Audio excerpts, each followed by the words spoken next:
so ill and in so much pain. But, the inability to kill myself left the only option was to try to do the best that I could. But I was born in a very violent household. And the first few days that I was home, in fact, the first day that I got home was 3 days after I was born, my brother started abusing me because he was still in diapers, and all of a sudden I took all of his attention away, Mom's attention away from him. So he did not like that and never forgave me until the day he went to the Vietnam War. And I was 15 and a half, and he was still beating on me daily.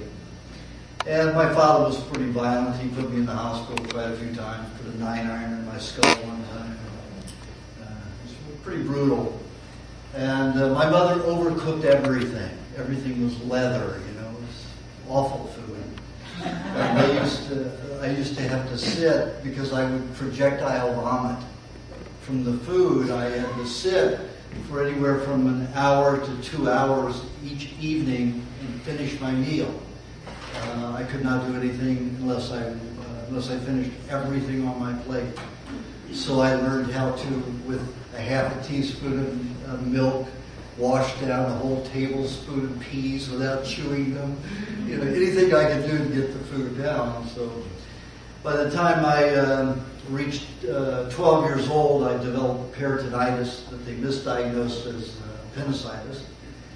They went in to remove the appendix, found out it was in perfect condition, so they thought they'd take it out anyway because who needs an appendix? Because the medical profession doesn't know why you have an appendix, may as well take it out. So they removed it, and I suffered for many, many days after that with the continued infection. A peritonitis is a perforated and bleeding intestine. And in those days, which was about 1959, 75% of any children that had peritonitis died. So good they didn't diagnose as peritonitis because they probably would have made it worse for me. Right now, at that point, they were injecting me with penicillin or some other kind of antibiotic every 2 to 3 hours. So by the time they finished with me, I had lumps and bruises all over the place, and I was in severe pain before I refused to allow any more. And then from there, my health went farther and farther down because, in penicillins and a lot of vaccines and almost all of your vaccines and almost all injected medication, you have thimerosal, which is a liquid mercury, and you have aluminum. And aluminum destroys the zeta potential.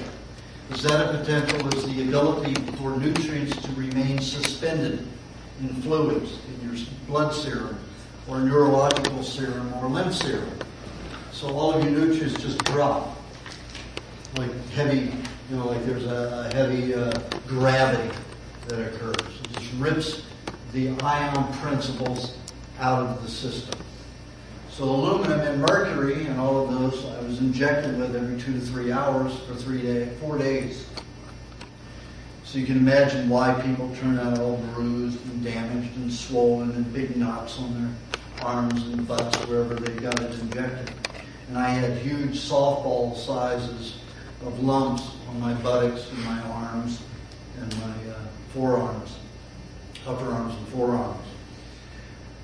So my health even descended worse and worse condition. I would keep a cold anywhere from 3 to 6 months at a time, or 3 to 5 months, occasionally it was 6 months. So I was bedridden probably 3 to 5 months out of the year. I was always sick. I couldn't play with other kids, so I learned how to bake with my mother. I made cakes and all that stuff. But I'm not a sissy. And by the time I was 15 and a half, I developed diabetes, which runs in my mother's side of the family. I had 8 cousins who were diabetic by the time they were between 13 and 15 years old. A lot of aunts and uncles were diabetics on my mother's side. My mother comes from a family of 13 children. So there's a lot of, we have a couple of hundred relatives on that side. So a lot of diabetics on that side. Also developed angina pectoris, which is muscle cramping in and around the heart at 15 years old. Wow. and I would have heart attacks, probably 3 a week. And they stopped taking me to the hospital and would just let me lie on the floor in the classroom wherever I was, because there's nothing they could do. By the time I reached 19 years old, I'd become an alcoholic and an avid smoker, and I loved smoking. I smoked Lucky Strike non-filter cigarettes, 2 packs a day, and loved every one of them. My mother hated it because I would smoke. I'd go... The tip on it would be red hot that long. My mother said, "You look like a fiend. Stop that. You can't be my son." You know, but I loved it. I loved smoking and I loved drinking because I forgot all my problems. And of course, it took away a lot of the pain and the discomfort and the anxiety that I always experienced. But when I was 19, I started vomiting blood. And then the alcohol wasn't pleasing for me anymore. So I took the normal therapy for that, which was Maalox. So I consumed several bottles of Maalox a week, sometimes even 2 a day, if I had a lot of pain and anxiety. So within 6 months, I developed a tumor on the ulcer. So they said, "Well, we've got to go in and cut that out." So they went in and performed a vagotomy pyloroplasty, which means they severed the vagus nerve to my stomach, so my stomach would never again secrete hydrochloric acid. So they said, "You're like a person who's an octogenarian, an 80-year-old person who doesn't secrete hydrochloric acid. You'll never be able to eat any raw food again, no matter what it is, whether it's lettuce or an apple. Everything has to be cooked because you're in danger of parasitical and bacterial invasion and death and severe cramping." So this is what they told me, and of course they removed the tumor. They performed the pyloroplasty, where they took the duodenum and they stretched it out 3 times its normal size, ripped it to shreds, caused all this scar tissue. Hello, that's just to hold the food up in the duodenum for a while, because the hydrochloric acid was, cut from the stomach because of the severing of the vagus nerve. So they made all these changes, and I was 21 years old I was 20 years old when the surgery occurred. By February, that was November 27th, by February, the incision from here to here became keloided, became tumorous. So they said, "We've got to irradiate that." So they gave me 10 weeks of intense radiation therapy, which cauterized my spine. It's like taking clay and you put it in a kiln and you dry it, and what do you have after that? You have a hard substance. Well, that's what my spine was like. So this was my movement. And it was very painful, always painful. I couldn't sit, I couldn't touch my knees unless I was sitting. It would take me sometimes 5 minutes to get to sit myself, to be seated. And pain was just getting worse and worse.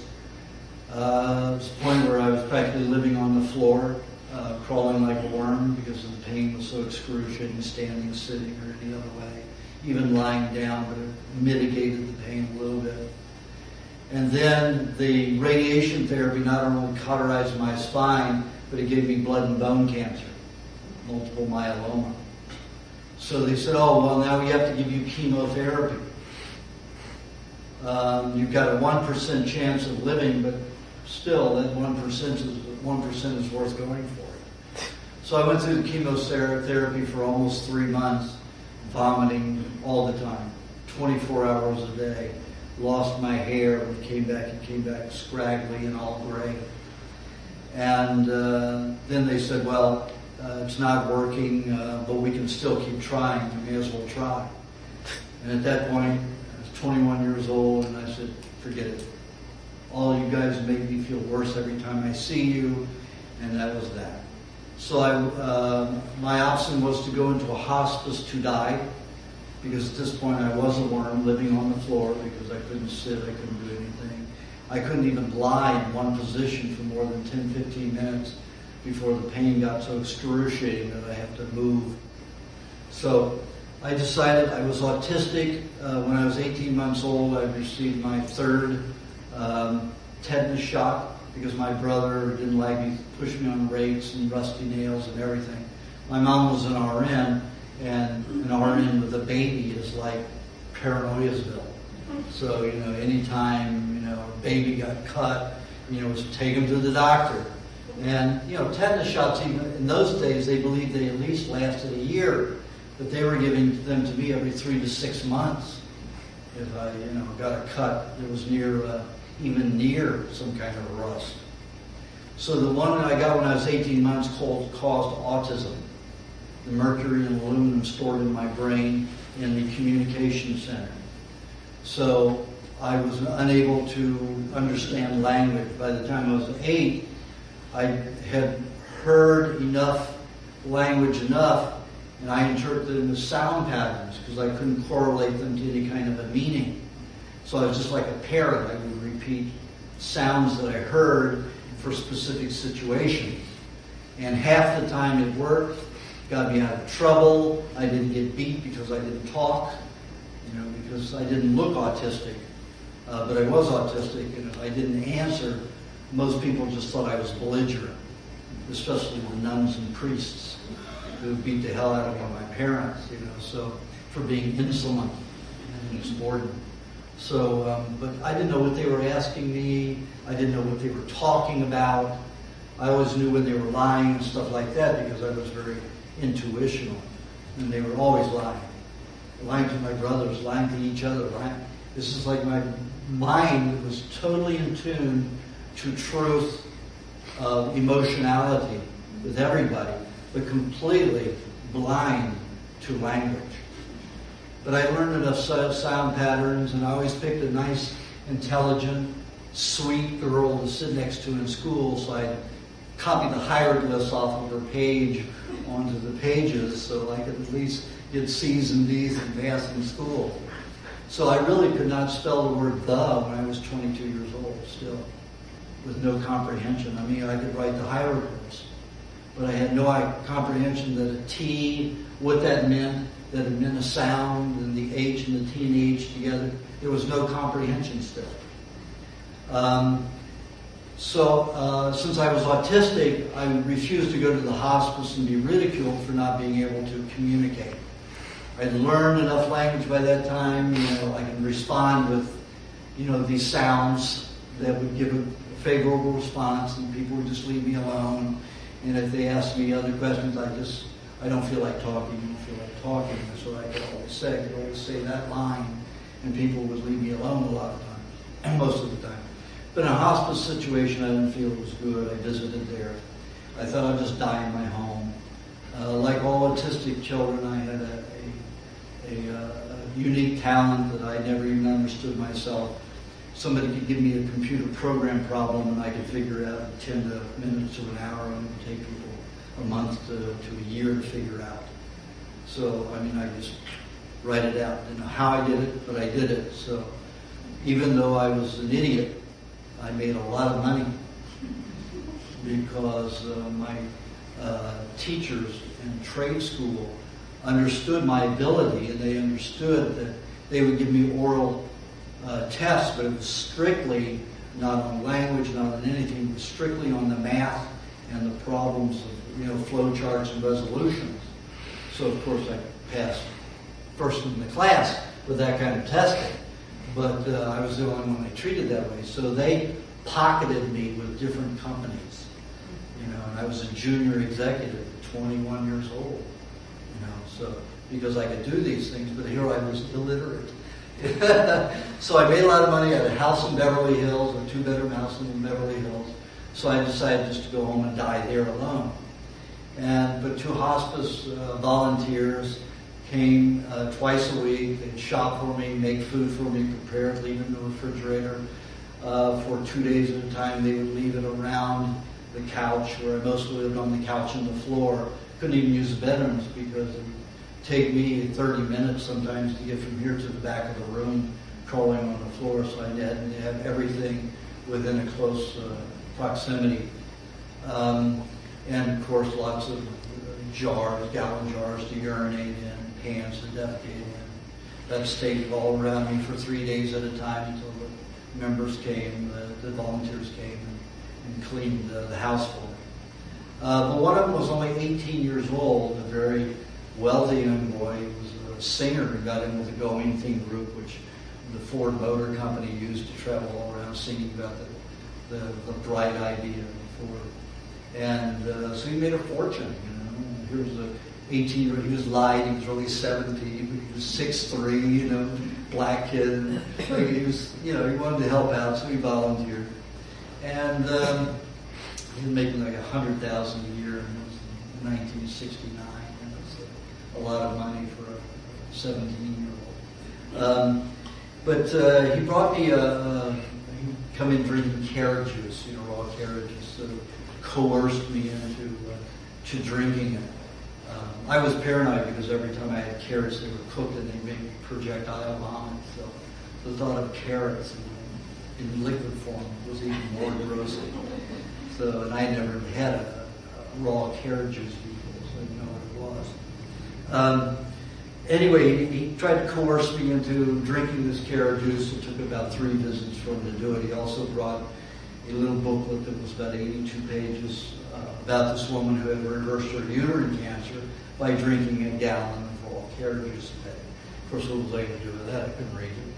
So, didn't understand it or anything like that. But I got the gist of what he was saying. This will help make you better. And that's like the doctor saying, here, this medicine will make you better. And I'm just paranoid of anything. But this guy was so nice and good heart. And he looked pretty vibrant. And I mean, for a black man, he had really red skin, really, you know, vibrant color. He mostly raw foods. Who at 17 years old knew that? This kid did. You know, growing up on the bad side of town in Watts too. You know, so just an exceptional young man. So finally, I tasted the carrot juice and it was absolutely delicious. So I was just chugging that stuff down. In 10 days, autism went away. So I said, oh, this is what communication is about. This is what language is about. I had no vocabulary. I couldn't spell, but still, I understood what communication was, so I was able to start communicating. So after a couple of weeks, I called this young fellow up on his off day, and I said, hey, would you take me to a bookstore? Can I borrow some money? And by that time, I had been pretty depleted. I told the medical profession to shove $80,000 of the bill up there, you know what? And they did, because there's nothing they can do with a dying person. And I worked for Carte Blanche Corporation in Time, D.C., you know, so I had Teamsters insurance and all that, but pretty well ran out with all those medical therapies, cancer therapies. So I began, you know, communicating. We went to the bookstore. I bought $110 worth of books. You know, 1969. That was a lot of books. October '69. I mean, back then a book was $1.95. A real expensive book was $4. You know, $3.95. So I got a lot of books, and they were all on nutrition. And except for one book was Siddhartha. And that was my uncle. He says, "You're a diehard Republican by heart, only because of your condition. You need to get out of that."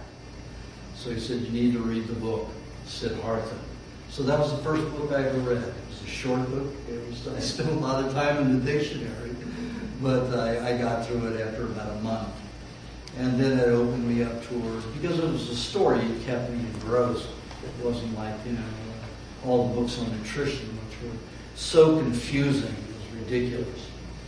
So I did that for, you know, I got a little bit better every day. I felt a little bit better, a little bit better. I'm still in excruciating pain all the time because of the bone cancer. That's very debilitating. Almost all the femur joint in the right hip was dissolved. Most of the shoulder socket here was gone. And my teeth all dangled. No bone around the teeth, so if I went like that, my mouth bled. I'd lose a half a cup of blood just from going like that. So everything had to be liquefied into straws. And even sucking through straws, I had to put straw way back in my throat, so a lot of sucking didn't happen here. It had to happen back in my throat, or else I'd be drinking my blood all day and getting transfusion. So that's how it went, but I got better eventually, and after a couple of years, 2.5 years, I was able to sit without too much pain for maybe a half an hour, and then got excruciating, and I'd have to lie down for a couple of hours and nap or sleep. And I got a nutritionist who tutored me for 3.5 years from that point. So by the time I reached 27 years old, I was in okay health. I was pretty skinny because I had developed to a raw food, fruitarian diet by that time. At 26 and a half, I stopped drinking raw milk and stopped eating raw cheese and raw cream, and was going to go die-hard vegetarian route of the fruitarian diet, raw food fruitarian diet. And I got a Liegi Italian touring bike. You know, it's the mixed frame. They call it the girl's bike. I like my balls, so that, you know, you're living off of a bicycle. You want those cojones because they'll get crushed. Why men use that bar, I don't understand. It doesn't make any sense to me. In Europe, you know, they almost all use the mixed frame. They don't have that bar there. But racers, you know, these macho guys like the bikes with the bar there. So it's their testicles.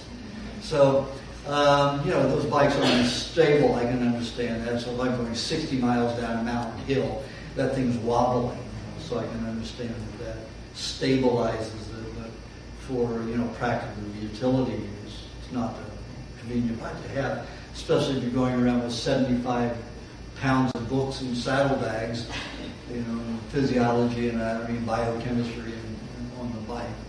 So I bicycled all over the United States, Canada, Mexico, and Alaska for 2.5 years.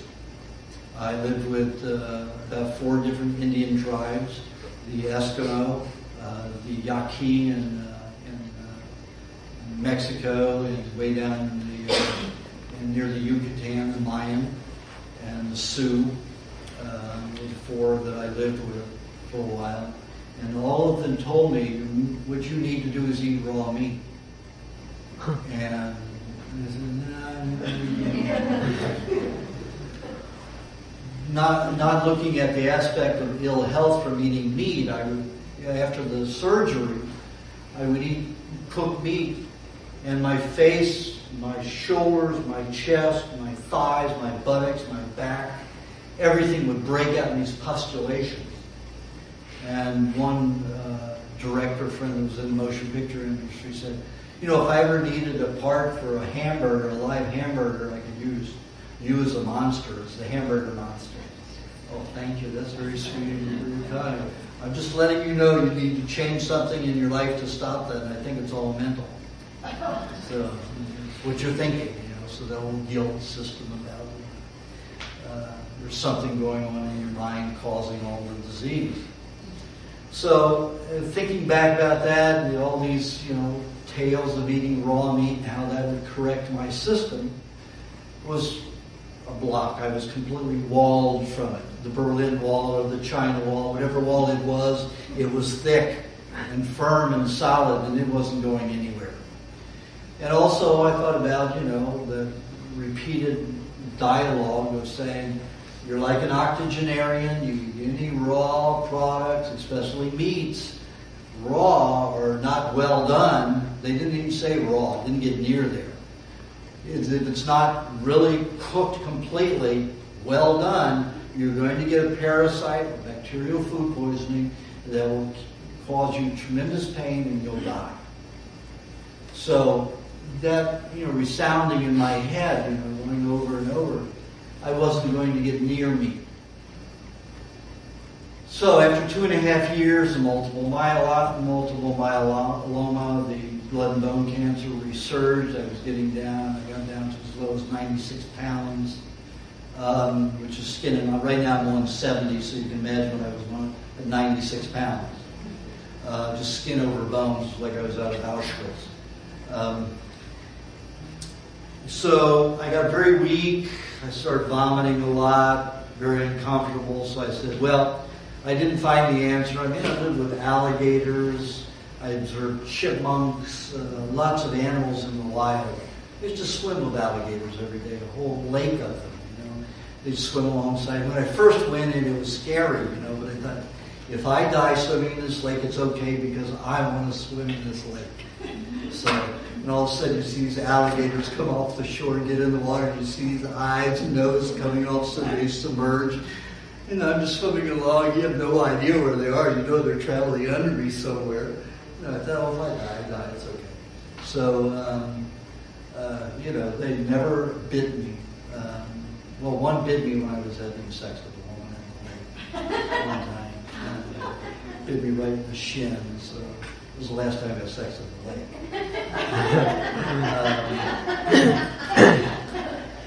But otherwise, the alligators never ate me. So I observed everything's eating raw. I mean, everything that is like that is eating raw meat. They're not eating cooked meat. They're not eating cooked food. And all the animals out there, the creatures, ate everything raw. There was nothing cooked that they ate unless it was thrown out by man and they came across it. And most of them will smell the cooked foods and pass it up. Some of them would eat, but most of them wouldn't. But I decided at this point, that I was going to die. I hadn't found the answer. I thought for sure I would if I left society. Human society, because all the books are confusing. One says this, one says the opposite, and they all contradict each other, and they all say something different. You just don't know what's true. So I thought, well, nature has the answer, because there's no disease in nature unless man has polluted their environment, or they're out of food, and they get deficiencies. So I lived outdoors for that 2.5 years, observing, tribes people and different animals and insects and creatures of all sorts. And I hadn't found the answer to me.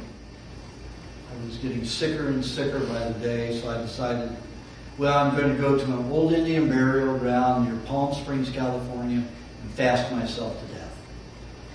So I picked an old Indian burial ground. Some friends helped me build a little rock submerged house because it was in a canyon that gets up to 140 degrees in the hot daytime. But there were caves up there where the coyotes would go, so I could go into a cave and keep cool and take a nap during the hottest time of day. Great siesta in those caves. And, it would be fine. So I was fasting for about 3 weeks, and this den of coyotes lived up in the canyon, so every night they would come down about midnight, howl like a bunch of maniacs, like you were in a psychiatric with a bunch of lunatics that had ADD and ADHD, all combined and magnified. And they'd come and wake me, they'd play this game, I didn't understand what it was for a few days, and it was like, become aware, become observant, become more intuitional. And after about 6 weeks, it got to the point where I could sense where all of them were, and when I was able to always count that there were 11 of them, where I could place them, they became even more friendly.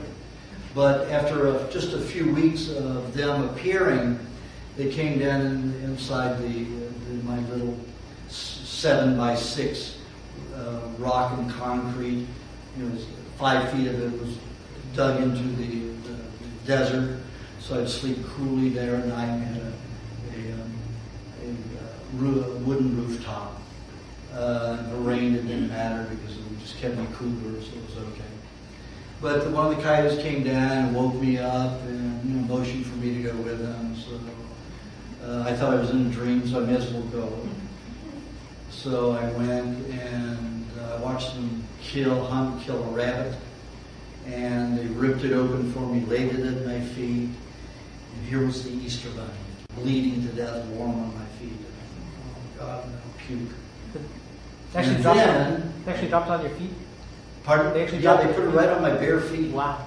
So, but I kept hearing them say, this is what you need, this is what you need. And all of a sudden it flashed in my head.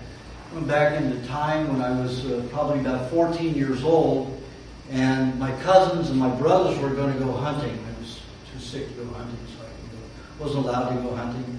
But my uncle had told my cousins and my brothers that If you kill a rabbit, wild rabbit, you have to cook it thoroughly. If you don't, there's an enzyme or a parasite or bacteria in it.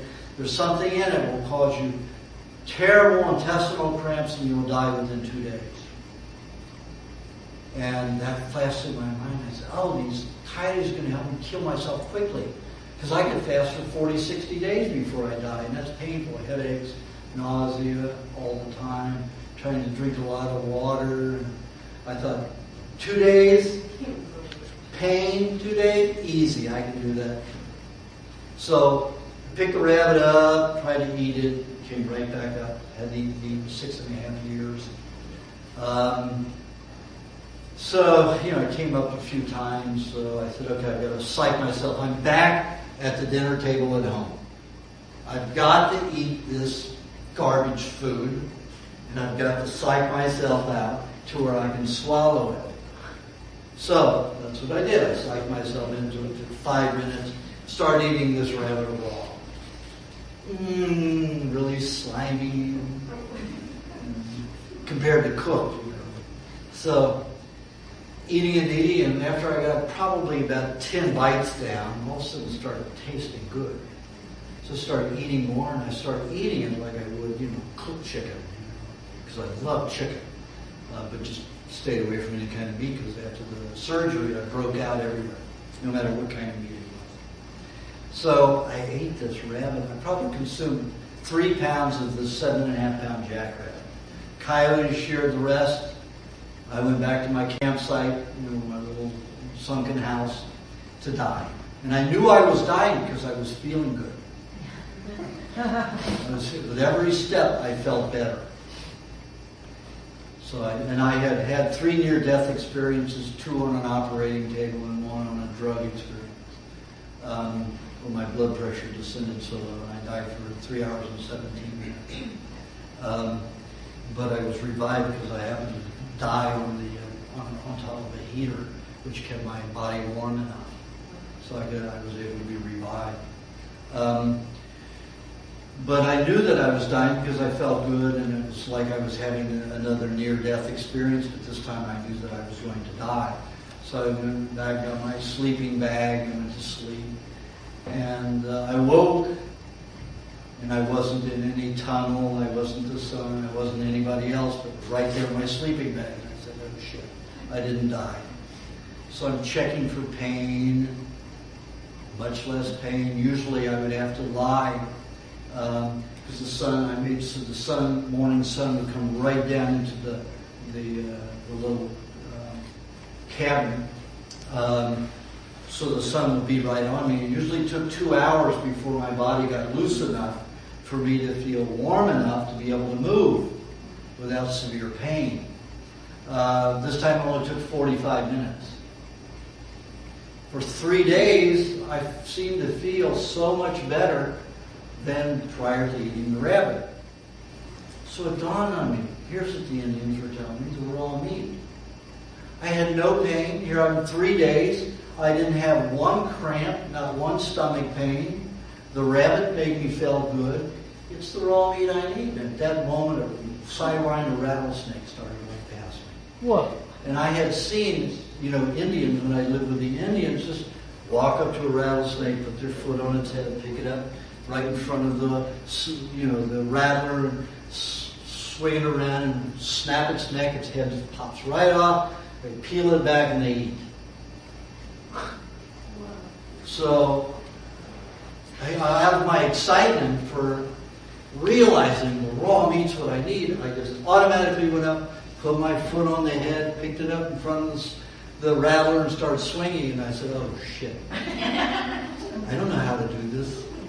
Nobody explained it to me. I just observed it, so I keep changing hands until my arms were so aching. It only took 5 minutes for my arms to get aching. I realized, well, it's going to kill me or it isn't. It's like anything else. The alligators didn't eat me. And I snapped it, sure enough, the head just popped right off. I peeled it and ate it. And then I decided, well, that was it. So I started catching birds and chipmunks and scorpions and tarantulas. I'd pop off their poisonous sac and eat them.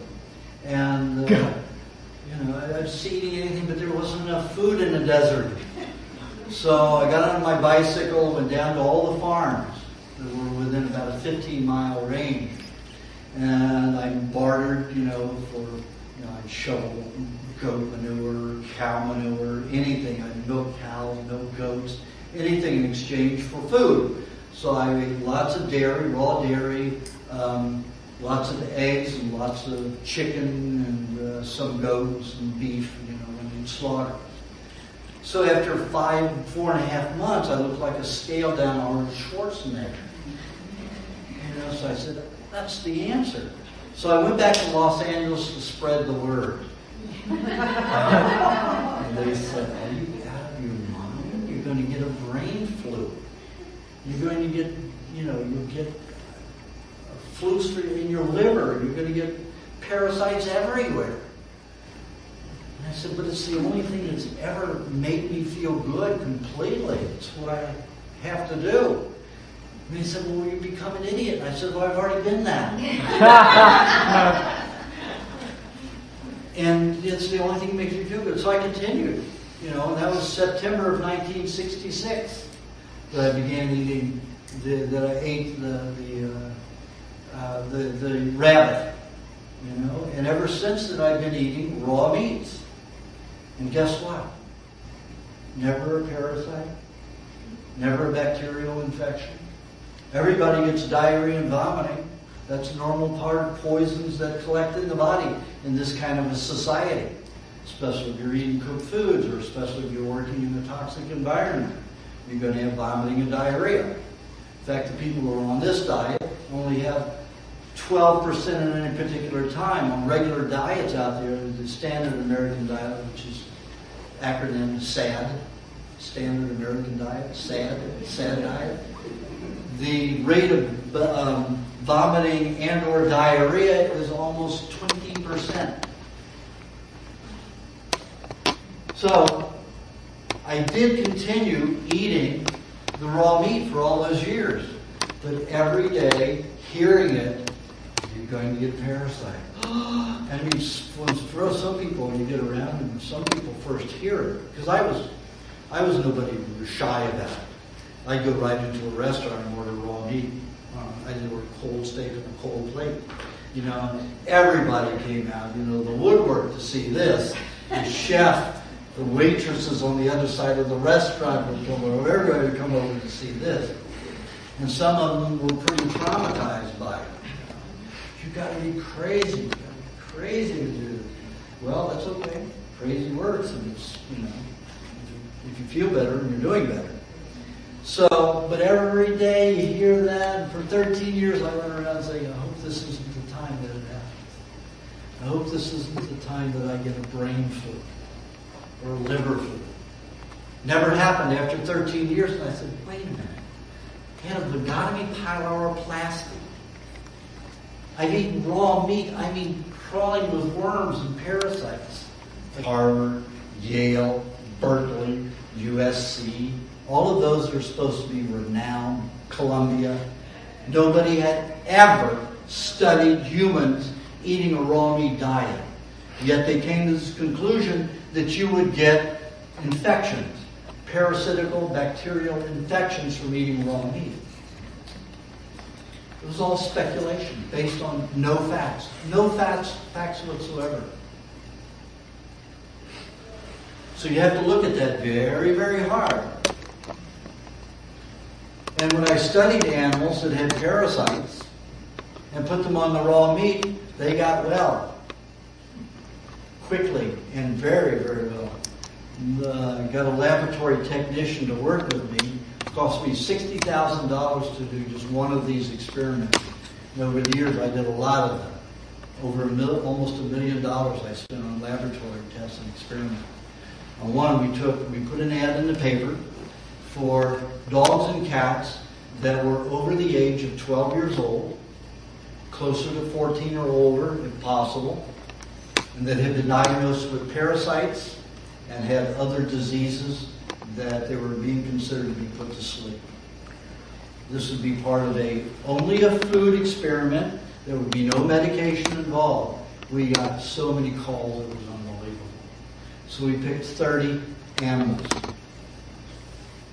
And they were all old, decrepit. Some of them couldn't even walk. They couldn't even defecate or urinate on their own. And we put them on raw meat, raw butter, and unheated honey, and some raw egg. All we fed these animals. There was one pug that had MS and completely paralyzed, glaucoma, cataracts, completely white eyes, blind completely, could barely even make a sound. 6 months, that dog was jumping up and down off of chairs, going out the doggy door on its own, could see halfway, and could also hear again. All of these dogs reacted, and cats reacted the same way. On the raw foods, they all got well, and I mean well. Some of them lived even 2 of them lived even 18 years old. And we kept all of them, kept them on the diet, and performed autopsies on them. I didn't, I watched, I observed.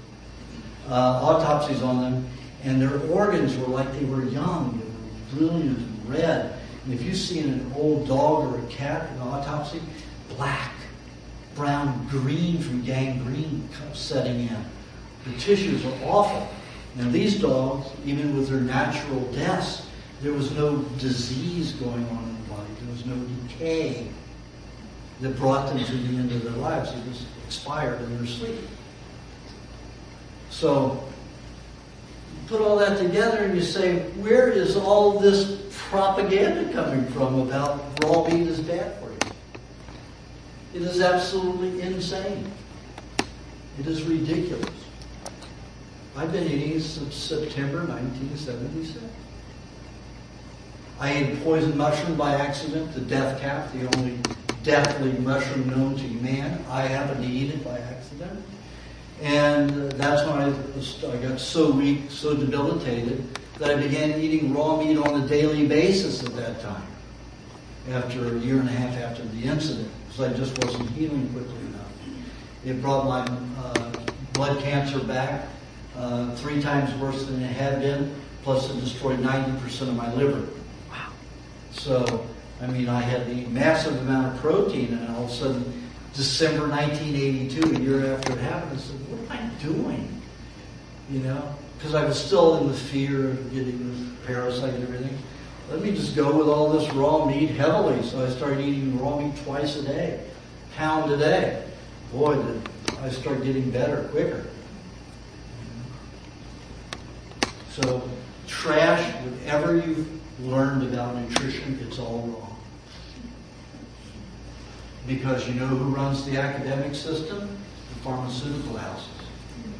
You know who writes all the procedure manuals for doctors? Merck, Bayer. You go into any doctor's office, who writes those books? Pharmaceutical industry. They want you to take medication. They want you to remain on disease so they can make a fortune. So everything is geared around medication. It's not around getting well. Hippocrates, the father of so-called modern medicine. You know how he healed diabetes and those diseases, including emphysema? Exclusive raw milk diet. Aged, full of bacteria. Slightly fermented in some cases. Still works today.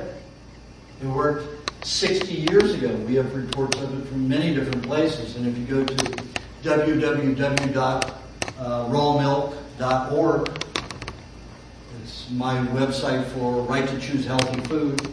And it tells you about, it gives a report in there called the Supplemental Report in Favor of Raw Milk. It's a 32-page document plus exhibits.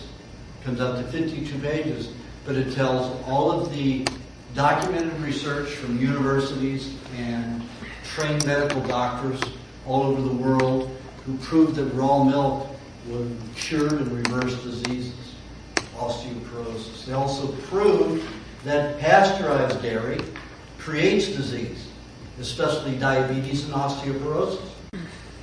Yet you hear blips all over the phone, all over the TV and everywhere all the time. Strengthen your bones. Drink this milk. And it's pasteurized milk. It's fraud. It's absolute fraud. You know, drink this milk for you women in menopause. Give you lots of minerals. That's what they infer. But it just does the opposite. Because the FDA is linked with it.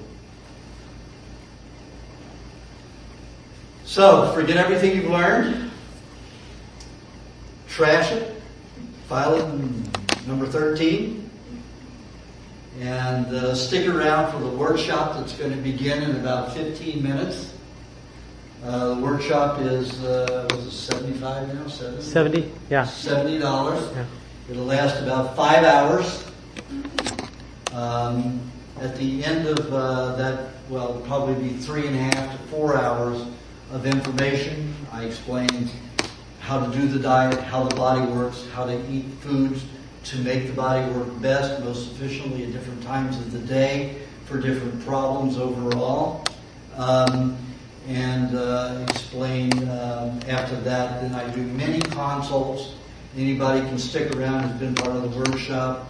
Do many consults. I read the glandular activity of a person's body and give them suggested foods. Each mini consult runs about 6 to 10 minutes, and that's an additional $30. If you want a private consult where I photograph the irises, blow them up on a computer screen, and then read that, and then give you a full diet, time of day, the quantities and everything, that's $300. It takes an hour and 15 minutes.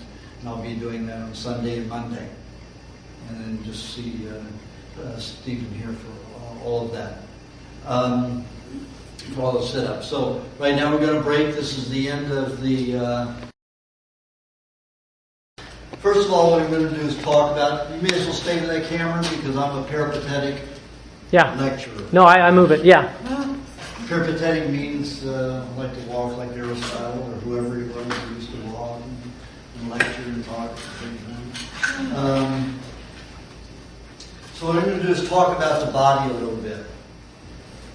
How it functions is people think the blood is the most important system in the whole body. It isn't.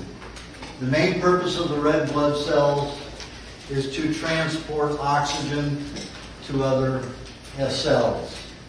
That's pretty important. It doesn't have oxygen, of course you can't live for very long. You can live 6 minutes before there's nerve damage without oxygen. But after that, there's nerve damage. However, you cannot live without some nutrients in the body of potassium or phosphorus in the body for more than about 3 minutes. The white blood cells also act as fat cells and combine with toxins in the system if they get into the blood, and that's a protective system.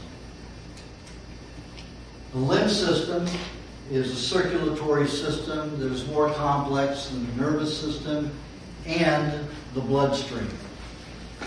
The lymph system is connected to the lacteal system, which is a web network attached to the intestine.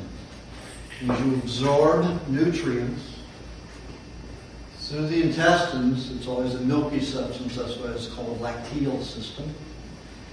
It moves into the lymph system. The lymph system distributes the food to every cell in the body except for the blood cells. It feeds every cell in the body. Plus, it's responsible for eliminating all of the toxins and wastes and byproducts that go on throughout the system. It has to take those and it has to neutralize them, has to dissolve them, it may have to neutralize them again, and then send them out of one passage of the body, one or more passages. And your whole body is a bowel. Anyone that calls you an asshole, say thank you. Exactly what I am. Because your skin is the major bowel. You discharge most of the poisons out through the skin. Tear ducts, earwax, gums, tongue, salivary glands, built into the hair, nails, mucous vaginal discharge, urinary tract, bowels. The body sends it out everywhere it can. Do you know that women are said to live 20% longer than men? Do you know what the discharge in mucus is out the vaginal cavity? Greater than a man's? 20%. So all you women who complain, be happy. You're less toxic. 1 out of 3 women gets cancer as of the year 2000. 1 out of 2 men gets cancer. Be happy you have that vaginal discharge, even if it stinks. Just get on a good diet so it doesn't stink. So the body uses the lymph system more than any other system in the body. To me, it is the most important system there is. Problem in the lymph system, if it gets congested, the body cannot feed itself properly, nor remove wastes properly, and then excrete them and secrete them out of the body. What causes this congestion? We'll get into that when we start talking about foods and nutrients. The nervous system transports information, light. It's transported. How? By metals, metallic minerals in the body. Minerals that are joined, chelated, you might call it, or bond with other nutrients. There are never free radicals working in the brain if the brain is functioning properly. A free radical is a heavy metal that isn't conjoined with some other nutrient, whether it's a vitamin A, vitamin E, another mineral, and other fluids and fats. It's always coupled with something else. Any bioactive substance is always a combination of substance and is not a free radical, does not operate on its own. Any of those that are isolated and are on their own are contaminants. They are free radicals. Most health food people specifically make a free radical as a heavy metal toxin that has no coupling. But anything can be a free radical.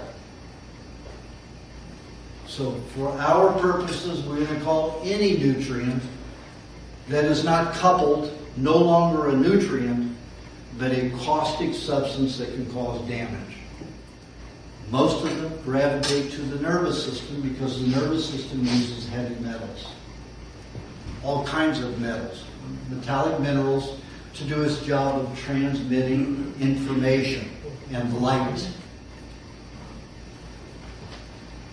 So when people have rotting teeth, why do you think they have rotting teeth? Do you think it's from bacteria, like you're told? No.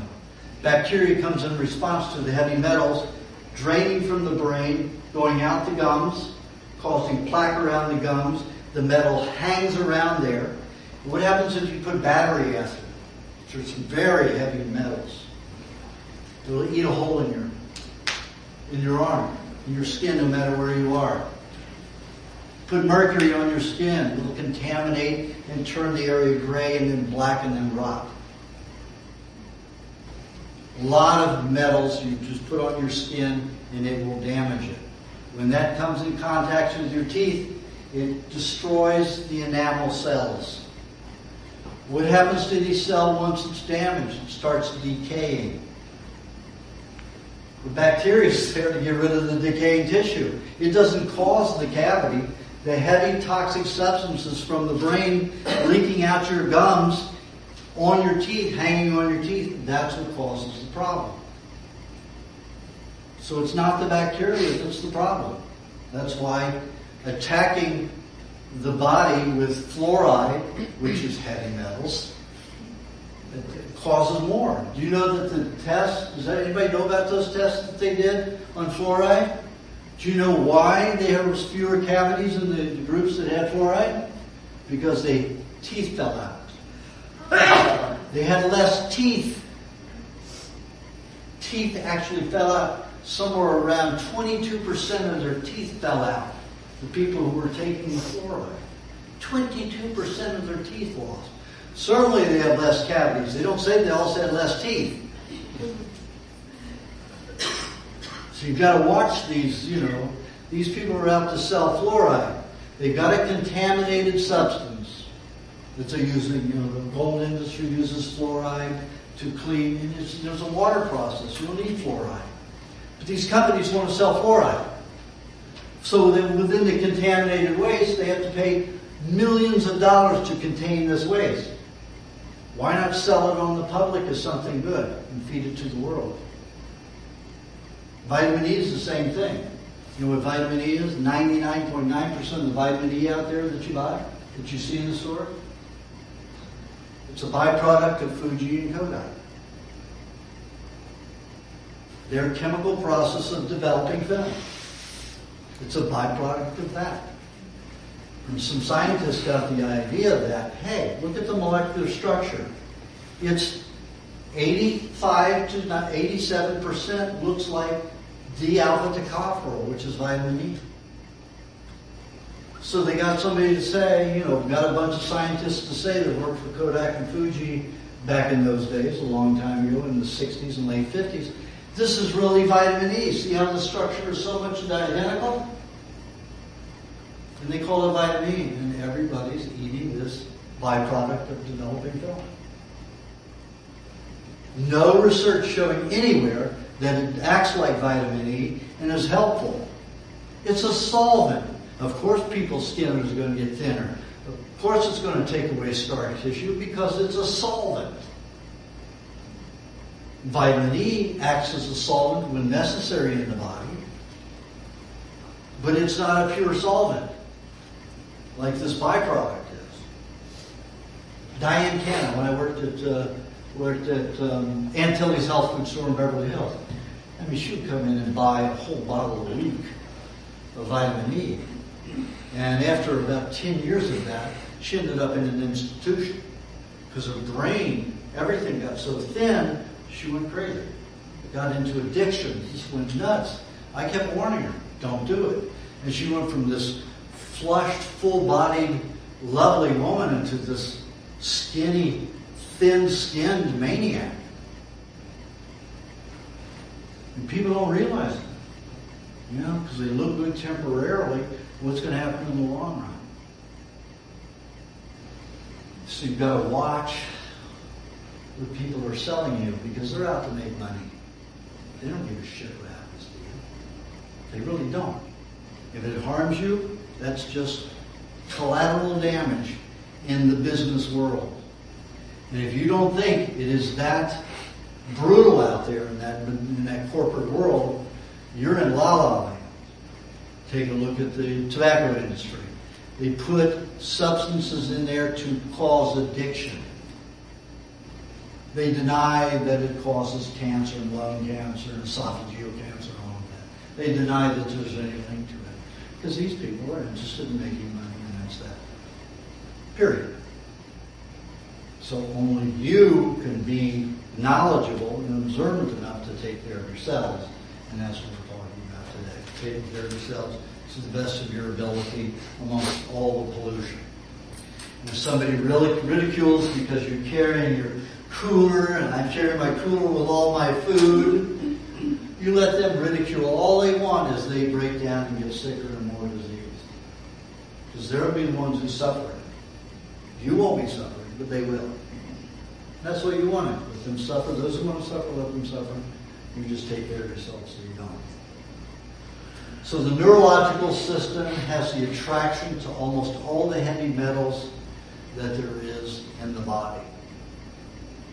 About 80% of the heavy metals that are consumed in the body in a day go to the brain. Next, they go to the bones, or to some of the glands that are high in fat.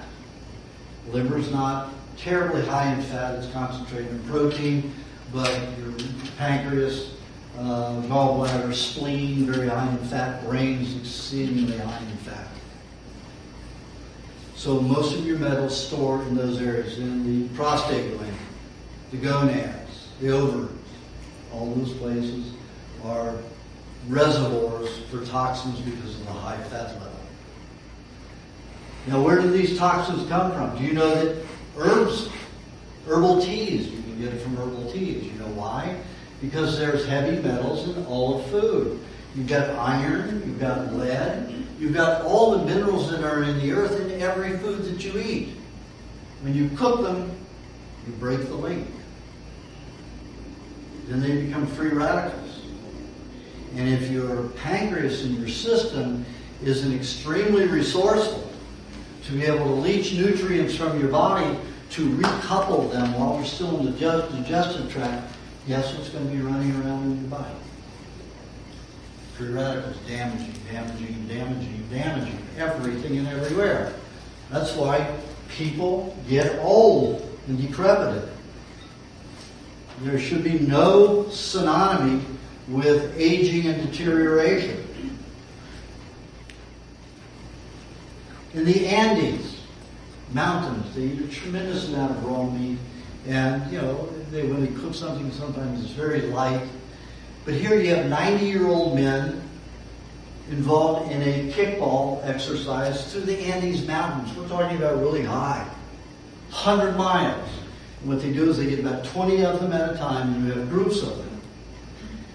And one will come up and kick the ball, fall back behind, and they just keep rotating like that for 100 miles, kicking that ball. And you may have 50 to 60 of those 20 people groups.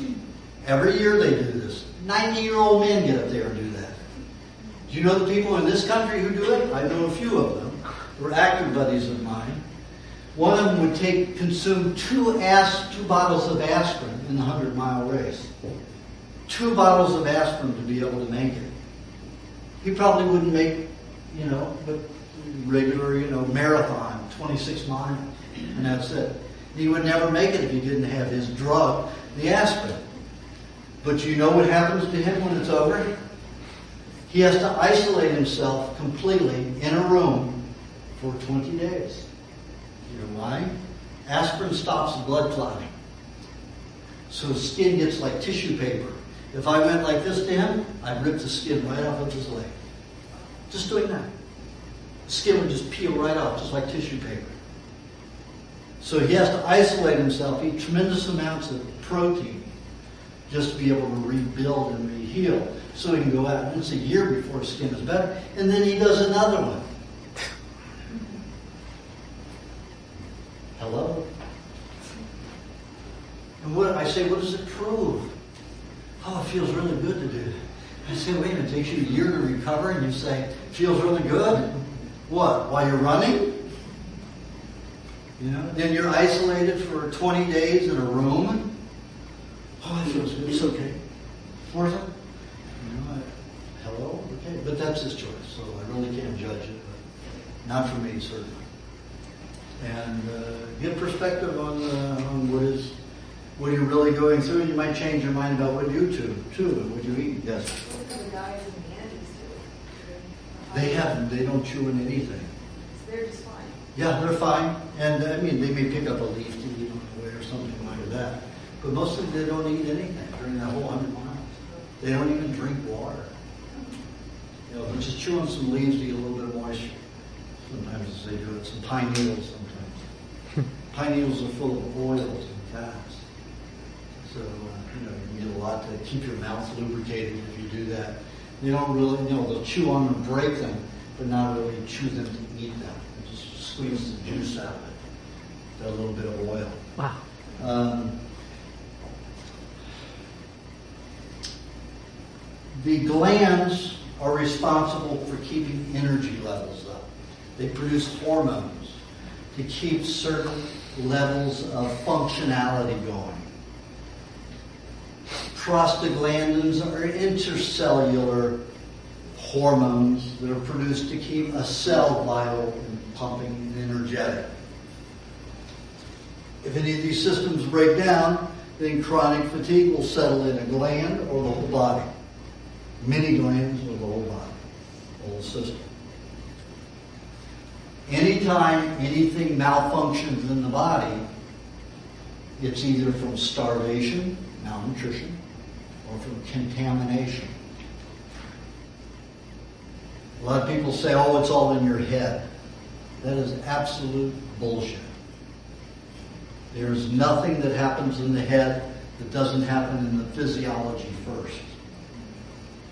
Take, for example, I've got one client, I think I talked about her in the recipe book.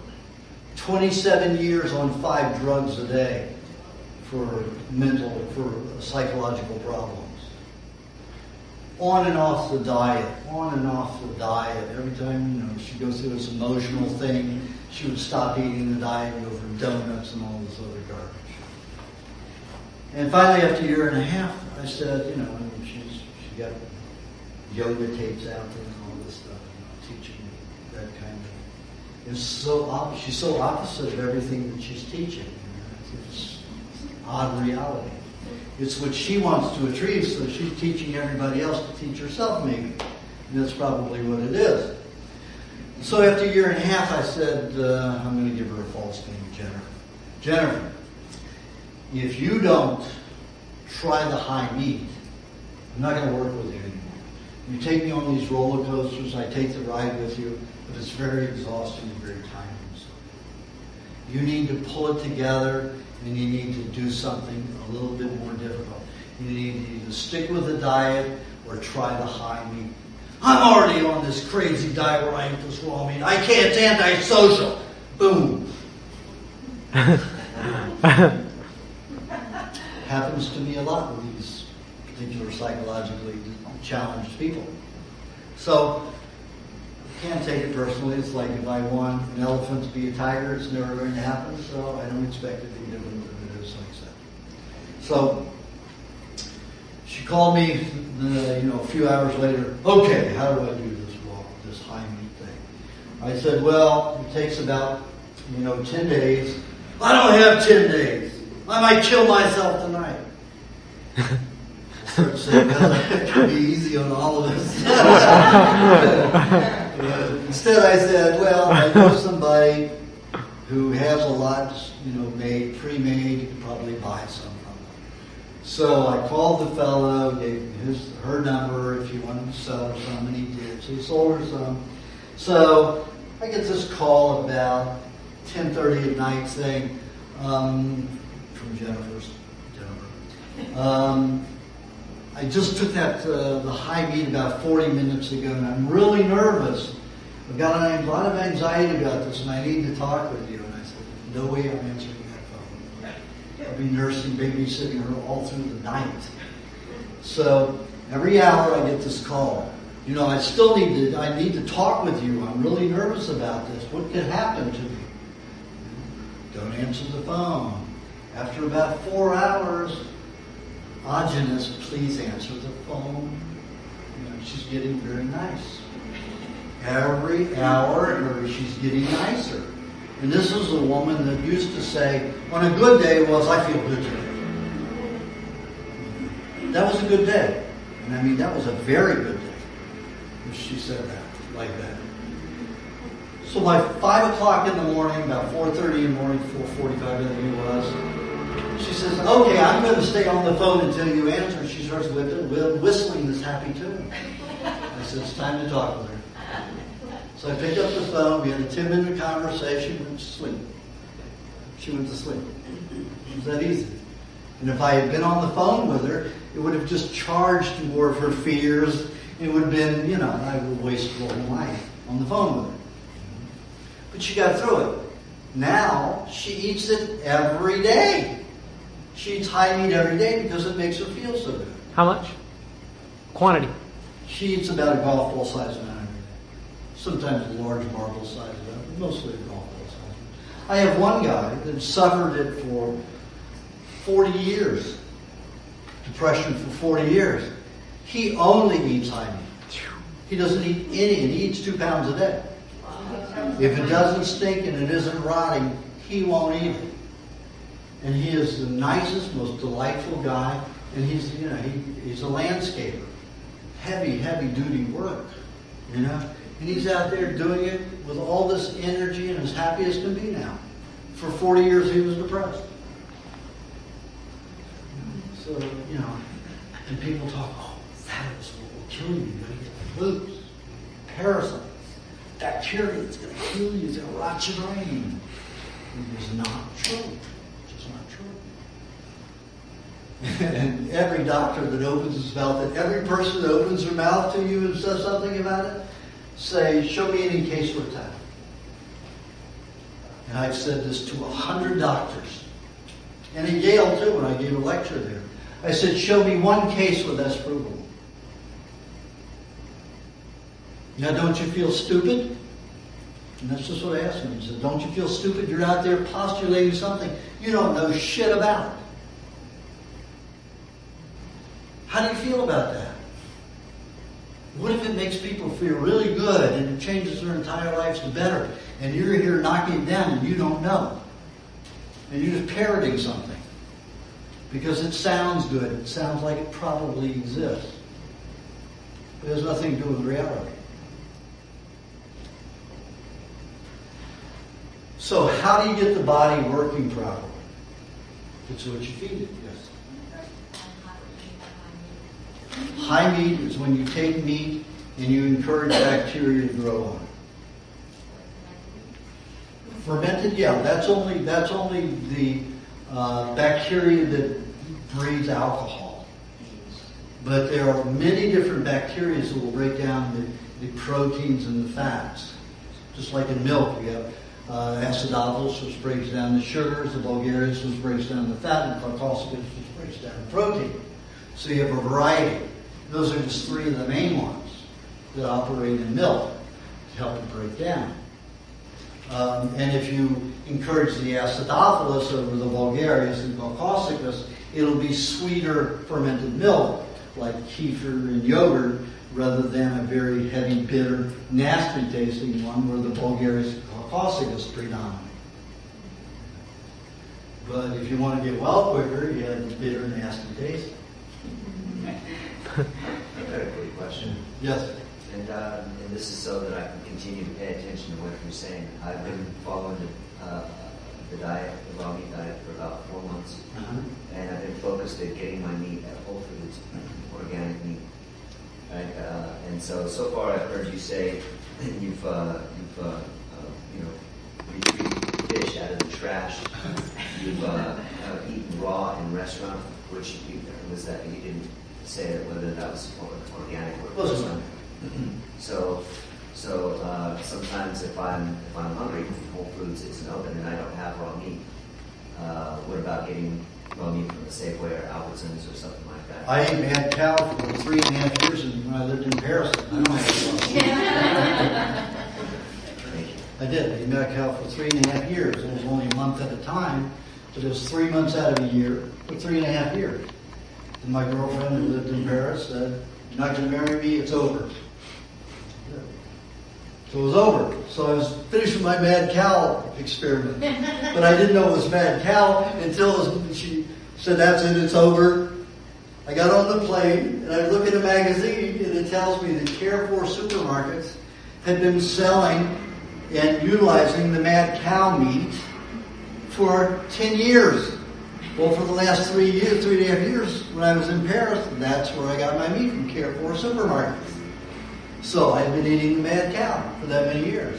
Just remember, if something is wrong, the animal has going to have taken care of a lot of those toxins in its body and put them in a way and composed it in such a combination in the system where it wouldn't hurt them. So when you eat it, those toxins, your body doesn't have to digest them. It'll just pass it through undigested. How do I know that? Because what I did some experiments. Took some animals who weren't quite well. This wasn't the same group of animals. They weren't real strong, real healthy. But I took swordfish, the highest fish in mercury. Half of them ate cooked, half of them ate raw. So 7 in the group that ate cooked, 8 in the group that ate raw. I was the 8th animal. So I ate it raw. Now we had the swordfish, we bought one swordfish, and we fed it for 10 days. Now, we checked the feces, we tested urine, we sometimes checked the feces, urine, and blood frequently over the next 10 days that we fed the fish, cooked and raw. In the animals that ate it raw, 98% of that mercury passed out in those fluids, urine and feces. The other 2% probably went out through the skin, or the tongue or somewhere else, salivary gland, tear duct somewhere else. In the animals that ate it cooked, 8% passed out of the body. 8% passed out. That means 92%, or a little less than that, stored in the system. Just remember, if you eat it raw, you're not likely to store, digest, and absorb it. In the feces of those that ate it raw, including mine, the fat molecules that have surrounded the mercury have been relatively unetched by digestive juices and enzymes. When the body is smart and intelligent and not flooded with cooked substances, the body knows and identifies. It can take the time to discern, well, we want this and we don't want that. But then you inundate it with something cooked, and you're just filling it with toxicity. It's got to make too many decisions with little nutrients. So yeah, go into a restaurant sometimes and eat with your friends. I used to do it frequently. I don't do it as much right now because I'm working all the time. But I used to visit restaurants 3 days a week. Have my raw steak, cold on a cold plate. California, it's wonderful because we have a law to protect us. Any restaurant refuses me in California, I keep the law in my glove compartment, take it into the restaurant with me, and I say cold steak on a cold plate. Whether it's fish or salmon or swordfish or whatever it is, cold steak on a cold plate or sirloin, whatever. So we can't do that. The law is you have to cook everything. I said, no, it isn't. In the law, it says everything has to be well done unless the patron asks for it raw. Wow. Or you put on the menu or have it posted in the restaurant that it's less than well done cooked. Because if it didn't, there would be no sushi bars, there would be no steak tartare, there would be no Caesar salad, because Caesar salad has raw egg in it. So I've got the law, so I hand it to them. I said, if you don't want to serve me, I'll own the restaurant. Jokingly, I say that, but they get it, and I've never been refused in California. Not at all. I was refused once in Seattle, Washington, at an Irish restaurant. So I finally got the manager to let me eat the hamburger on top of it. I just wanted the hamburger, but they wouldn't serve me the hamburger on the salad without the salad with it. So I signed on a napkin. If I get bacterial food poisoning in response of eating this raw hamburger, it's my responsibility, not this restaurant. The name of the restaurant. Signed it, gave it to it. So I got my... And one time I went In-N-Out Burger. And they're the only ones that don't freeze near me. But I was bicycling, across country. This was in 1980 something. And, I was starving. And I was in this little 2-horse town. It was the only place open. So I went to In-N-Out Burger. I said, I don't want your bun. I just want your meat patty. And that's it. Raw. And this kid says, are you crazy? No. And he said, well, I can't serve it to you without the bun. I said, well, give me the frickin' bun with it then. I just throw away the bun and eat the hamburger. That's what I did. He said, you want a Coke with that? Yeah, give me a chemical drink. Yeah, so, it's always preferable. You get more nutrients in good grass-fed, all-grazed beef and animals. The better, the better the meat is, the healthier you're going to get from it. But sometimes it's just not possible. And your body will do better than it would. If it were cooked, it sets all those poisons free. Okay, so I'm going to reserve all questions till the end because then we'll really get sidetracked. So, if you have a question, write it down. And then we'll ask it at the Q&A period, which is at the end. Okay? All right, so we covered how the body responds, how it works. We talked about the glands creating energy for the body. Now, people have different levels of glandular activity, different hormone levels. I can tell through what I call worry circles in the eye. Other odontologists call stress rings. I don't like to call it stress rings because most people think they have no power over stress. All it means is, I really should call them, but I want to get a point across, they can lead to ill symptoms. It's how much hormones, how much physical activity fluids you produce in the body. People who have from 7 to 11 are all athletes. They have to exercise and work out and stay active 7 to 10 hours a day. Or they're construction workers, some are ditch diggers, some kind of activity that keeps them moving all day long. The fewer you have, the less activity, less exercise you have to do. People who have no worry circles like me, this is the exercise. Cary Grant used to say, "How about your exercise?" And this is what he would say. This is my exercise. On my computer, that's what I do. In my mouth. So that's my exercise, because I have no worry circles in my eye. So I have used to have all this overactive sex life. Thank God that's calmed down. But that used to be the only one that was overproducing, and sex was always on my mind. I mean, when I was a kid, I'd masturbate 5 times a day, or else I couldn't sleep. And that's just a gland. That was the only gland I had, just overproductive and overproductive. And it led up until about 5 years ago, and it's calmed down. So, everybody has to exercise to an extent if you have any worry circles. If you have 2 in your eyes, you need to have about 45 minutes a day. 3 in your eyes, hour and 15 minutes a day. 4 in your eyes, 2 hours a day. 5 in your eyes, 3 hours a day. And just works up to a higher level. And if you don't, guess what? Your body's going to burn those hormones through emotional energy. And that's worry, anxiety. Exercise, anxiety, worry. What do you want to do? Huh? Some people like drama. So for actors, don't exercise. Get out there and get in a show. Drive all your friends crazy and everybody else crazy. But exercise, and you can do both.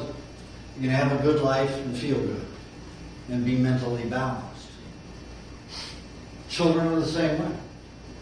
They eat garbage food, they feel depressed, they can't digest, so the body wants to hang out. They have all these hormones pumping, so they get irritable and cranky.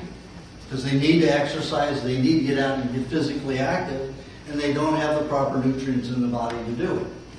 So it's like the craziness, it's like a kid who wants to sleep and he's crying and whining because his body's trying to burn off this hormone. And I hear fathers and mothers, "Calm down, kid, calm down." I said, "Don't calm that kid down. Just let him go nuts around here. As long as he's going nuts, when you get home, you'll be able to sleep and have fun. And so will he. But you stop him now, and it's just going to be worse later, because he's going to be tired and have to burn hormones. So he's going to be real cranky." And that's like asking a drunk to be sober. It's not going to happen. You're not going to have an obedient child. Because children are completely animals. They react on their hormone and physiological biochemistry. That is what they operate on, solely. Like all animals do. And that's the way it should be. But we're so diseased that we want to control the child without controlling the natural state of health that controls their behavior. I'll give you an example. I have a girlfriend in Vietnam, 4-year-old girl. I met the little girl, and she was mean, as skinny and as mean can be. very poor family. And I said, okay, I'm going to buy you a refrigerator. I need you to go out and find some raw milk and feed her raw milk. In 1 month, the little girl put on weight, bright, intelligent. She'd sit there and talk intelligent, long, in-depth conversations with her. I just spent, a week with her a month ago in Vietnam. And the girl just sits down there so calm and funny and intelligent. And when she was on everything, soda pop and just all the rice that they eat with no meat, she was horrendous. And boy, she could out-eat both her mother and me. She would sit down to a plate of shrimp and consume the entire plate of shrimp. She wouldn't let us have it until she was finished and satiated.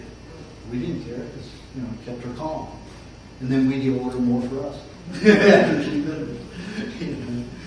But that's the way behavior in children is. I was telling Stephan about some of the children who were born on this diet. When the mothers were on the diet. We've got one kid named Forrest who before this year.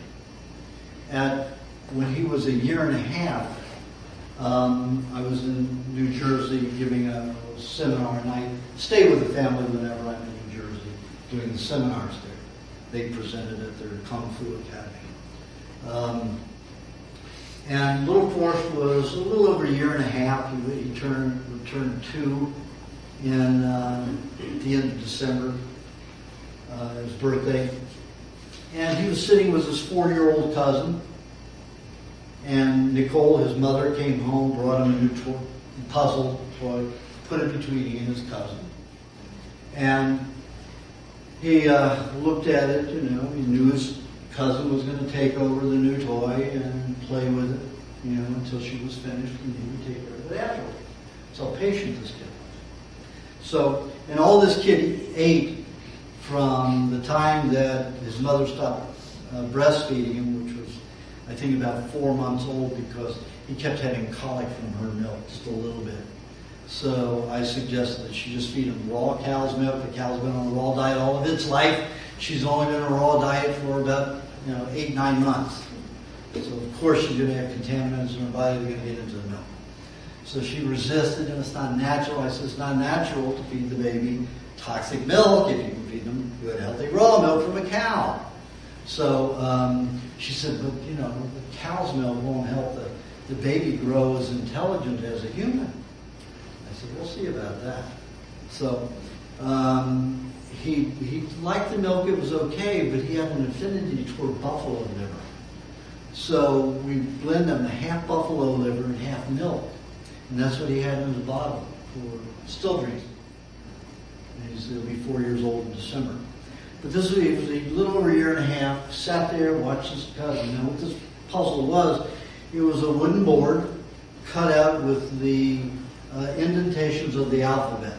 And then the alphabet to put it in its proper shape, like a round, like a square object in a square peg, a square peg in a square hole, like this. So it was the alphabet. And the cousin didn't, in 7 minutes, 7.5 minutes, she didn't get one in its proper place. 4.5-year-old. Little Forrest, we had no idea what he went on in him, because we just talked about little things. He goes P, S, A, all of them without missing a beat. Put everyone in 2 minutes, the whole thing. And Nicole and Ray and I are looking at each other. This kid's pretty special. And Nicole says, his mother says, okay, sing the alphabet song. We had no idea. Without a beat, he sings the whole alphabet song. I said, okay, sing it backwards. Without it missing a beat, he sang the whole alphabet song backwards. Wow. At 3 years old, he was reading 8th grade material to his preschool classmates. Wow. Now, his sister came 18 months later. Now she's 18 months old and showing the same signs. So the whole family knows now it isn't just the fluke of that one child. It really has to do with their diet. And that family is strict on the diet. And those kids are immaculate. Got another family who has 5 children. 2 of them born with the mother on the diet. They were born with eyes open and seeing. So was Forrest and his sister. A consciousness, holding their heads up at birth. Completely able to hold their own heads up at birth. Childbirth, 2 contractions. Can you imagine having a childbirth? 2 contractions? 2 contractions. And both of them, Nicole and Sherry, both. Okay, I think the head's going to come out this time, or I think it's going to start moving this time. And both of the fathers saying the head's already out. That was from 1 contraction. Second contraction, completely released. Whoa. Just like that. Gone, out. Just in like a gorilla I saw pass. 2 contractions. The fetus was out. The baby was out.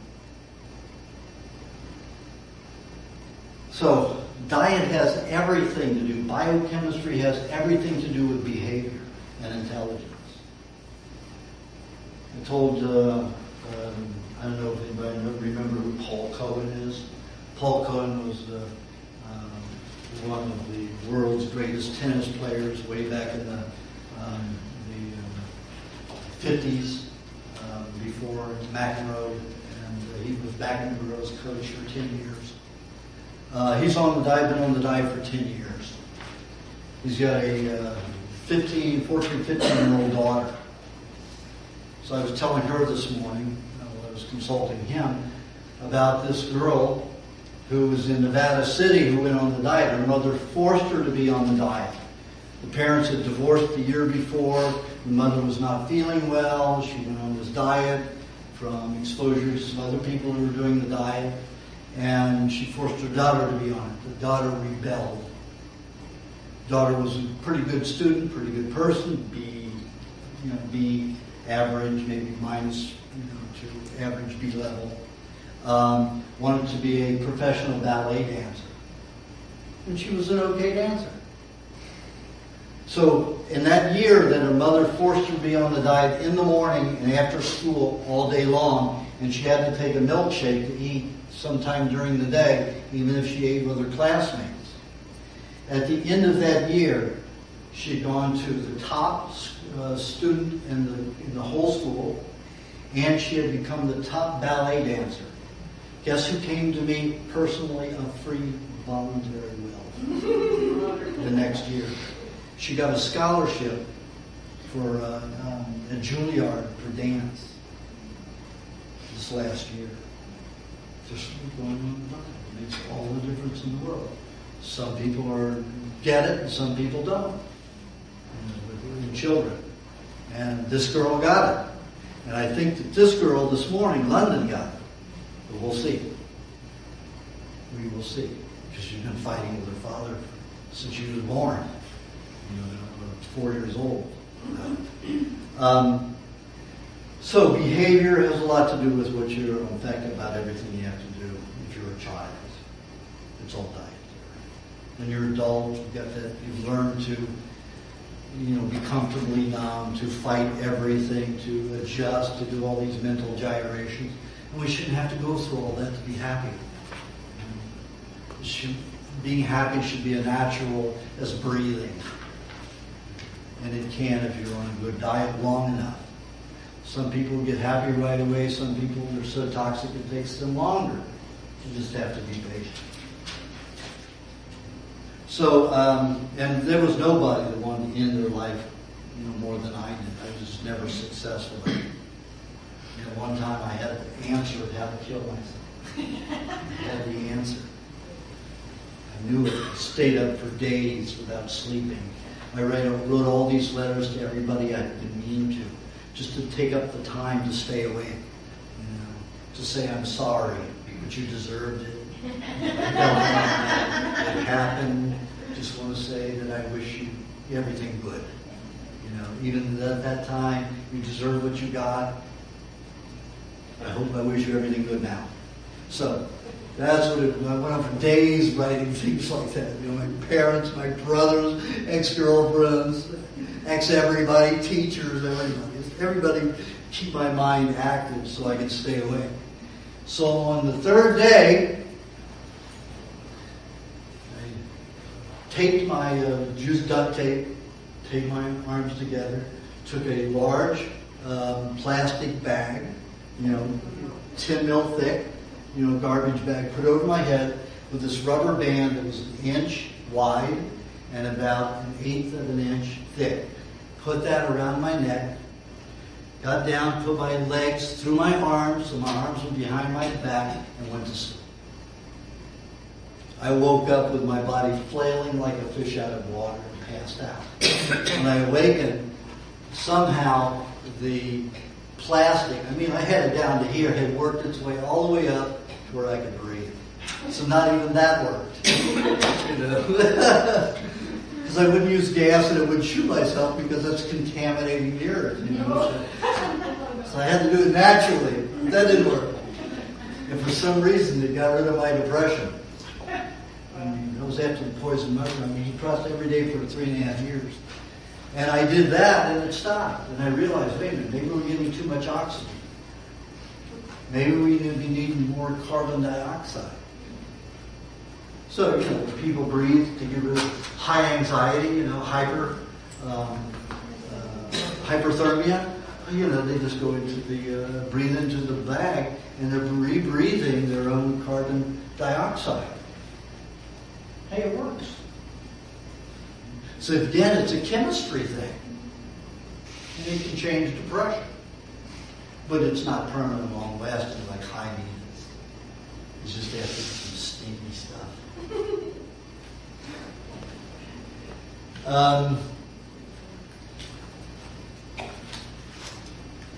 The body operates starting from the time you get up in the morning. And it has cycles of what is good to eat and what isn't.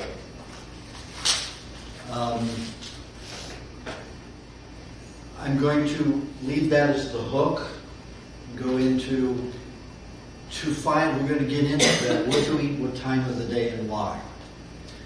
But first I'm going to go into the foods and what they do.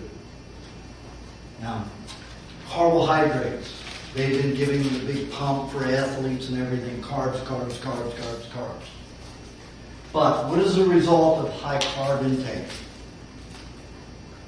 Advanced glycation end products, acrylamides, all kinds of byproducts. According to Columbia University, it's at New York City Medical Center, advanced glycation end products, no matter if it's from a raw food or a cooked food, store at a rate of 70 to 90% in the human body for a lifetime. Every time you eat a carb, 70 to 90% of the advanced glycation end product, which is always there when you utilize carbohydrate in your body. Advanced glycation end product is a byproduct always. If you're in a healthy state, which most people aren't, you'll store only 70%. If you're in an ill state, like people with diabetes or kidney problems, 90% of it stores in the body for a lifetime. Collects and collects and collects. Is that what happens? Turns into an acid. It starts eating away the body like battery acid, or it's the muriatic acid. And it's a molecular structure similar to muriatic acid. And does anybody know what they use muriatic acid for? Swimming pools. Cleaning swimming pools, cleaning paint off of concrete or brick. That's how strong that acid is, and it smells like really toxic eggs. Did you just say for a lifetime? For a lifetime. If you're on a bad diet, it's a lifetime. That's only I observe people on bad diets. So that's all they see. Is it stores and keeps collecting. It's a road toward all kinds of diseases depending upon what your particular deficiency results in. You know, if you're drying out all over the place, you can end up with lupus or MS or arteriosclerosis. If it stores in the pancreas, you can end up with diabetes. You end up with kidney failure. You could end up, on machines getting, dialysis 3 times a day. It all depends upon your particular body and system, how it's going to resolve. So, carbohydrates is really not things that a man should eat much of, is it? If you're looking at that. So protein. Protein, what does that do in the body? Every system in the body builds from protein. Every cell builds from protein. It's an important substance.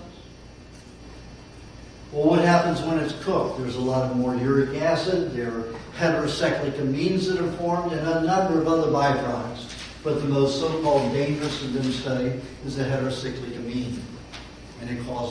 And it's involved in lots of cancer. That particular substance is found in lots of cancer tissue. The highest concentration of anything is called acrylamides. And acrylamides are from carbohydrates, fried carbohydrates, the highest amount. 60% of the fluids that are found in all cancers are acrylamides. That's why a whole team of scientists in Sweden wanted to outlaw French fries, any kind of chips, and cereals. A team of 14 full professored scientists came out with this result, and they went public with it to the press before they approved it with their university. Guess who got fired? How many billions of dollars are in chips and cereals and French fries in the world? And this is a legitimate study. It went on for 15 years. Everything about it completely true. Did you hear about it? I think it was in 4 newspapers.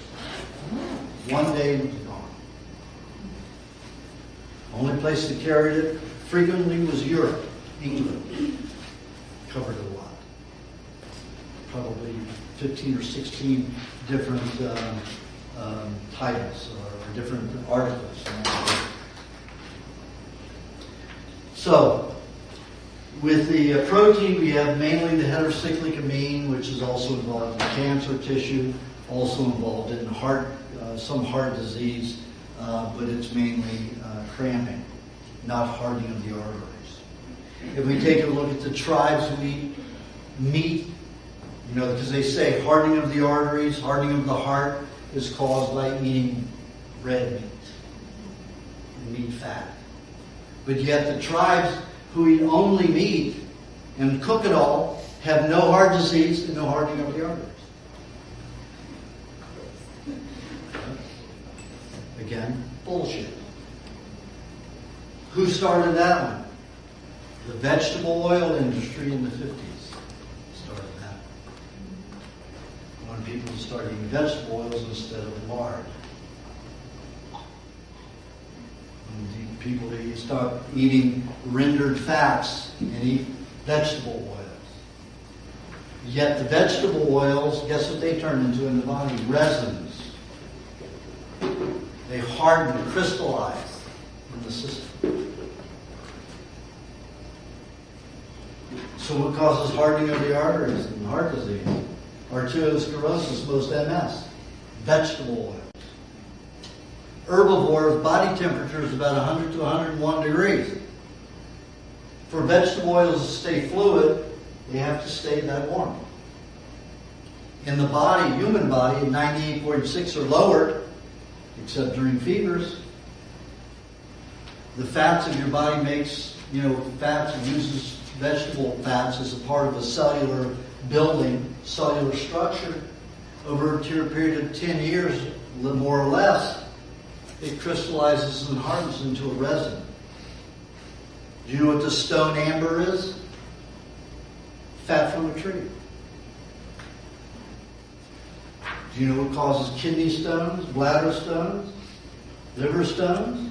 Vegetable oils, especially hydrogenated vegetable oils, which have the same molecular structure as plastic. They crystallize and harden. Half of my cancer patients have been long-term vegetarians. 50% have been long-term vegetarians. Linda McCartney. Well, she said to her husband, Paul, you eat meat and you're not with me, we'll get an instant divorce. So he used to have to go off to hamburger joints and stuff when he was on tour and she was away and sneak in his hamburger or his meat. And what did she die of? She said, I will never have cancer because I'm a vegetarian. Anybody know what she died of? Very aggressive breast cancer. It was very painful and took her very quickly. We have all this propaganda out there and no clear science. Keeps people confused and doing the wrong thing.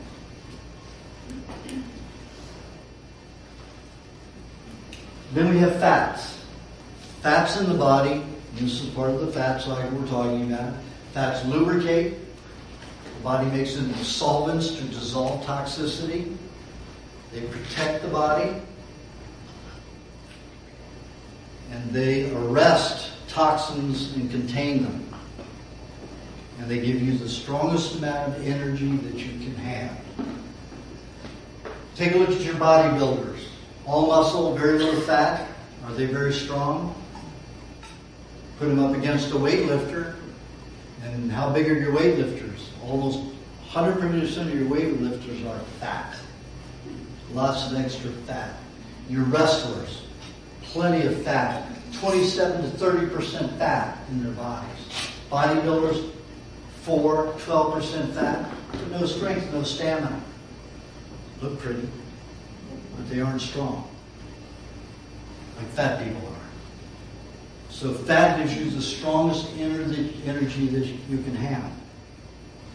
Fat to me, like I say in both books, is the most important nutrient, base nutrient that you can consume. Let me give you an example. 2 years ago, I was in North Carolina in a community called Earth Haven. And they were a bunch of hippies from my era. I'm working in my 59th year, so I'm getting near 60 there. And they've all been vegetarians and doing the whole, whole life thing. All of them sick. Terribly sick.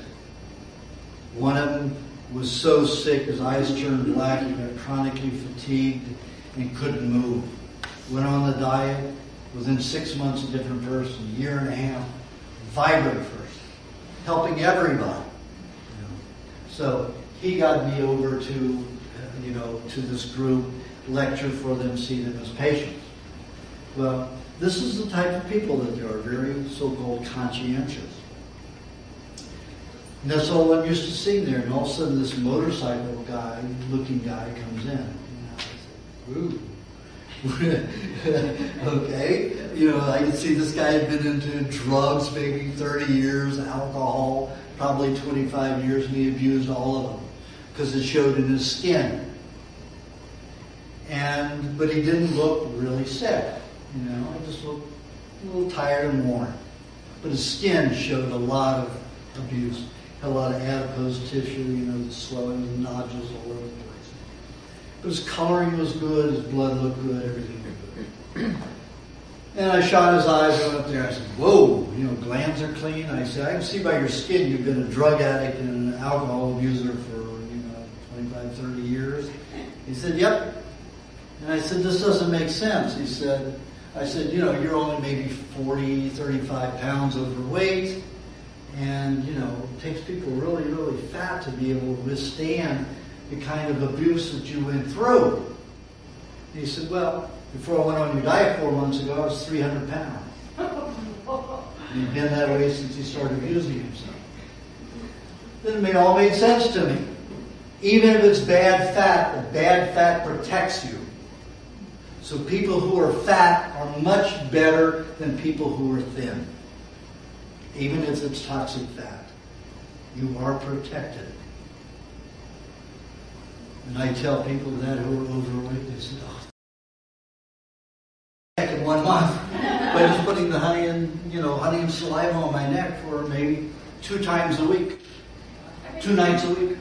I'm using your moisturizing formula at night. That helps. It's nice, but it doesn't do what this does. For some reason, the honey really does it. Saliva and honey? Saliva and honey? Yeah. Put the saliva on first, and then put the honey on top of that. Huh. Can you sleep with it? Absolutely.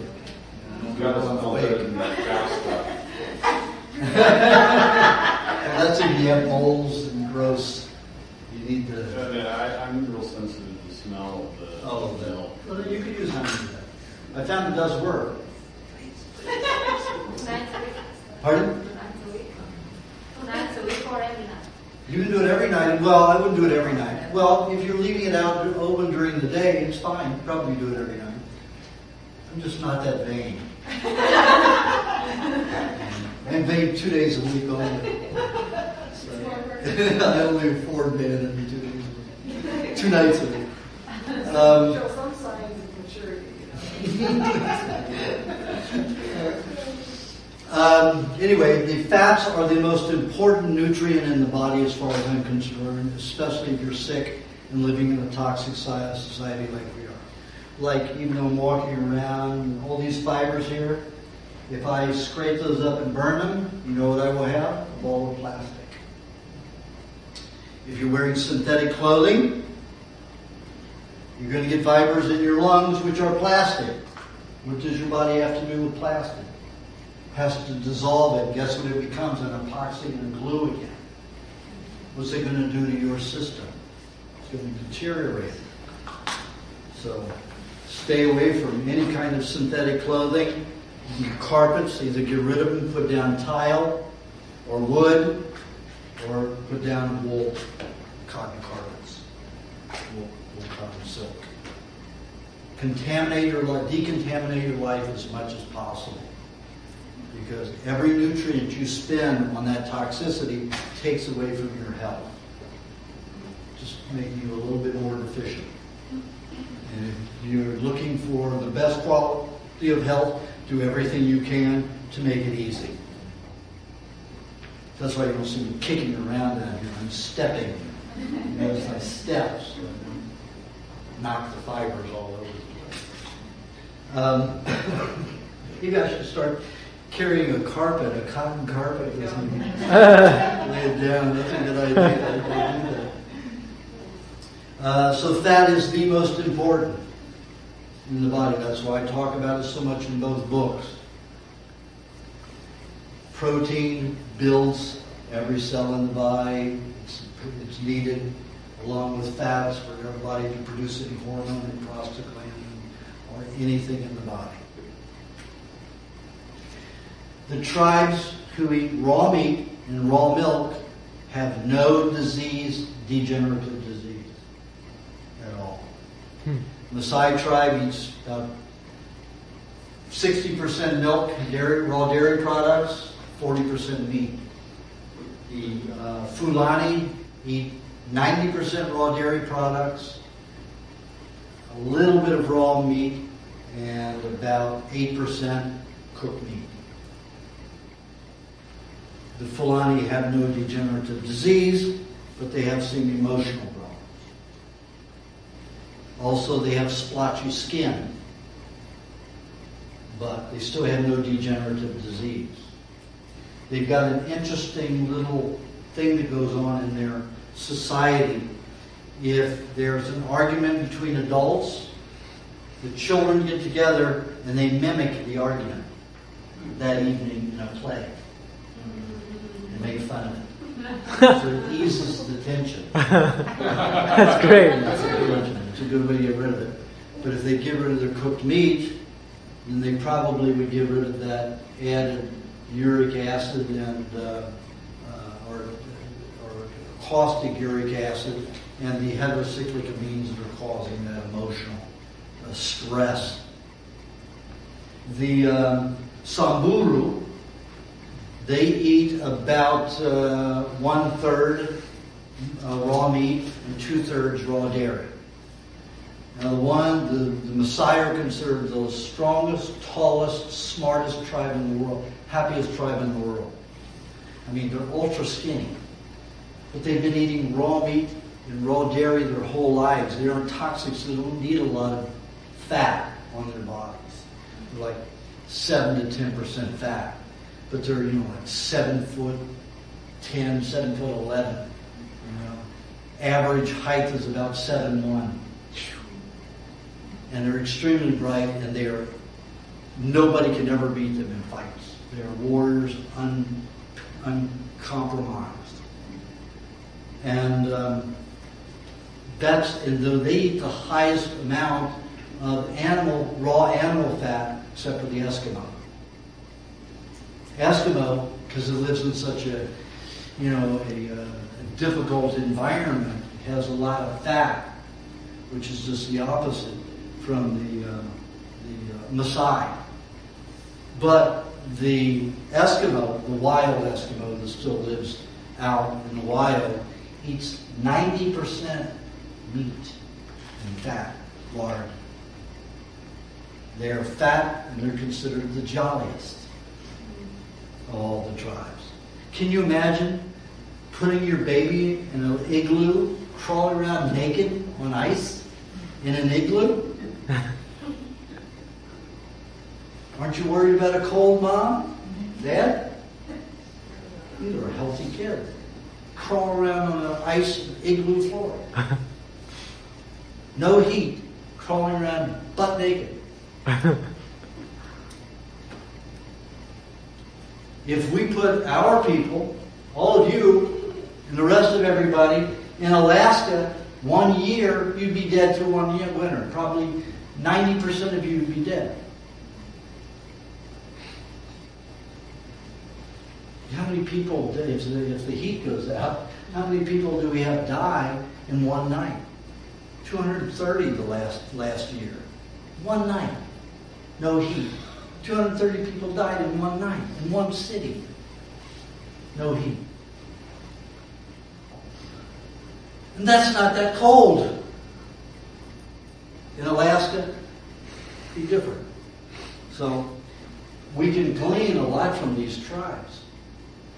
But nobody gives them the discourse or attention at all.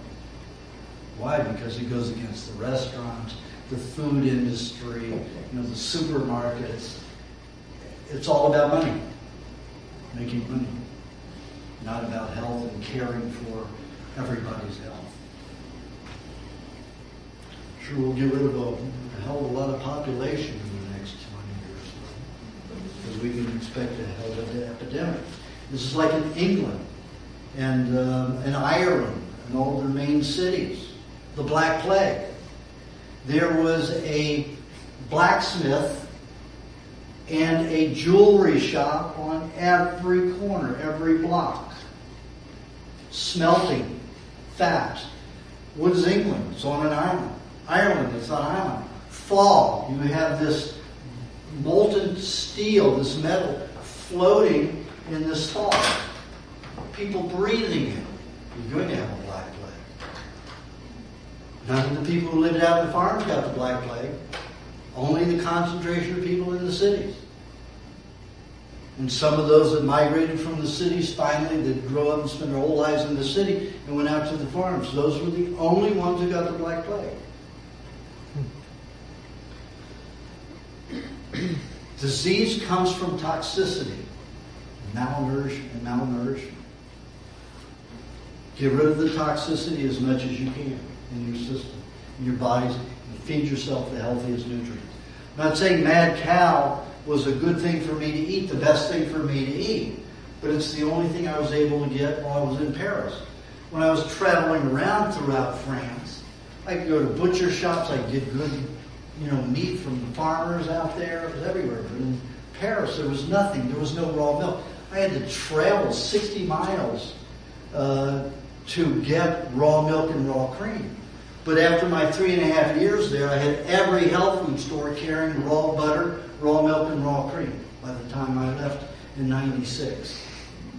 You can go to France and you can get it in any health food store. Raw milk, raw cream, and raw milk. We continued it. Can you come to Stockton? All right. Pardon? Can you come to Stockton? Well, you know, I got it legal here in California. As I was telling Stephen this morning, Our raw milk here comes from Stockton. You're kidding. Fresno. Fresno. Yeah, you can't buy it. Yeah, I'm sure it's there. You It's just close. All you have to do is call up Mark McAfee at Organic Pastures and say where you want to deliver it. If you get a group of people together, he will deliver it to you. So there it is. There was a famous biological attorney who had been fighting the law against, you know, the prejudice against laws against raw milk for 36 years. And he told me when I started my plight that I would never get it changed. He's done everything, and he knows bacteria, and he knows all of that, and there's no way you're going to persuade them. So I went to, every month, I went to the Medical Milk Commissioners meeting that ruled on raw milk. And they just kept making the laws stricter and stricter until they put Stewie's Dairy out of business. Because they couldn't sell the raw milk. And selling it pasteurized didn't pay for all the problems they went through to make it raw milk saleable, certified raw milk. So during those, I brought scientists, I brought everybody, and 4 of the 5 MDs and the 1 veterinarian were prejudiced. There was only 1 medical doctor there that was in favor of raw milk. And here they're overseeing raw milk, and the law stated the medical commissioners are not to block, they're to protect the health and make sure that the raw milk is safe. But they were out to ruin it. In fact, Dr. John Leadham, who was one of the head MDs at USC, publicly stated he was going to have raw milk banned in California. That was his plight as a medical milk commissioner. So right away, you know, this attorney filed suit, went to, you know, tried to get the government to take action against this man. They never did a thing to him. I was showing up there with scientists, with all kinds of things. 3 years they didn't listen. Poo-pooed everything until we had no more raw milk. So I said, okay, by that time I figured out the only thing I can do is prove that raw milk is good and pasteurized dairy is bad. So what I did was, I got together with Dr. Douglas, who is considered the world's most greatest MD expertise on milk, who wrote a book called The Milk Book. It's called something else now. So he allowed me to use all of his information plus every other information I could find on the benefits of raw milk that were produced by medical teams at hospitals and at universities all over the world. Then also took all of the information that I could find on epidemics that were milk related.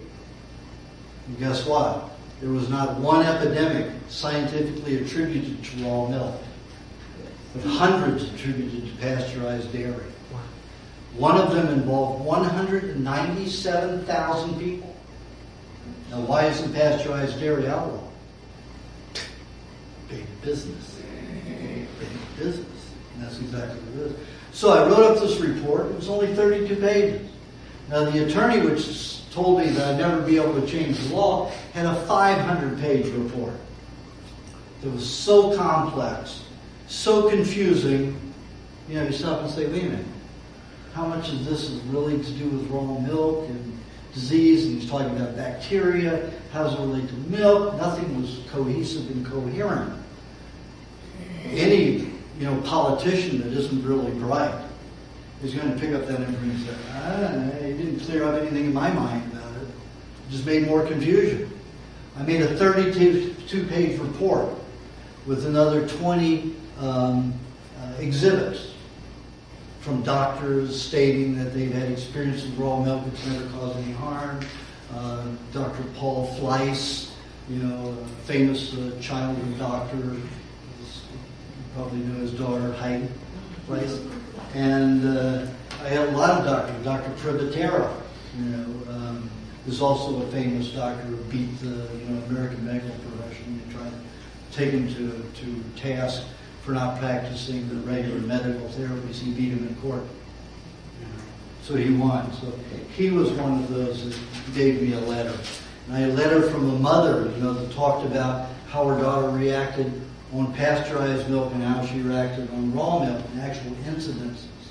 So I had all of that in it. And the Los Angeles County Health Department had issued this report to the Board of Supervisors saying that there were 5 incidences of death and disease caused by raw milk. One of those involved a 12-year-old or 10-year-old girl. And the 10-year-old girl, guess what? She drowned. And when they did an autopsy on her, they found a large amount of salmonella in her stomach. So they went to the family, and do you know what the surveys say from the health department? Does anybody in your family eat raw food? Any raw milk? The family drank raw milk. So they put down the girl died of raw milk contamination. Jesus. Oh my God. No scientific anything behind it. So Dr. Douglas went and asked the family about it. And they said, well, she didn't like raw milk. She was the only family that didn't even drink the milk. So I put the truth of the incidents on that girl, and all of the other ones they claimed, no scientific evidence. It was by survey that it was blamed on raw milk. It had nothing to do with truth or science. So, guess who got fired that next week? The head of the Los Angeles County Health Department got fired. Because I came through with a report that absolutely said every bit of that was a piece of garbage and a lie. And then I gave them my 32-page report with exhibits. So it came out 52 pages altogether. And the Board of Supervisors said, okay, what do you got to contest about all this information? Not one comment. So it's Finally. true. We now have raw milk. Amazing.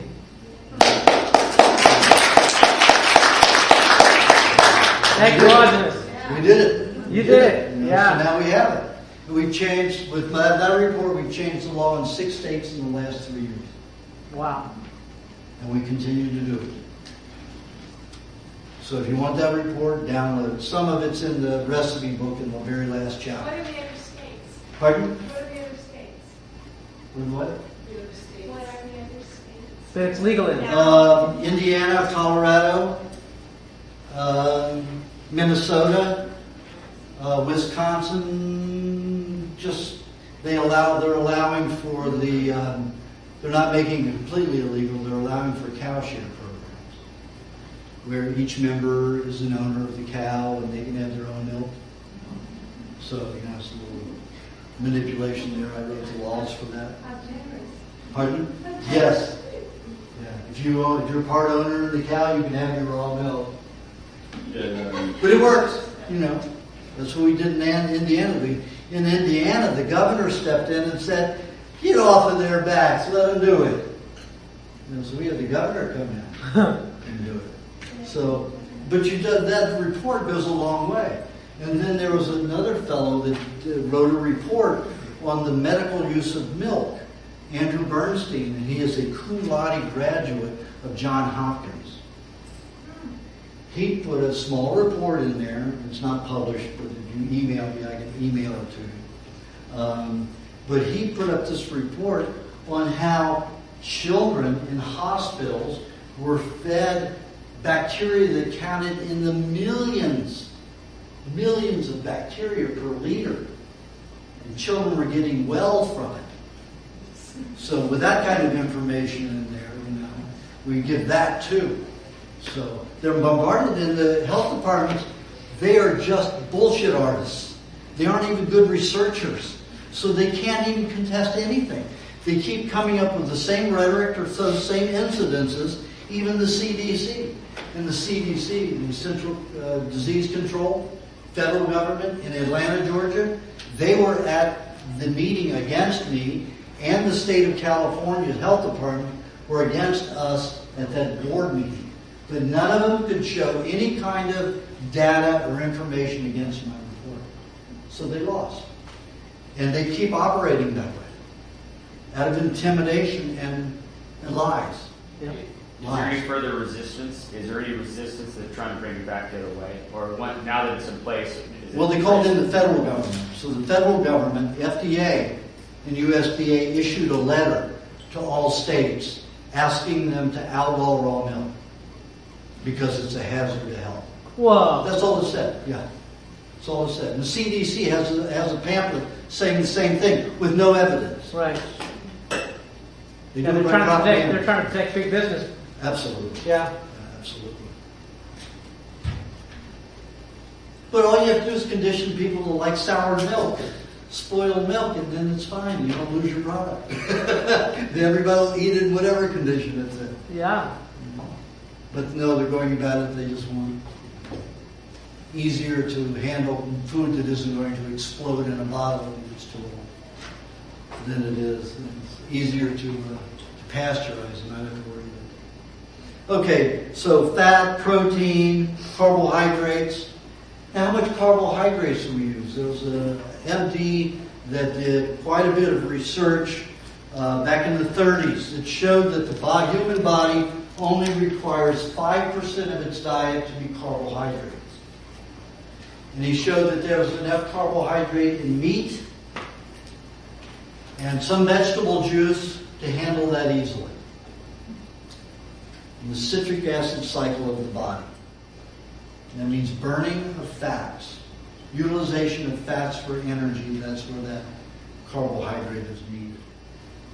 Now, of course, if you're eating a high carbohydrate diet, your body's going to turn a lot of that carbohydrate into an acetone, which is a fat, a quick burning, high waste byproduct, toxic byproduct with heterocyclic amines, lipid peroxides, full of lipid peroxides.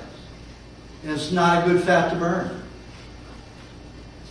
Getting fat from fatty sources like coconut, cream, butter, milk, olive oil. Olive oil is not a vegetable oil, it's a fruit oil. Avocados. Those are all fat. Eggs. Those are all fats that are very easy and stable and don't create any lipid peroxides in their use and digestion. When you cook them, they do. They do create those byproduct toxins. But when they're raw, there is none of that. And you do need a little bit of carbohydrate to burn them. But you've got carbohydrates in almost every food there is. A piece of fruit once a day, with lots of fat. So it doesn't sugar out the system. Vegetable juice contains, a little carbohydrate. The mixtures that I give don't have but maybe a fraction of it. There is the amount of carbohydrates that's in celery is not enough to even digest the celery. So if you add, like the parsley in it, which is very concentrated in some carbohydrates, it's enough to digest both of those, but not enough to give you much other carbohydrate. Now we're getting into what the body does at different times of the day. Now the body runs very well on low carbs, which is just the opposite of what you're told. It doesn't need much carbs if the carbs are good quality carbs made from protein. So this glycogen that is made from protein is made from pyruvate, which is a protein sugar. The body takes pyruvate, makes the glycogen. The byproduct of advanced glycation end products from the utilization of glycogen from the pyruvate is only 7 to 8%. When the glycogen is made from carbs, 70 to 90% waste product of that advanced glycation end product, which is the rate at which you store it. So 70 to 90% of that 70 to 90% is going to store in your body. Any carb? Any carb. Fruit? Doesn't matter. Doesn't matter. Any carb. So, pyruvate is your best protein and carbohydrate. So, What is that? How to pyruvate. Pyruvate. I've known about it since the early 60s. That was one of the first books I read. It's called Sugar in the Criminal Mind. And this doctor showed throughout the 30s and the 40s, working with different prisons, how if he had, potato chips, and if they were fed French fries, it would create a lot of advanced glycation products and a lot of sugar byproducts. And if they had sugar in the diet, the violence increased. And when he got rid of all those foods and just had on, baked potatoes and meats and gravy with no sugar in it, all of them worked all harmoniously together, and there were never any fights, never even any arguments in the whole prison for 6 months at a time. And as soon as they would revert to having sugar or something like that, they'd start having problems again, like that. So pyruvate means if you want pyruvate to become your glycogen, then you have to eat meat in the morning. Now the body is going to gear its system according to what you feed it in the morning. The glycogen system is going to be determined by what you eat till noon. It means you stay away from fruit in the morning. When you have a vegetable juice, make sure it's mostly celery, so it's low carbohydrate. An hour later, after you finish that, you have a meat meal. That meat meal will make sure that your body makes only glycogen from pyruvate. And you eat fat with it too, to make sure that you're not going to use all of the carbohydrate and make too much pyruvate. So then you'll be still hyperactive. So you need fat, you need butter, any other fat, but at least a tablespoon and a half of butter with that meat meal. That's a minimum. I eat half a cup, a third of a cup with each meat meal minimum. Sometimes I'll eat a whole cup of butter, or three quarters of a cup of butter and an egg, with maybe a little onion or garlic in it, with one meat meal. Sometimes I'll eat anywhere from 1 to 2 pounds of meat a day, and 2 meat meals, a pound at a time. This morning on the way here, I downed a whole pound of meat. I had my onion butter mixture, down half a cup. So, prepare for this. I have to stay focused. And you see, we've gone all over the gamut, but I get right back to the point. When I used to be a fruitarian, I was all over the, what was I saying? What was I saying? Help me, where was I going? You're not a mind reader, so you don't know. But, but I can stay with it all the time now because of the process and the way I handle my food intake. So, after that, you usually need some digestive enzymes because nobody's very healthy, so always have your honey. You have a couple of 1-2 tablespoons after a meat meal. Honey. Unheated honey. Again, this is early in the morning, so you still got to get to noon before you can eat any carbohydrate. So, let's say you have a milkshake, which calms the body down and rests, makes the nerves settle. So a milkshake, let's say you have 2 to 4 ounces of milk, 1 to 2 to 3, even 4 eggs, depending on how large a person you are. So you could have 4 or 5 eggs with your height. I have usually 3 eggs in mine. And, and maybe a tablespoon of butter and 3 to 4 tablespoons of dairy cream, 1 to 2 tablespoons of honey, blended together, and drink that over, maybe a half an hour period.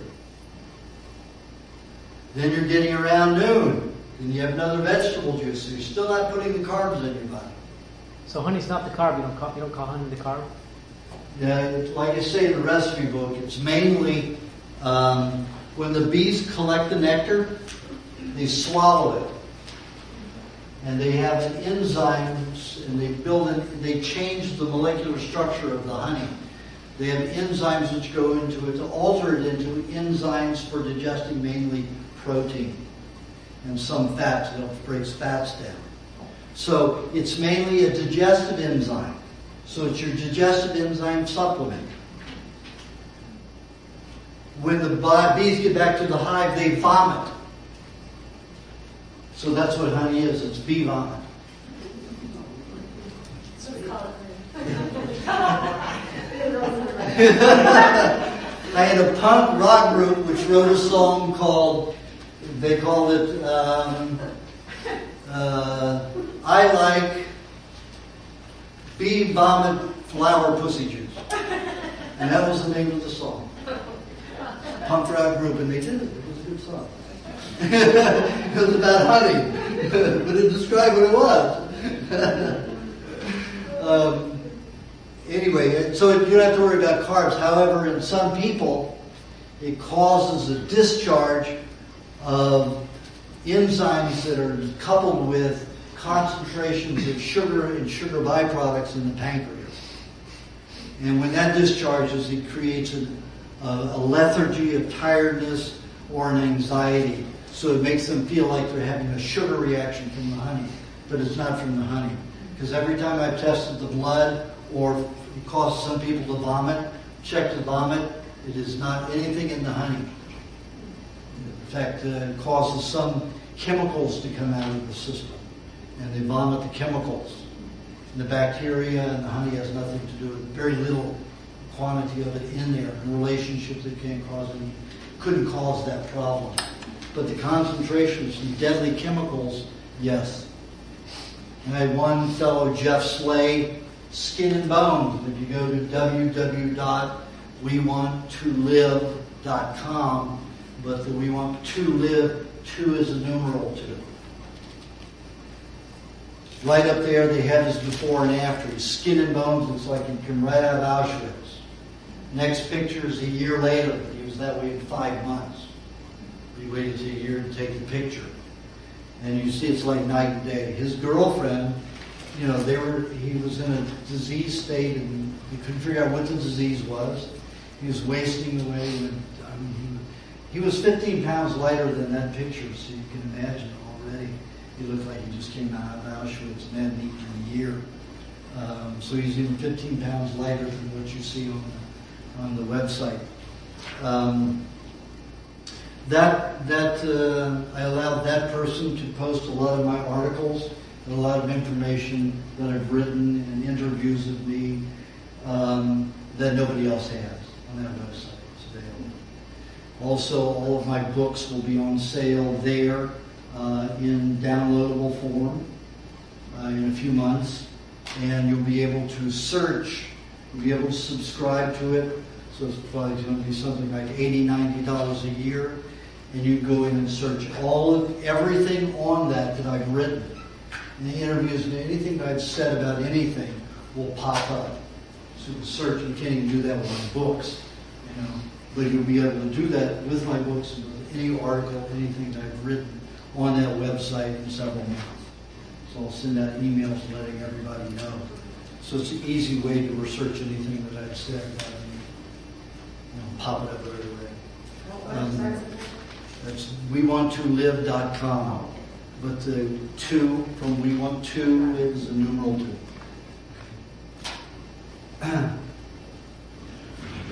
Okay, we're going to take a break now. About 10-minute break. Well, maybe 15 minutes. There's a lot of people who have to go to the restroom. You have a juice somewhere around noon, vegetable juice. Again, it's still low in carbohydrates. If you're a person who's on the thin side, you should probably always put a tablespoon of cream in your juice. A little bit of carbohydrate in there will help you slow down the process of enzymes getting through digestion into your system. And you want to slow everything down when you're thin, high metabolism. And then we have the fruit somewhere between 130 and 430. You always have it with some fat. Now, everybody's full of metal toxicity. So it'd be a good idea to have some berries with cream.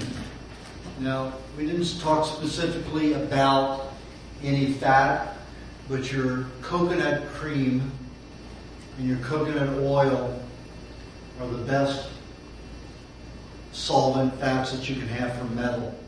If I took this lid here on this metal and you put coconut cream, coconut oil in it, especially coconut cream, it would turn black in about an hour. It starts ripping it up that quickly. I've used olive oil or flax oil, the other kind of oil on it. It could take a day to turn black. Wow. The coconut cream starts working within an hour. Coconut oil, it's a little slower. It may take 12 hours. Coconut cream rips it up quickly. Pulls metals out. Huh? Pulls metals out. It dissolves metals and helps pull them out of the system. Wow. So that's the best chelation therapy there is. But you also need some other fat, some animal fat along with it to help bind with those toxins so that they don't store in the system. So I recommend that, let's say you have anywhere from 3 tablespoons to 6 tablespoons of coconut cream with 1 to 1.5 tablespoons of butter, 1 tablespoon of dairy cream, 1-2 tablespoons of honey. Now, if you have a terrible sugar reaction when you have the honey, like I say, it's the pancreas cleaning itself. Sometimes it's the liver cleaning out old toxic sugars that it's stored in it, or carbohydrates that it's stored in it, and it's not from the honey. So you may need to regulate the amount of honey that you use until your system stops dumping so much. But in that quantity with the fats, it should slow that reaction. If you eat the honey alone, you might have more of that reaction. Now, the darker berries help get rid of the heavy metals quicker. And like raspberries will get rid of aluminum, the lighter metals, and iodine, aluminum and iodine. The strawberries will decontaminate the skin and collagen. But because they're so overbred, they're not the same way as the wild one, which are very small and not appetizing at all unless you have sugar and cream. Now, with the butter is much more digestible for the liver. And butter feeds almost every system in the body. But it's like the body is like an orphanage of many, many children. The children are going to gobble it up, and some children back in the back are not going to get much. And that's what happens with the skin and the connective tissue and the tissue around the lymph, and even in some in the bone marrow, in the joints. It's all going to be absorbed before it ever gets to those areas. That's why if you make the moisturizing lubrication formula, it'll get to those areas. When you mix the butter with an egg and lemon juice and honey, it breaks it down quicker, and it floods the system with more than the immediate areas can absorb. So it gets all the way out to the skin, at least to the joints and the connective tissue. Because the skin secretes and excretes more toxins than any other organ of the body, the skin will always be the last to be mended and healed. That's why I recommend the the primal facial body care cream and the rest of the book for the skin, and applying honey and saliva onto the skin, because the skin just needs help.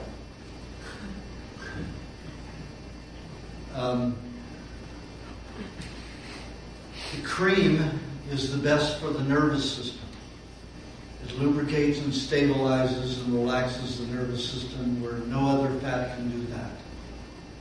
However, it's more difficult for the liver to digest because the liver has to basically use a tremendous amount of enzymes to make it into a substance like butter and to discharge it into the system. So if you have a slow liver, you want to have enough cream to keep your nervous system relaxed, but not enough to cause yourself pain, and you just have to rely on more butter, especially the lubrication moisturizing formula. Now I call it the lubrication moisturizing formula because for women, the sound of moisturizing is very pleasant. For men, they like lubing. But it's the same thing.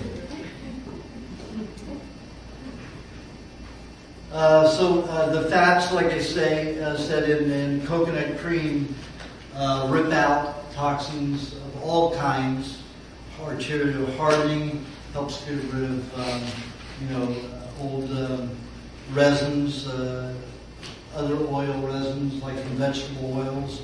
Peanut oils that have been hydrogenated are basically plastic. They turn into a resin and a hard substance in the system. Also cause kidney and bladder stones, liver stones, even gallbladder stones. So in order to eliminate that, the coconut cream is pretty good for that. In order to get them out entirely, it's good once you've been on the diet a while and stabilized on the diet maybe 6 months to 2 years.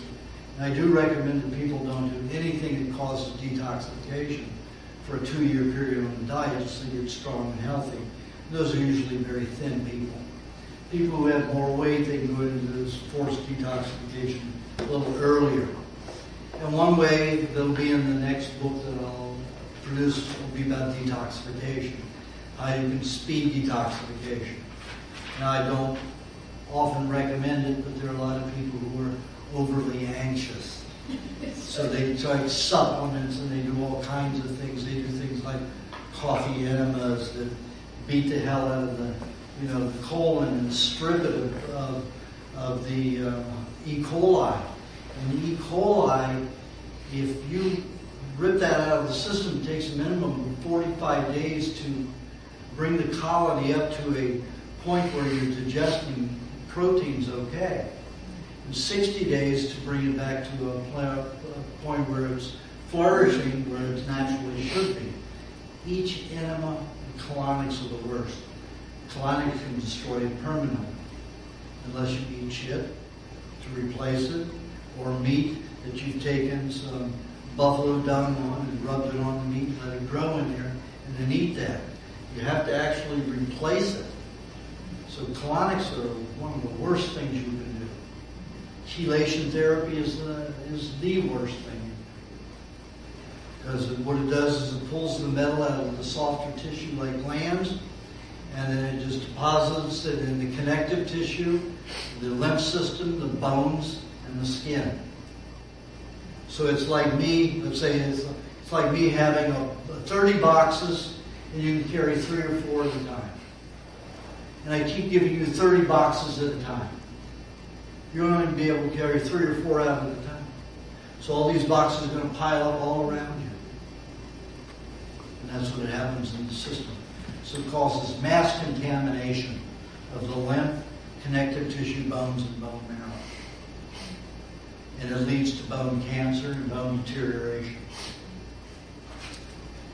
So that's the worst. The second worst is colonics. The third worst are, vitamin E supplements. And the next would be vitamin D supplements, which is vegetable oil exposed to radiation. Isn't that appetizing? Irradiating vegetable oil, that's your vitamin D. Anytime they put it in milk, any food, that's exactly what it is. Irradiated vegetable oil. Very appetizing. Sounds really healthy, doesn't it? I want that vitamin D. Vitamin A, they produce by taking carotene and mixing it with fat. We call it vitamin D. Vitamin A. None of that's good stuff. None of it's real. It's just chemistry that they make you believe it's something good, but it isn't. Some enzymes can be helpful for some people who digest poorly. Their pancreases are not working, but my recommendation is using honey. Can't get a better enzyme concentration than in honey. If you react badly to it, you can take 1/8 of a teaspoon every 15 minutes to half an hour. It's the way to just feed it into the body slowly and gradually. Mix it with a little butter, 50-50 honey and butter. It's a good way to get it into the system, to feed it into the system slowly. You'll find the digestion of anything improves that way. And you don't need supplemental vitamins and supplements. But a lot of people aren't going to carry their honey around like I do. So they'd rather have a pill to pop. And that's an option, that's a way to do it. But there's toxicity involved in that. Because it's in a substance, it's not all enzymes, and it's adhesive together to keep it together in a pill form. And that's toxic. And it's accumulating. And it can destroy certain kinds of bacteria in the intestines. E. coli is the most important bacteria in the system because it's responsible for the final stage of protein digestion. It synthesizes all the B vitamins and the amino acids that back up the lymph system. So it could be said to be backing up your immune system. The immune system is bullshit. There's no such thing as an immune system. The body doesn't build an army to protect itself. It's always expecting that everything will be the best. So it only counteracts when it has to. White blood cells. Sometimes some people will develop a so-called immune system, and they'll have a high white cell rate, very high white cell rate, and then they'll be diagnosed as anemic or leukemic. I've got leukemic patients whose counts are somewhere around 200,000 white cells, maybe 50 to 60,000 red blood cells. They're considered anemic, yet they run 7 to 13 miles a day. And they have no symptoms. I've got a gymnast, an Olympic gymnast. If cholesterol doesn't stay at 327, she can't perform. When she was on a cooked diet, her cholesterol was the same thing, right around 327. But she'd get flus every 2 to 6 weeks. And they almost kicked her off the team.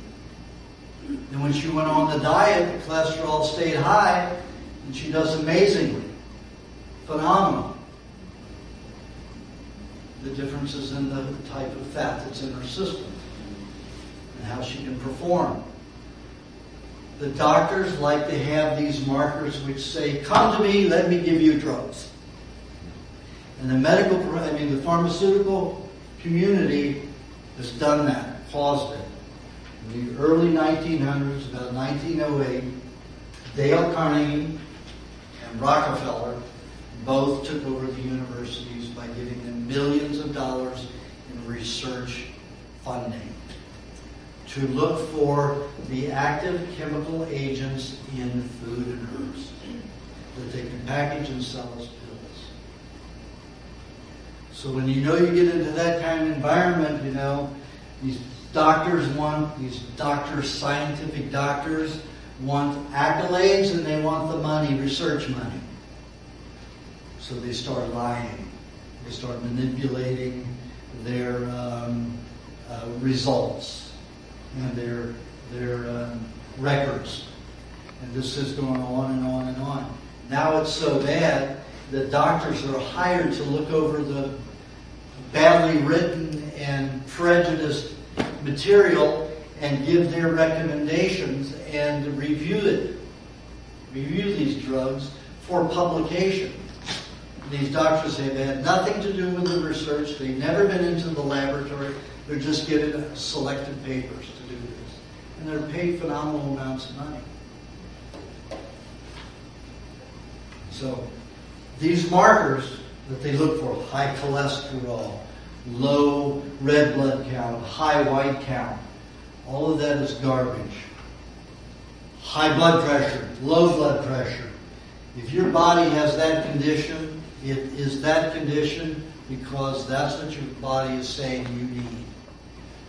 Take somebody with hardened arteries and a hardened heart. What happens if they have low blood pressure? If you've got a hardened artery that keeps hardening and shrinking, don't you need high blood pressure to blow it out? What's going to happen if you have low blood pressure? You're going to get weaker, and more problems are going to happen, and then you have to go for a heart bypass. Why do you think that 60% of the people who go on that heart medication end up with heart bypass? Because it lowers the blood pressure, so it just keeps hardening and shrinking. Of course, I have a heart attack because there's no blood getting to the heart, or so little. It's planned that way. If your body has low blood pressure, you've got too much adrenaline, you've got other problems in the system where it needs to lower your blood pressure and slow you down till you get on a good diet. And still it may stay low for a while.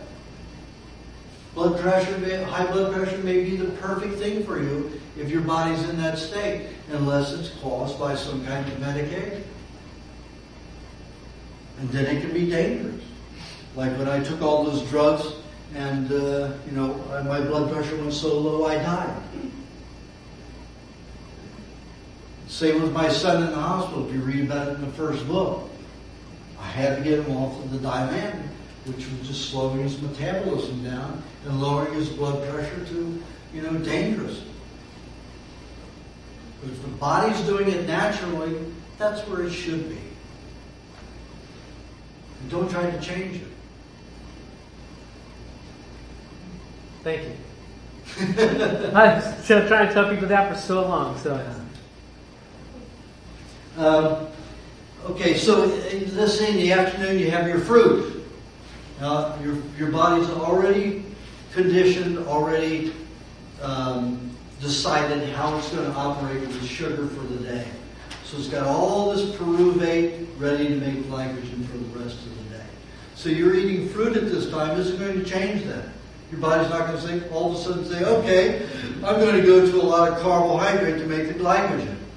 What it's going to do is it's going to take that fruit, make some alcohol with it and some solvents to dissolve toxicity, help get rid of uric acid that may be stored in muscle tissue, help clean the system, help get rid of heavy metals. No matter what it is, you can alter the fruit to alter what'll clean out of the body.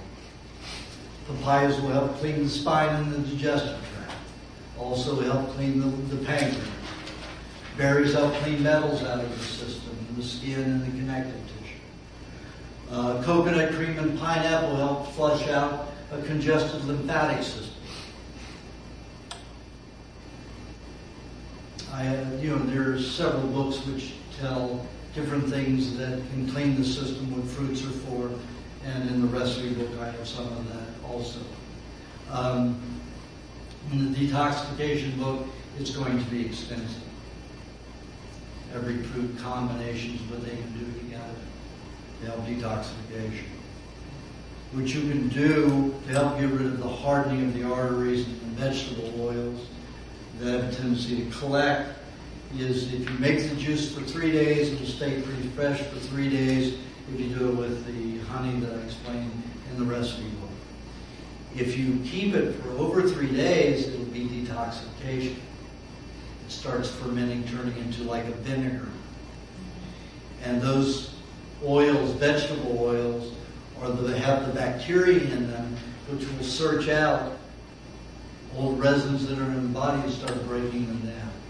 like I said, we said before the break, let it be 6 months to 2 years before you're on the diet, before you start doing detoxifications, especially of hardened vegetable oils, unless you have kidney stones or bladder stones, then you want to start doing it sooner until you eliminate those, stop forming them. And those stones, what they are is just resins with a heavy mineral concentration. They get into the bowels, into the kidney or bladder, and they start magnetizing each other, and they start clustering. And as the longer they stay together, they start dehydrating and becoming hard like stone. When they first come in, if you notice, and if you collect your urine, let it sit for a few days, and you see lots of little orange crystals at the bottom. That's what happens when the stones are forming in the body, but it's staying too long in the body. If you take those, they're really soft after a few days, but if you left them in there weeks, they get really hard. The longer they're in there, the harder they get. But if you take them and go like this and smell them, you'll know what they're from. Like I had them forming in my urine about 2 years ago, and even when I was urinating, some was passing out. So I took them and maple syrup. Pancakes, yes. Maple syrup. So I had them tested, and sure enough, maple syrup. You're saying you're collecting your urine to see if there's these things in there? Yeah, sometimes I do. To see if the crystals will form in a few days. Okay. Do it in glass, not glass. Yeah. And then if they form, you'll know that you're discharging some kind of resins. Too much carbs. If you analyze it, it's expensive to have things analyzed. I get people who donate to, Right to Choose Healthy Food, or sometimes I'll have things analyzed. It's like $800, minimum just to have one analyzed. And I started to tell you before, that guy was real skinny and got the weight on his because he was deteriorating. His fiance saw that they kept putting their wedding off for 1.5 years because he just kept deteriorating. And he wouldn't get married unless he was not going to die. And here he thought he was going to die. So he went on the diet, so of course she saw what happened. She's on the diet, So she vomited after eating fish. And he'd eaten the same fish and he didn't vomit, so she thought it was a bacteria in the fish. I said, well, Jeff, if you save the vomit, we'll have it analyzed at the laboratory. So he comes from a very wealthy family, so I don't think he ever works. And never worked in, but I know of. He's traveling all over the world. His wife works, but he doesn't work. So the guy's got quite a trust fund. Anyway, he spent $800 on this test with, a half a cup of vomit, and the drugs in it were phenomenal, chemistry in it. It even had date rape drug in it. GHB. Yeah. Even had that in it. But it was extensive. It was like a very high ratio. And of course the bacteria, the body wasn't getting rid of it because of the bacteria, it was getting rid of it because of the poisons. And that's what you have to understand. Every time I've had a laboratory test done of vomit and diarrhea, it's always high in chemicals that are not biochemistry. They are industrial chemicals. And the body will, when they start mixing, you have herbicides and pesticides, preservative mixing together, you have whole new chemistry formed. And a lot of them are, say, unidentified chemicals because the combinations are not understood or even utilized. So anytime your body's in vomit and diarrhea, you should cheer and be happy. Because you're getting rid of some pretty toxic poisons if that happens. On that little half a cup of vomit, it was a 52-page report. 52-page report. No, 62-page report. Now I've got a patient who has metastasized cancer, and I collected her vomit. I'm going to have that analyzed. just to see what's caused her cancer. Because whatever she's vomiting, because the tumors are now dissolving and going away. And she's vomiting frequently. So I want to see what caused the tumors in the first place, what chemicals caused hers. So I'm sure that there's a lot of acrylamides in it, but I'm not going to look for those. I'm looking for industrial chemicals that are in the body. Shouldn't be there. And a lot of fats, a lot of these tests, in fact, all those tests have different triglyceride compositions because the body uses those fat triglycerides and fat formations, fat molecule combinations that help dissolve these toxins and chelate with those toxins to keep them from being as damaging. So you should always expect a high rate of triglycerides to be found with those chemical compounds. And 1/2 of her vomit were triglycerides that were bound with those chemicals. And they put an enzyme in there which releases them and then they can analyze the composition of those chemicals once they're released. As long as they're bound in triglycerides, they're not free to be able to analyze. So anything your body does, be happy. As long as you're feeding it properly. Now, people go through detoxifications all the time. A lot of people say, well, this diet's causing me to detox all the time. You know, I'm getting sick and I'm doing all that. I said, well, how do you know you wouldn't have that happen if you weren't on the diet? People are detoxifying all the time. You're going to vomit, colds, flus, pneumonia, every kind of disease you can imagine. They're not on the diet. How can you blame the diet? So for a 6-year period, I kept in touch with 500 people who were on the diet and got the rate of them going through detoxifications. Vomit, diarrhea, how many days in a year, and how many days they suffered a cold or flu or any kind of other obvious transient detoxification. It came out to about 12%, sometimes as low as 8% over a 6-year period. 1 year was 8%, another year was 12%, and the other years was in between those but never went under or exceeded. But in the average population out there, they're going through it from 18 to 22%. So you can never say that this diet is responsible for your detoxifications.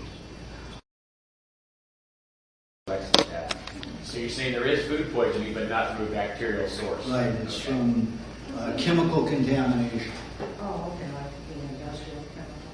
Because the medical profession and health departments, which is run by medical professionals, they always look for bacteria. They look for organisms. They don't look for any chemistry. They don't look for poison, industrial poisons like I do. So they completely ignore what's causing the problem. Again, you have chemicals that come into the body that destroy tissue. It's like I go around and I have a gun and I shoot some people in the room. They're going to rot.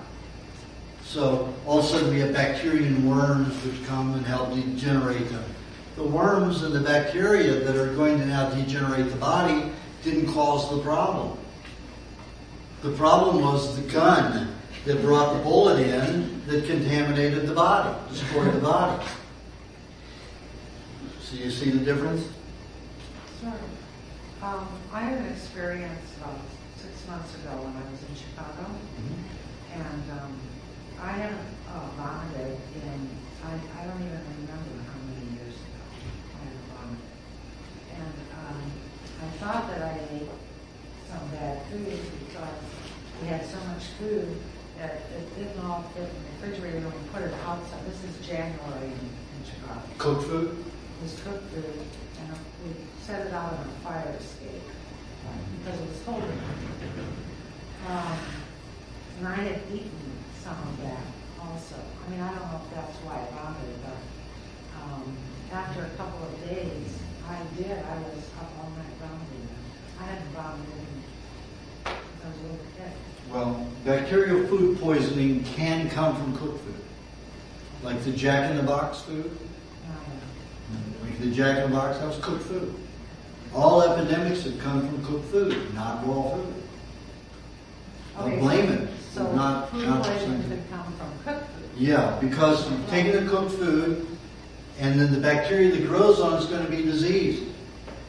Just like we grow, like the Pottinger cats, 10 years, 900 cats.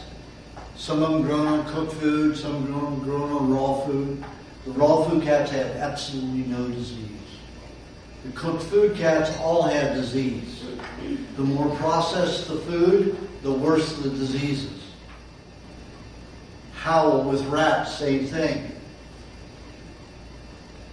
Cooked food, all had diseases. Raw food, rats, no diseases.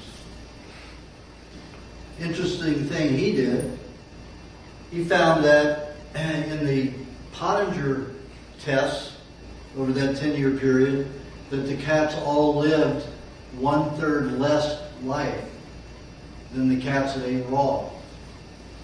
But the rats all lived the same age. There was no decrease in longevity. So he beat this around in his head, because these rats live 3 years. So minimum for one test is a 3-year period. So he's beating his brains out for a year, getting ready to do the test again, but he wants to make sure he understands everything. Why did these rats live? So he looked for enzyme content that would be different in the liver, in the bone marrow, in everything. Couldn't find anything different. And he noticed one thing. The rats who were eating cooked foods all ate shit. They ate the feces of other rats. So he said, this E. coli, this bacteria may be missing. So when they eat it, they gain it. Wow. So he put a screen down for the next round 3-year tests. And guess what? How long the rats lived? That ate cooked food. 1/3 less longevity. He lived 2 years instead of 3 years. Wow. So he shouldn't live. That's the conclusion. And I'm not kidding. Every animal species in the world eats shit except for civilized humans. And who's the sickest? First time I heard of eating shit was in Georgia, Russia. It was a National Geographic episode back in the 60s or early 70s. I think it was the late 60s. They have this shot, you see this dark-haired woman with blue eyes, and she's got this pretty smile on her face. You see she's very petite. She's chewing on something with a big smile. And pull back and you see this buffalo tail swishing behind her, like this behind her head. And she keeps pulling at it. She's got something in her hand. You still can't tell what it is because the hand, his fingers are in front of whatever it is she's holding. She's just munching away, swallowing, another bite. Pull out, and she's kneeling in front of this patty that's as big as her whole stomach. And she's just eating at it.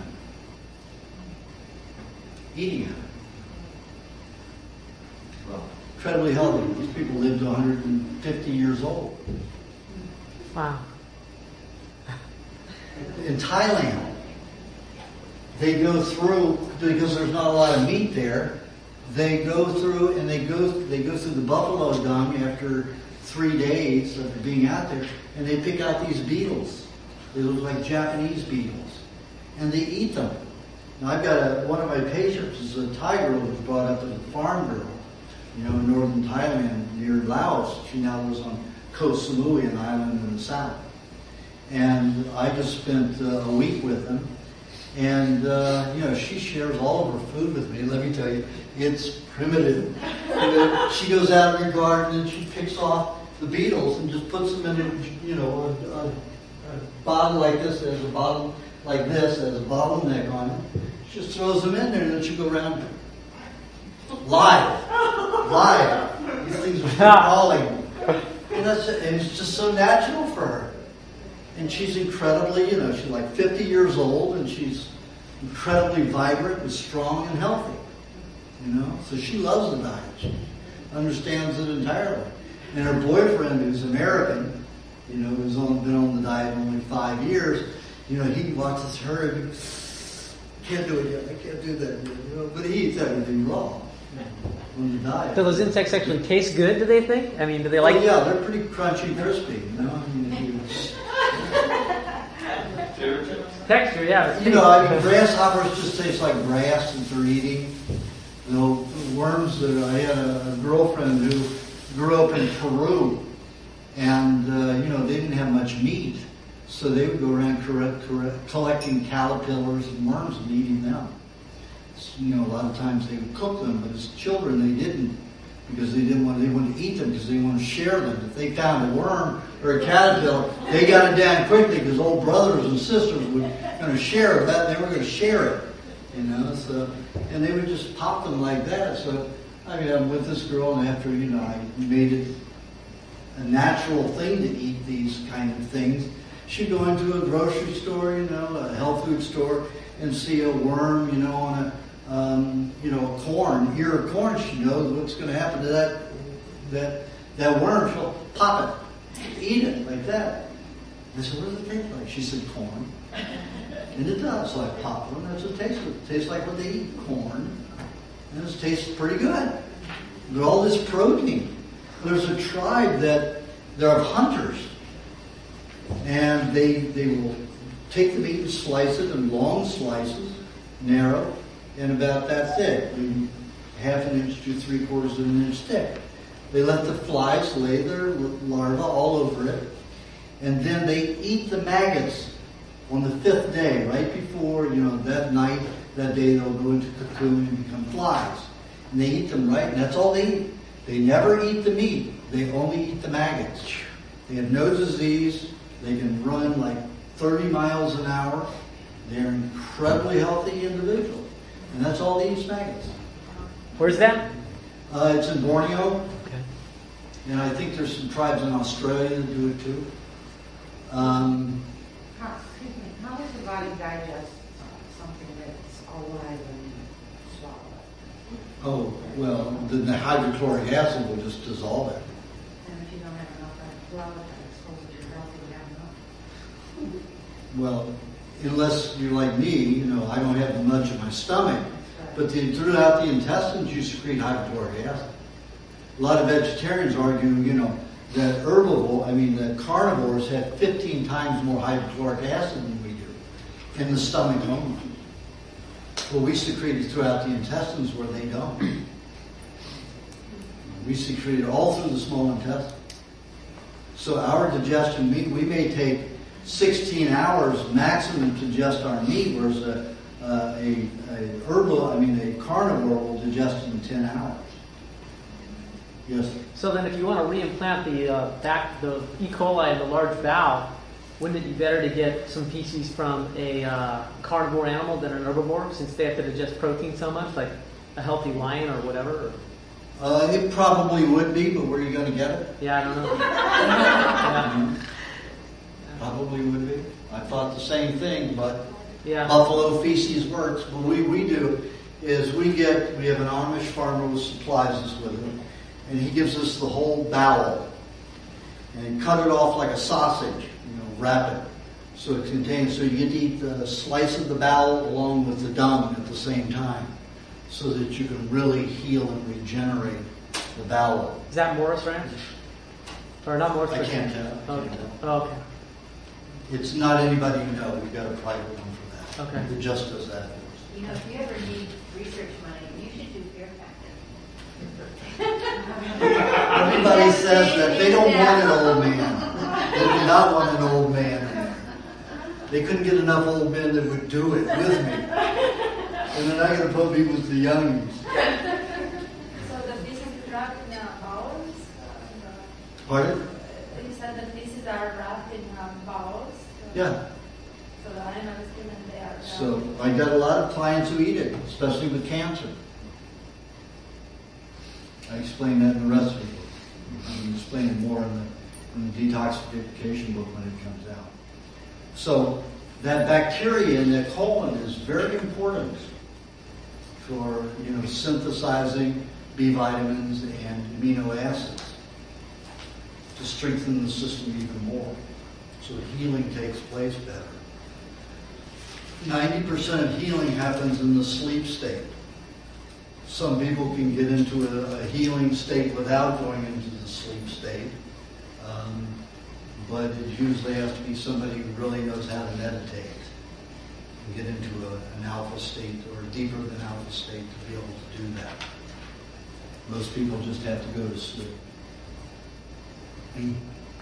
I am able to go on 1.5 hours sleep a day, 10 minutes at a time. I've done it for up to 20 days at a time. And then when I start sleeping normally, I still don't sleep more than 5 hours. When I am in an intense healing state, I still will sleep 8 to 10 hours.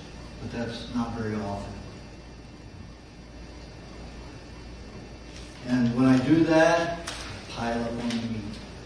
I will make sure they eat 2 to 3 pounds of meat a day. Because I want to provide all of the protein necessary to regenerate as many cells as possible while I have that kind of activity happening in my body. And like I was saying earlier, this diet does not cause detoxification. It only allows your body to detoxify properly and heal properly. If you're putting denatured food in your body, whether it's cooked or dehydrated or chemically treated, you're poisoning the system while it's already trying to detoxify. So it's going to be using a lot of the nutrients that you consume, which is very little, to help neutralize the toxins that are coming into your body and not addressing a lot of those that you're trying to detoxify with. So there's a lot more symptoms, a lot more pain if you're not doing the diet when you're detoxifying. That's why people who have a severe pneumonia on this diet can absolutely work. The only thing that can shut people down that I've seen is meningitis, either spinal or cerebral meningitis, and that's because of the headaches. Otherwise, you could function.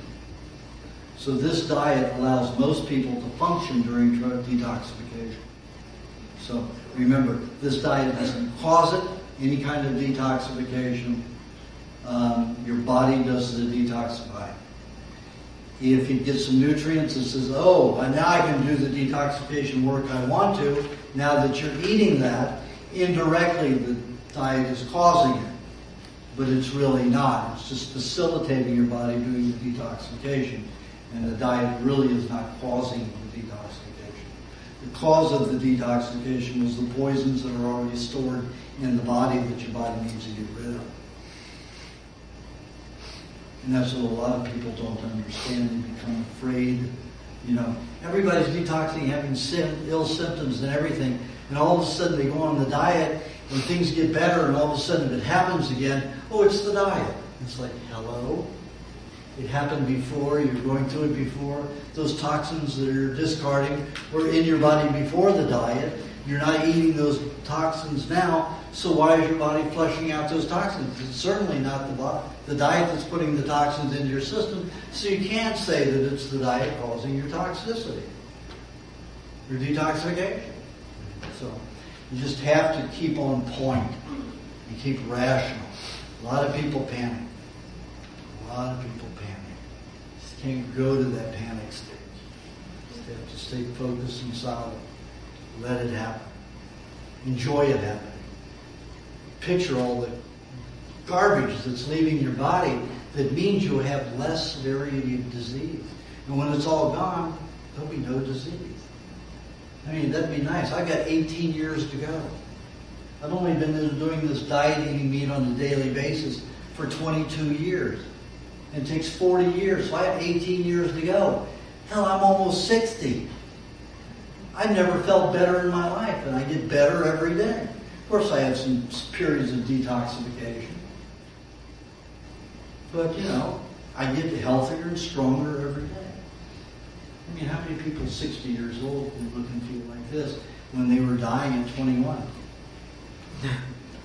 Multiple, 4 kinds of cancer, plus diabetes and heart disease.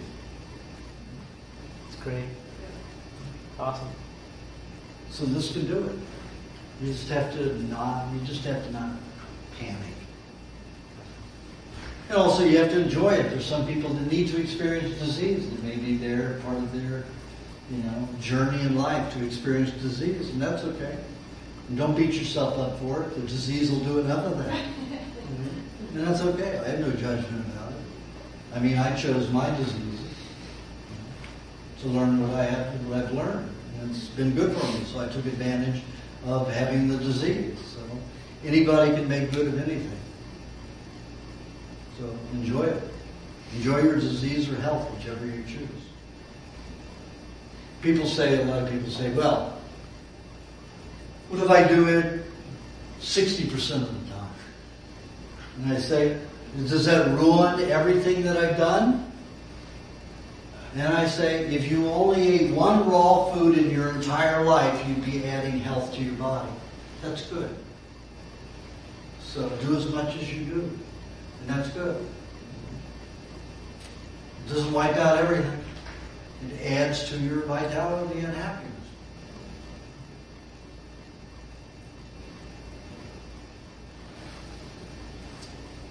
Okay. So we talked about the fats, we talked about the proteins, and we've talked about the carbs. Now enzymes. Everybody's missing enzymes. Because every time you cook something, you've destroyed 100% of the enzymes if it's going over 118 degrees. Cooked over 118 degrees. And everything's cooked over 118 degrees. Everything that you see in a supermarket, except for the produce section, everything is heated well over 118 degrees. So, how do we replace these enzymes? In the body, every time you eat something cooked, the pancreas would manufacture these enzymes, which were like a couple of thugs, mafia guys going out, and they go up to each cell and say, want some of your enzymes, want some protein, want some of your vitamins, a little bit. And they just go around collecting from everybody. It's transported back to the pancreas. The pancreas readdresses them, sends them out into the digestive tract to digest the food that has no enzymes. Now the medical scientific community says, hey, these enzymes grow on trees. Doesn't matter if you cook food, Sally found all of them. All of a sudden they appear from nowhere. It's like money growing on trees. It's bullshit. Your body's leaching them from your body. Because if they grow on trees, you wouldn't have the disease. You wouldn't deteriorate with age. And everybody's deteriorating with their age because of these deficiencies. And it just keeps leaching more and more. So how do you reverse that leaching? How do you add to your bank account to resupply that enzymes that are in every cell in your body? Vegetable juice. Minimum of 2 a day to handle your daily needs and start resupplying the others. You go 3 to 4 a day and you're really adding to that. Unless you're eating them fermented and then you're going to heavy detoxification. But that's adding bacteria which are missing from cooked vegetables. Fermented vegetable juice? Fermented vegetable juice. So it adds bacteria that help you break down those resins that I talk about, which cause all hardening in the body, or a lot of hardening in the body. How would you ferment your vegetable juice? You just let it stay long enough. At room temperature or in the fridge? No, in the fridge. So what happens when it gets thick? Either way. When it gets thick, it's fermenting vegetable juice? When it starts tasting badly. Yeah. Separate. Yeah. Separated. So you go, let go, 5-7 days. Have one a day. 1 pint? No, 1 cup. Oh, okay. Not unless you really want to do some heavy detoxification. Okay. No. If you're going to do something, you're going to push detoxification, do it lightly. In fact, you might just want to start with a half a cup and see how you do. And only maybe a couple a week if you're going to do that. Don't do many. Yeah. You just want to do it mildly. How many days before you'd say green vegetable juice would be, fermented? 7, 10, what? No, about 5 days, 5-7 days. Okay. That's without That's honey. enough. Let me tell you, that's enough. That's without honey in it. No, you can have honey in it. Okay. Even with honey in it. Because with honey in it, it only lasts 3 days. Without honey in it, it lasts a day and a half, 2 days. And it starts turning. With the honey in it, it takes, it takes about 4 days, 5 days. 5 days it's right. 7 days it's very good. 8th day there's too much alcohol and too much vinegar in it. And you start having gas and it starts destroying the digestive enzymes. Because the alcohol starts becoming too great. the acids become too great. And then it'll damage digestion, and then you start having farts. It may not smell so good. You stop digesting your eggs well, and then you really got some sulfur farts. What about when the milk goes old and it starts to it's like a wine or an alcohol milk? Is that good or not? Well, I'll tell you a story. It's interesting you asked that. I told you to stop asking questions until it was all over. But this is last year at this time, I was in Vietnam, and there's no vegetable juice there. In Thailand and Cambodia, they have all kinds of stands where they make vegetable juice. You know, I can get celery, cucumber juice even on the streets. They have their machines. They plug it into some plug nearby, and they have juice. People all over the place doing these. But in Vietnam, I couldn't find any, but they had nuc mia, which is they have these sugar canes, these pressers, they go in and squeeze the sugar cane juice out.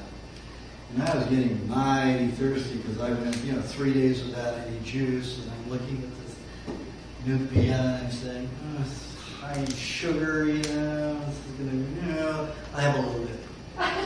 So, it was like dirt cheap. It cost me $0.10 for a cup, something like this. And drank a little bit of it, a little bit more, a little bit more. I had a cold cup, no sugar reaction.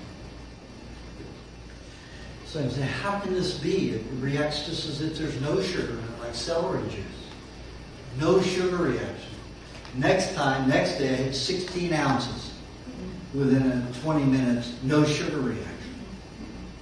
So I said, okay, it must be in the fibers where the sugar comes from. Because they boil away all the oil, which becomes the molasses, and what's left is the cellulose that turns into a sugar. So in the juice, I'm not really getting the cellulose sugar. I'm just getting the juice, which seems to be just like celery, which has very little carbohydrate or none in it. So I thought, this is really trouble. So I was eating three cups a day. I'd have them juice it for me. I had my jars, I had 12-ounce jars, and I had 3 12-ounce jars, and I'd do 3 of those a day. No sugar reaction. It was great. It was not the tastiest stuff in the world, so they usually grind it, it's huge metal cylinders with these, odd-shaped things and put it through, and they just crush it. And they just put it through. They just keep putting it through. They'll fold it over and keep putting it through to juice them really well. And they'll take a half of a lime and put it in there. So it gives it a little bit of better flavor. And I decided, oh my God, I was a sugarholic. I used to steal candy when I was a diabetic because I couldn't keep my sugar level up. So I used to steal boxes of chocolate-covered cherries, and I'd go through them in 40 minutes. I was fat, very fat, but I was just addicted to the sugar. And I would steal Baby Ruth bars and all that. I just eat the candy all the time. I thought, I can ferment this stuff. And I'll cause a detoxification. I'll get rid of some of that deep tissue sugar. So I fermented it like I do the vegetable juice once in a while, and man, I had diarrhea. You wouldn't believe. I started having hives that were some this big, and they were itching, and I would take, I had to stay in the room for 3 days. My hotel room for 3 days, it was so bad. And I took tomatoes, and I'd rub tomatoes over it. I'd take the tomato and vinegar baths, and, everything to get rid of that itching. And even if I didn't scratch them, they turned into scabs. And they were just dropping off. Crazy. And that went on for weeks, about 6 weeks. But 3 days it was unbearable where I'd stay in a hotel room. But I got my first parasite. I got a tapeworm from it. And that's when I realized, wait a minute, the only tapeworms in the world are amongst usually children and adults who live only on carbohydrates, mostly grains. People who live on meats usually don't get tapeworm. It's the bloated kids eating all this cereal, that these philanthropists who say, oh, we've got to help these children, so we'll buy them garbage cereal food. And it's totally something they're not supposed to be eating, and those are the kids that all get the tapeworm. So this is the first parasite that I've been able to entertain that I know about in my lifetime. I like parasites. They can eat the toxicity, the degenerative tissue, 5 times faster than your body can dissolve it with a virus. Because viruses are not alive. You can't kill a virus, it's not alive. And they don't self-propagate. They don't self-clone because they're not alive. The body makes solvents. It's a chemical that the body makes to help break down tissue, to dissolve tissue. So parasites work very quickly to eat that degenerative tissue. They can eat 100 times their weight in a day. Bacteria can do about 50 times their weight in a day. And the animals who had parasites on this diet, they got well faster. They kept their parasites for maybe 6 months to 9 months, and then the parasites went away. So I noticed, about 6 or 7 days after I had the fermented sugarcane juice, that I had a section of a tapeworm in my feces. Now I always check my feces. I always look to see what's going on. And I saw the section, I said, I have a parasite. I have a parasite. I have a parasite. I finally get help. Because after chemo and radiation, it made my body so toxic that no parasite can live in my body. It gets poison within the tissue that it eats. So this was a sign that I was healthy enough to have a worm. Of course, it was not an internal worm. Basically, it was still in an oxidation system in the bowels, in the small intestines, in the bowel. But still, I had a parasite at first. So I was very happy. And then all of a sudden, about 3 weeks later, I had this craving for an onion. So I ate almost a whole onion with a meat meal. 2 hours later, I had this diarrhea, shooting diarrhea. And here was 30 feet of that tapeworm. And I said, oh no. 30 feet? 30 feet. Whoa! Oh no, I just shat him out. I just destroyed him. I killed him. He was helping me. And my hives got worse. So here that parasite had been eating that high carbohydrate that I was detoxifying, for causing more damage. So I thought, oh darn, he's gone. And then about a week later, I saw some pieces again. I said, oh, you're going to kill me. And then about 6 weeks later, I went and had a bowel movement. 40 feet of them came out, and that was the end. But all the hives had stopped. All that detoxification was over. So he was in there as long as I needed him for that sugar detoxification. Because it probably would have damaged my intestines if he hadn't been there to eat it. So I was very pleased and very happy. That would have taken a long time to grow that, wouldn't it? That was just last year. So you got the last infection. December. That thing grew pretty fast. Oh yeah. Oh, they grow very fast if they have enough to eat. Yeah. So, what I was going to say, you asked me about fermented milk. Well, I decided to do the same thing with fermented milk that I did with the vegetable juice. Let it go till it really got high in alcohol. And let me tell you, my intestines still haven't recovered. I never had gas on this diet unless I would eat too much nut butter. And after I did that, let me tell you, it destroyed my enzymes. It damaged a lot of my system. And I still get gas no matter what I eat now. Pardon? Yeah, and what it did, it started tearing my bone system apart. So, if you'd seen me a year ago, my hips, this whole area in here, were 4 inches larger than they are now. So was my chest and whole chest cavity. So it just took my bones and it just whittled them down. What? Is that because it was doing detox or damage? Yeah, heavy detoxification. Wow. Obviously milks build the bones a lot. So when it just did a hell of a number on my bone, so I had weak, sore bones like I was having bone cancer again. And finally I got over it a few months ago. But I still have gas that I didn't have prior to that. You let it go until it separates, and then you open them. When I opened it, the alcohol actually burned my nose. It turned my eyes red and my nose started running. That's how high the alcohol content was. Cheese the same way? Pardon? When you do cheese, You don't let it get that high in alcohol. There are stages where you let it go so through. it's like long time cheese. Yeah, but I drank all of the fluid with the alcohol in it. I drank the whole thing. I drank 3 cups in one day, which was very stupid. But I thought I was Superman again. So you obviously wouldn't repeat that. You would do it at a much. Oh, yeah, Titrate a little bit yeah. different. Like in the recipe book, I'm going to say half a cup if you're going to do it.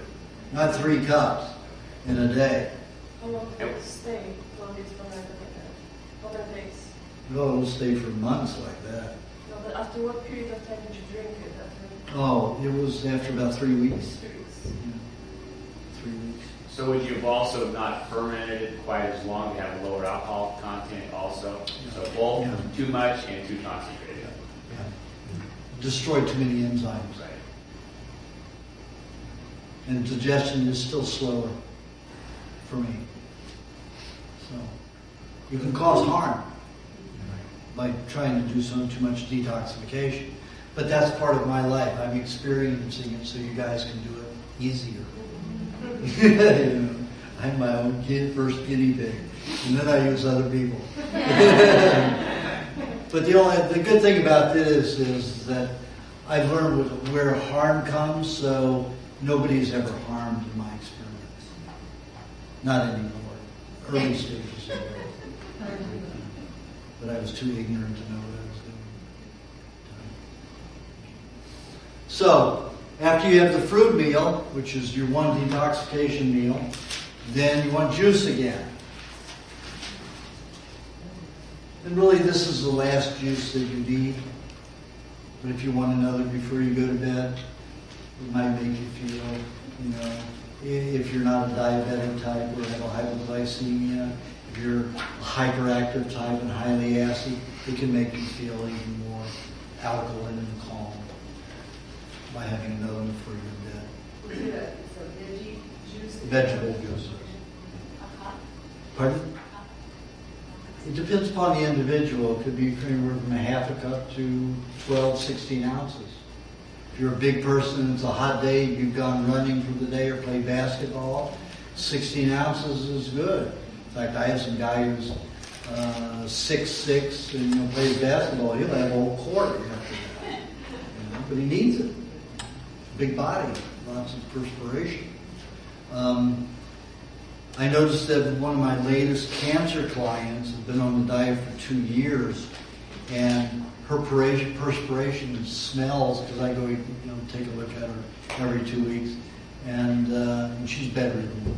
And her perspiration in her armpits, I check the swelling there, and the lymph glands are gone down 50% now, but it looks like she's metastasized to the liver.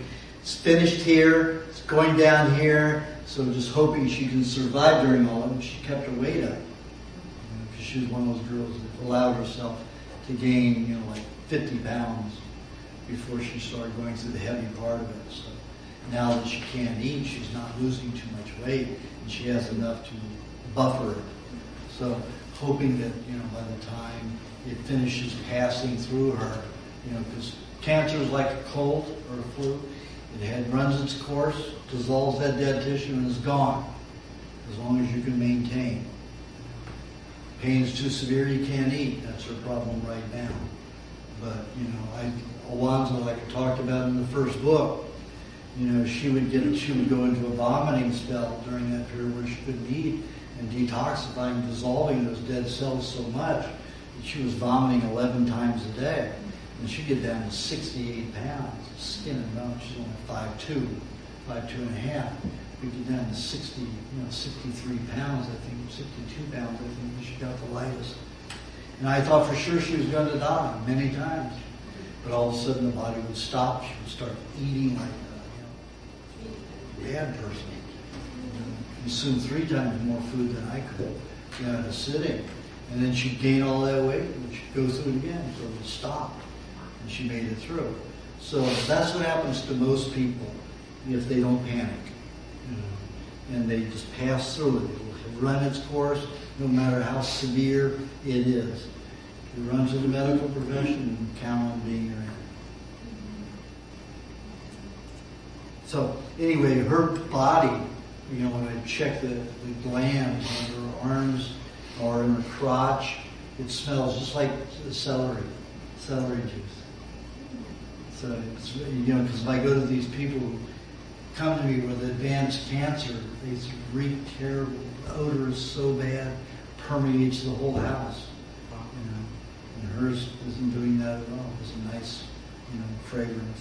I mean, the pussing on her right nipple doesn't smell very good, but you have to get close to it to smell it. So after you have that third juice, then again about an hour later, hour and a half later, no more than 2 hours later, your second meat meal.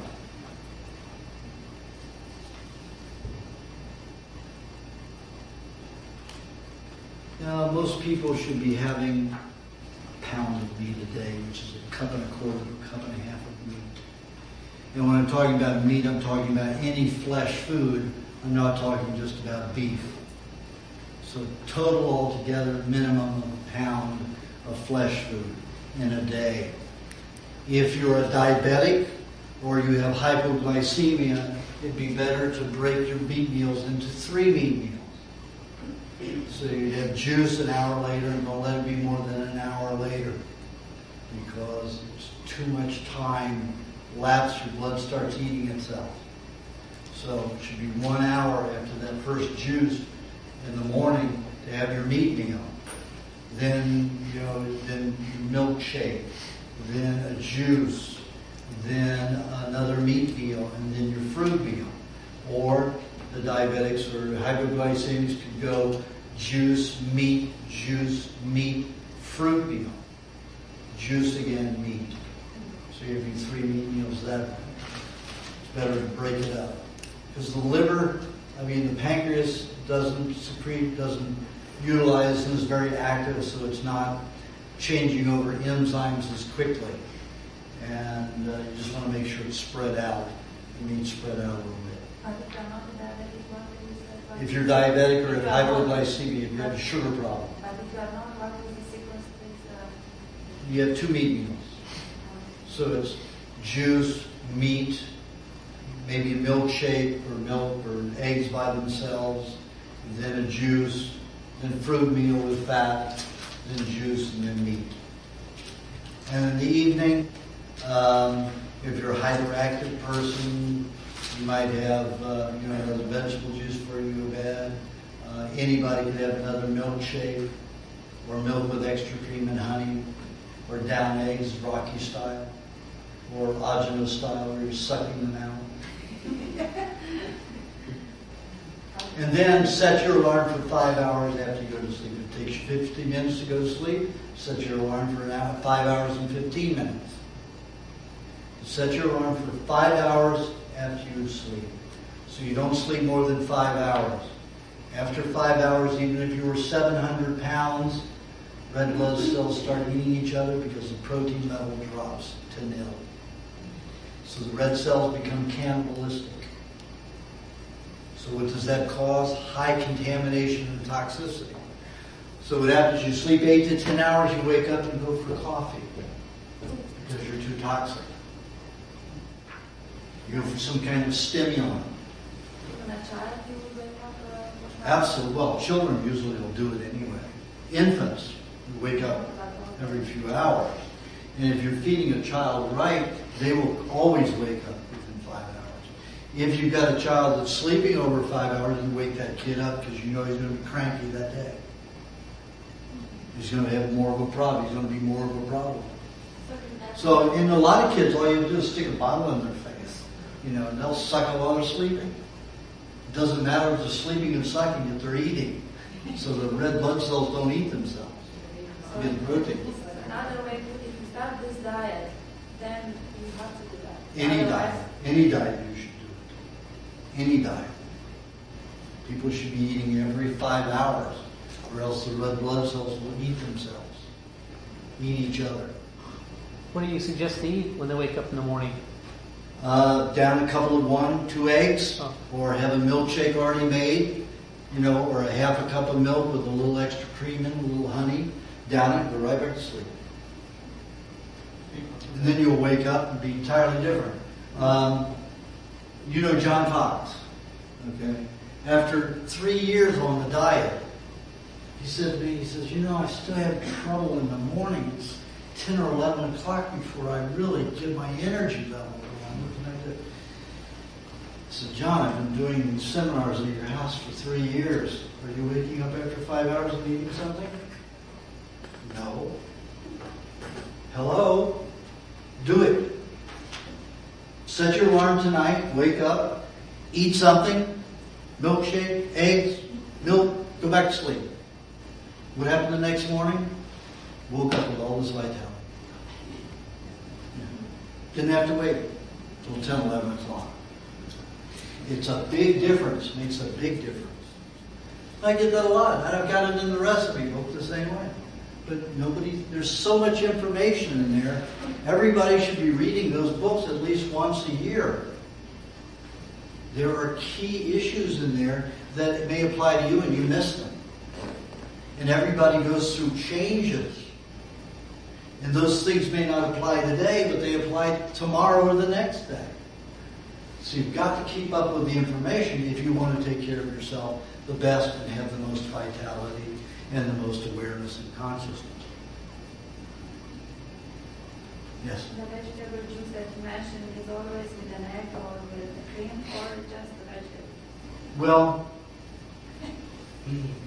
some people have gas if they mix because the egg is slightly acidic and the juice is alkaline. So some people don't digest the egg and the juice when they're together. Most people do, and it's favorable to have it. If you have hypoglycemia or diabetes, you should have an egg with your vegetables. If you're not, have cream with it. Or butter.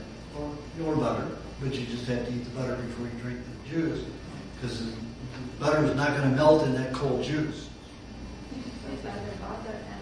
You just have the butter first and then drink the juice afterwards. But if you're having a whole tablespoon of cream in, that's good balance, or a half a tablespoon of butter before you drink the juice. Unless you're very skinny, then you can do a lot more.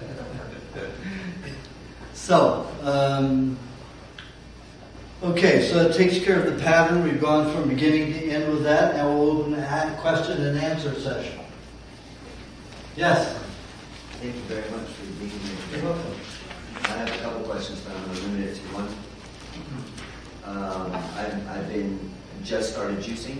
I use a Green Star twin can juicer, and I'm really into juicing about 5 pounds of carrots, and then I'll my vegetable juice doing kale, parsley, cilantro, and celery, and maybe throwing a beet in there.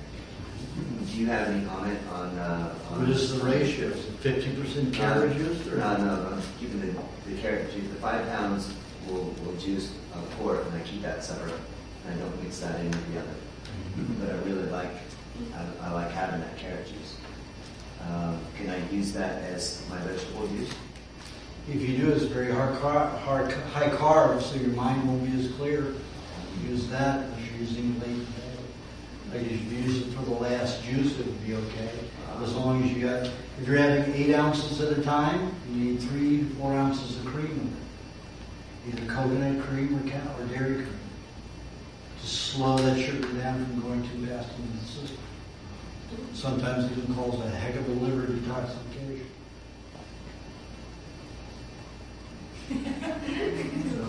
And the kale and all of that's heavy detoxification. So you have to keep that 5% of the juice or under. No more than 5% of the juice. Celery, parsley, zucchini are safe juices. Even iceberg lettuce.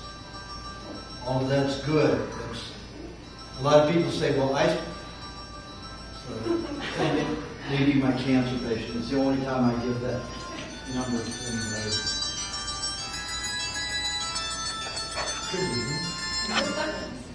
Hello? Yes?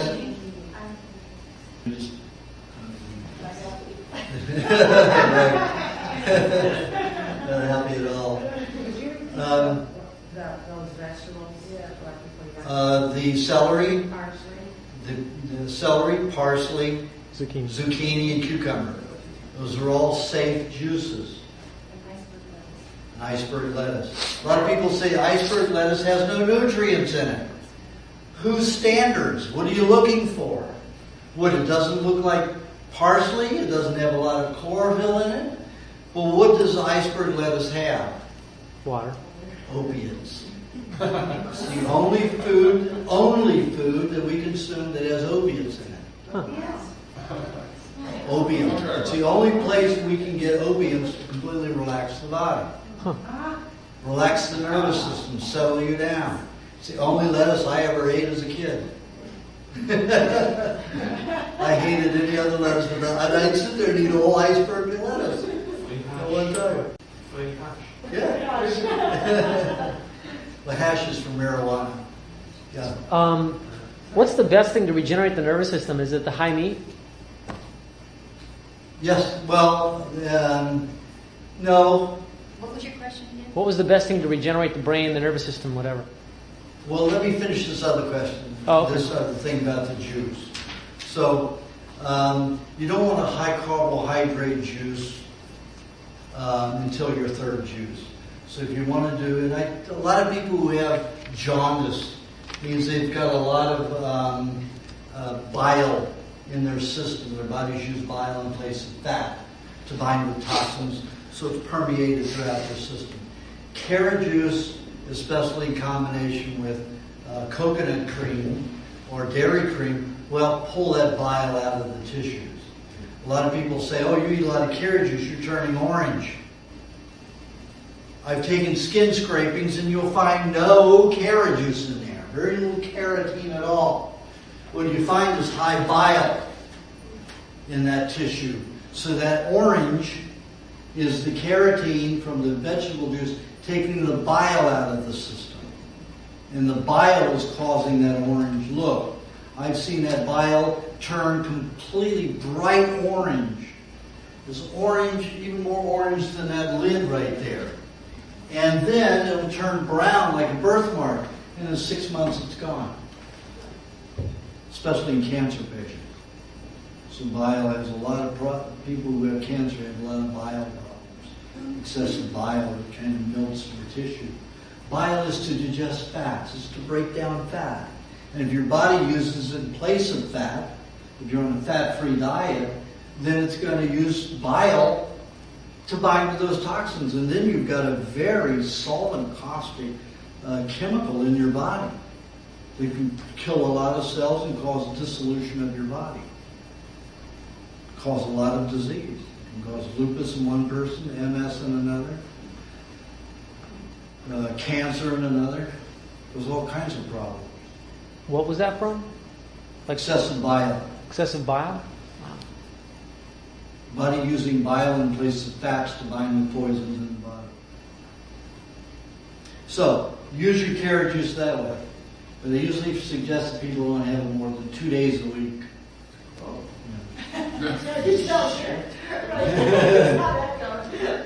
But I mean, if you want to do it, you may be one of those people that can do it once a day. And do it at that meal before, your meat meal. What about like the But I would definitely wait 2 hours after that juice before I ate my meat meal. What about the lady that like reverses, or people that reverse their cancer drinking tons of carrot juice? For how long did it reverse it? For how well did she get it? I mean, I met the woman. She was a basket case. Really? Hyperactive all the time, not clear thinking. Walker was the same way. These people could not be in a relationship. They couldn't be calm enough to be in a relationship. They were held to their partners. Wow. If you want to be like that, go ahead and drink carrot juice. Wow. So why do you think it originally reversed it? And there was obviously an imbalance there that provided enzymes maybe initially, but then the sugar caught up with itself? Or? Absolutely, and pushed it the other way. Okay, my other question related to his question on the juicing, you say that the body essentially detoxifies. It's not the diet. So, but if you eat certain things repeatedly or in certain combinations, you can force a detoxification. You can't force it.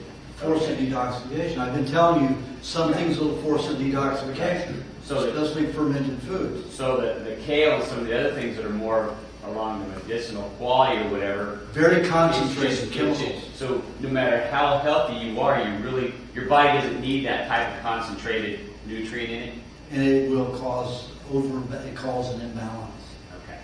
And make more symptoms. So it just you shouldn't consume it, period, no matter how you're healthy. No, you can have as long as it's under 5% of your juice. Okay, got it. The combination of anything that's astringent, whether you're doing mint juices, let's say you're juicing some peppermint or spearmint, Right. Kale, garlic, should never, any of those all put together should never be more than 5% of the juice. Or you're asking for trouble. Yes. So you probably would not support using things like spirulina, chlorella, grasses. Are you a fish? Not as much. A fish digestive tract is very complex like birds. We don't handle grains very well, and we don't handle those kind of organisms too, those kind of algae. If they're dry, it's even worse because they cause so much leaching of enzymes in our system. However, they can be beneficial in place of clay because they are mineral concentrated. Because that's mainly what algae does. Mainly, algae lives on rock. It eats rock, and it makes it just like other vegetables do. It makes it into a substance. It makes rock live, biologically alive, and fast motion. And a fast motion substance. Rock molecular structure is very slow.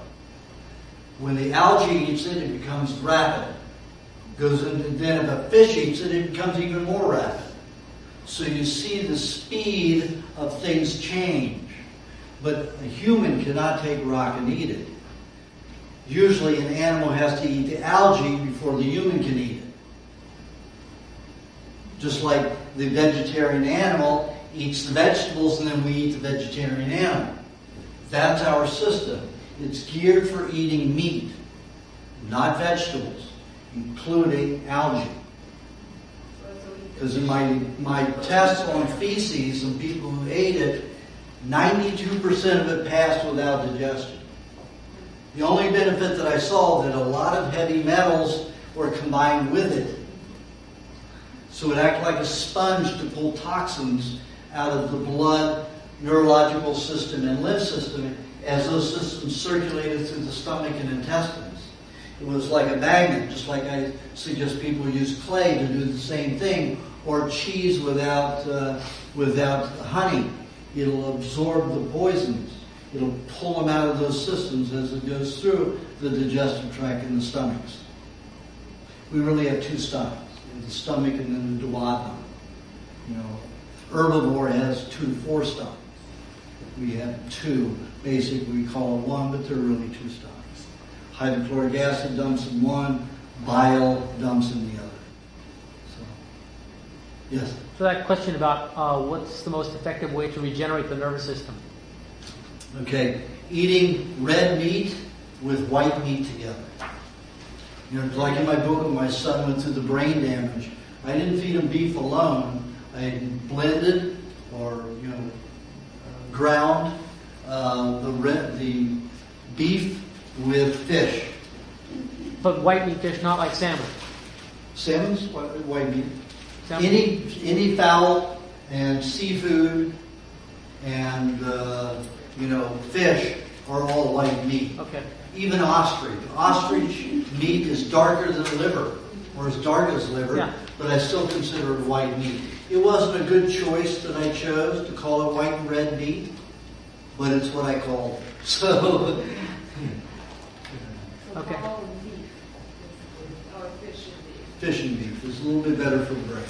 So high meat, what's the role that high meat plays? Is it accelerated repair of the body, or?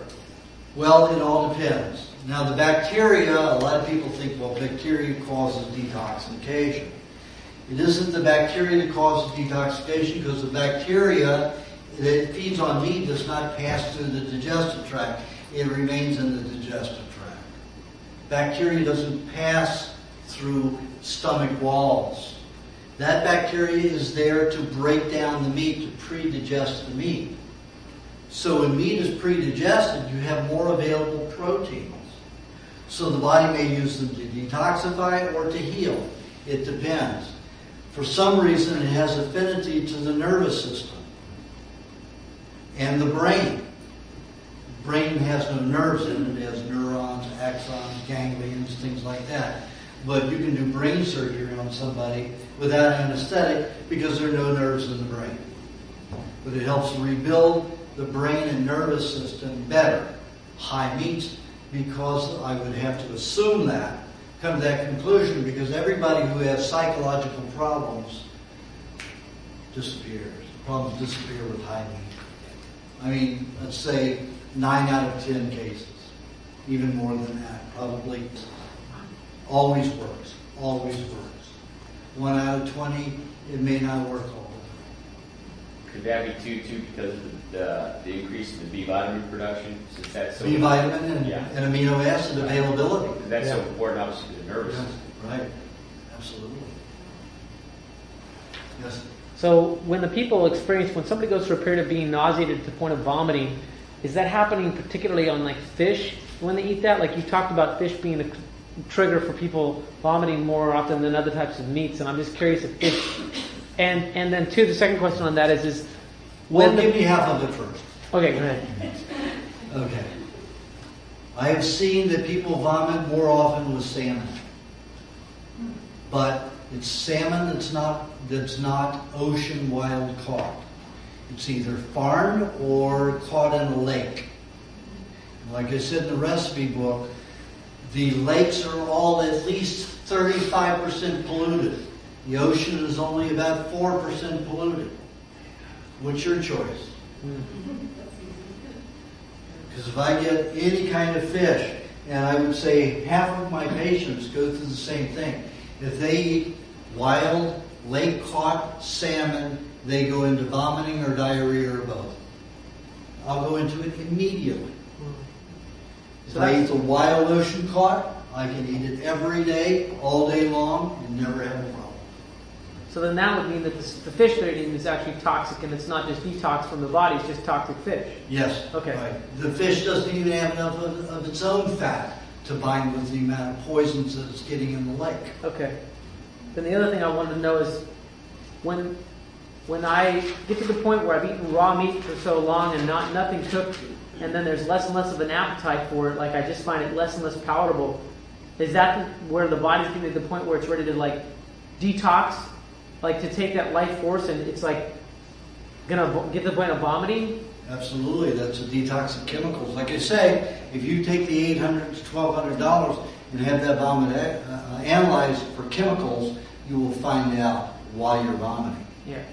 It's not bacteria. It has nothing to do with bacteria. That's why the medical, profession and the health departments are so prejudiced. They only look for microbes. They will never blame chemicals because a lot of the chemicals are medical. A lot of the chemicals are, for medication that people are vomiting. Right. Codeine. If I looked at codeine, I would vomit. That's why, and most people did the same thing. Back in the 50s, codeine was the thing. So what they did was they had everybody have codeine with milk. And the minerals in milk would bind with some of the poisons that would cause vomiting. So they keep taking the codeine instead of getting rid of it. Oh, take this with milk. Only with milk.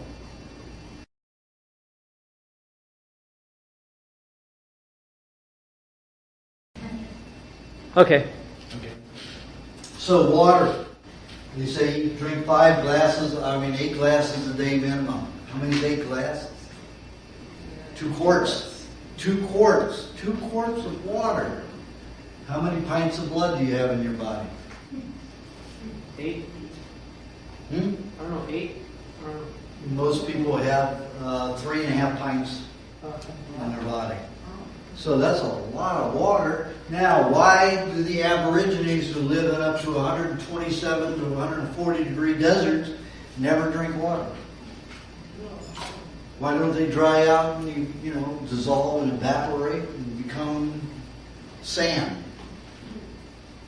You know what they do when they're thirsty? They pull up a root, they scrape it, wring it out. That's what they drink. Vegetable juice.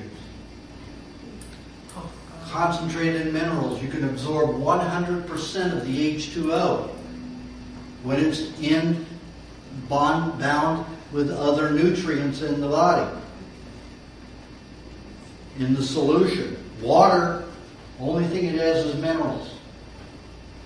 So the H2O and the minerals have a link to be absorbed into the cell, but your cell really can't utilize it. Because it has no vitamins with it. There are no carbs with it. There's nothing with it. So when it goes into the body, the water starts leaching nutrients from everything. So that so cells can utilize it. And then only about 10% can be utilized. That means that 90% of that water that you will never utilize is going to rob a lot of nutrients and pass out your urine. The Aborigines who live in a desert won't drink water because it creates an addiction to water and it causes dehydration. Just the opposite of what you're told it does. It robs the fats from the blood and the nervous system, drying the body. Yes? Do the Maasai drink water? No. No, they drink milk mixed with blood. Yeah. Well, they only do that 3 months out of the year. Oh, really? Yeah, when the calves are, the newly born calves are nursing, they don't get enough milk. So they'll take a bull, take bamboo about this long, they cut it open, so it's like a sharp point. They take a huge slingshot and they shoot it into the jugular vein of a bull. Yeah. You see the bull down there eating the grass. All of a sudden the thing stabs into his artery and he goes right back to eating. Maybe a gnat bit him. I mean, you got this big bamboo thing that's about this big around, got a hole in it like that, and then they cork it. And then they'll take a pouch, like a bladder of a cow or a calf, and they'll use that to fill it with half milk first, and then half blood. And then they drink that. Every day? Pardon? Every day? For 3 months. The 3 months that the calves are drinking milk, nursing. As soon as the calves stop nursing, they stop bleeding the bulls. But they'll only use a bull for 5 days, bleed a bull for 5 days, and then they go to another one. And then on the other 9 months of the year, what do they do? They drink a lot of milk. Oh, okay. Because the calves aren't drinking. They have more milk to go around. Of course, they don't have another baby in their tribe unless the whole tribe agrees and they can feed it properly and everybody can care for it properly. Yeah. They always keep it in ecology with their herds and everything else. Everything is considered. That's why they're considered the brightest tribe in the world. They do nothing in excess. everything is in a complete balance. Even taking the blood from the bull, it's just during a certain time. Not doing the bull for over 5 days. They know it has no ill effects on the bull. So everything's in a nice, controlled harmony. Now, I visited some Indians in Brownsville, Texas, back in the 70s. And they would bleed a goat the same way. They'd hang a goat and bleed it into their goat milk. But they wouldn't let me share it. So I've been refused sharing that for many, many years. And 3 years ago, I was with a community who was on my diet in Hawaii, the whole diet. And so we had a celebration when I was there. We had a goat. We had a ceremony where we had drumming, and we put the goat to sleep, hypnotized it to sleep, hung it upside down. I slit its jugular vein. We had 2 gallons, 2-gallon jars with a half-gallon of milk in each one, goat's milk. And we bled a half-gallon of blood from this goat. This goat had a whole gallon of blood in it. So it filled the other half of the gallon jars with the blood, with the milk. And we had about, of the 15 people that were there, 4 were from neighboring communities that were vegetarian. But they had heard about it and they wanted to come over and see this whole ritual. So we passed the blood and the milk around for everyone to imbibe. And you see the vegetarian. I thought they just outright refused it, because they were vegetarians.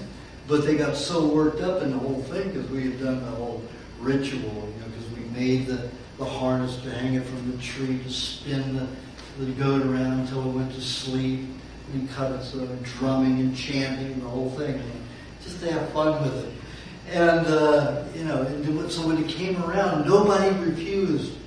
So that you could see, vegetarians going up. Even I did it because I'd eaten blood before, and blood coagulates. It tastes like metal. Not the most delightful thing in the world. It sure gives you a lot of energy, but not very delightful. It coagulates quickly. But with the milk, it doesn't coagulate. So you see these mouths, faces contorting, getting ready for this bad taste. And all of a sudden you see eyes open up. And you see people guzzling. Just guzzling. It tastes like ice cream. Melted ice cream. Huh. It tastes such a change when you mix the milk. It makes it rich and tasty. It's creamy and sweet. Oh my God, we downed the whole 2 gallons in 40 minutes. Kept passing them around. Nobody just stopped. We just guzzled and guzzled. It was great. And then for another 4 days we ate the meat. Wow. Aajonus, how facts are used for cooking? Like if I have to cook, I cook for my family every day, and I stand around with cooking fumes. And also, in addition to that, I have a gas stove. Is this better? Is electric better over gas? Would you recommend one? Electric is better than gas because gas has a lot of fumes. How toxic are the fumes from cooking itself? Pretty toxic. Depends on what you're cooking. If you're frying, you're really getting some toxicity in the air. Doesn't matter which oil, what oil, or anything. All of them have those carbon vapors. That's why you see chefs always fat. They're inhaling those fats all the time. And then they overeat to try to clear that out of their systems. But your raw food chefs don't have that problem. You say to eat 1 pound or 2 pounds of meat a day. That's not appetizing to you. Because you know you Wash it down with force milk. yourself to eat it. Wash it down with milk. About 30 of my healthiest female clients hate the meat. They wash it down with milk, and they are healthier than Not chewing. and chewing it. You don't want to chew meat. Huh? Oh, You don't want to chew meat. You have the Tylen enzyme in your mouth, which is alkalinizing. It's for carbs. We have it like horses because we've tried to become vegetarians too many times, and eating high carbohydrates like grains and potatoes. And it's not natural. Cavemen didn't have the tylenol enzymes. You do. So if you're chewing your meat, you're going to put the tylenol enzyme in with the meat, and it's not going to digest as well. Eskimos take huge bites, and be the size of a golf ball. Sometimes, a little bit smaller size of a tennis ball. A ping pong ball. And they'll chew 2 times just to crush it, to swallow it. None of the tribes who eat meat, even if it's cooked, do not chew. None of them chew. Just crush it enough to swallow. There's animal studies, there's dog studies where they prove that improves their gut function. It's like, like ulcers and stuff. If you do ground meat, it exacerbates it. If it's just unchewed, it doesn't. It improves the gut health. I'm sorry, I didn't. It's like if you don't chew the meat as much, there's an improvement in the stomach health and everything. Right. From what I remember, some article a long time ago. Yeah, that's why I don't grind. I don't have my stores grind meat, and I usually don't buy ground meat unless I'm in a fix. Where I have to eat it fast and get it and eat it fast. When I get it, I get my meat and I cut it up and put it in my food processor to grind it. If you put it into a high pressure grinder like they have in the stores, they put it 2 to 3 times, it homogenizes the fat, which means it splits the fat molecule. The fat molecule starts absorbing all the protein. The longer it sits, your protein then is not utilizable for regeneration. It will mainly be used to make pyruvate to burn as fuel or for detoxification. So it won't help you regenerate cells and as well. So I put it in a food processor where there's no high pressure to split the fat molecules, fat cells. Yes. Like the meat when grind it becomes like paste with the butter, is it okay or it's? Yeah, that's fine. It's not under high pressure, so you're not going to split that fat molecule. It won't split unless it's under high pressure grinding. And that's what all the stores have is high pressure grinders. So if you want them to grind it for you, you have them put it through only one time with a larger hole sieve. Not the fine hole one that's high pressure.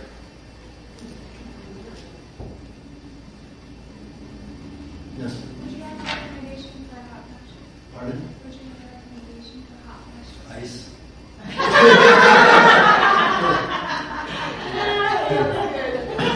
I'm not kidding. That's all you can do about it.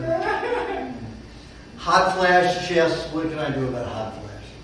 Well, what would I do about hot flashes? I know you don't do anything about that. All you have hot flashes is just looking at women.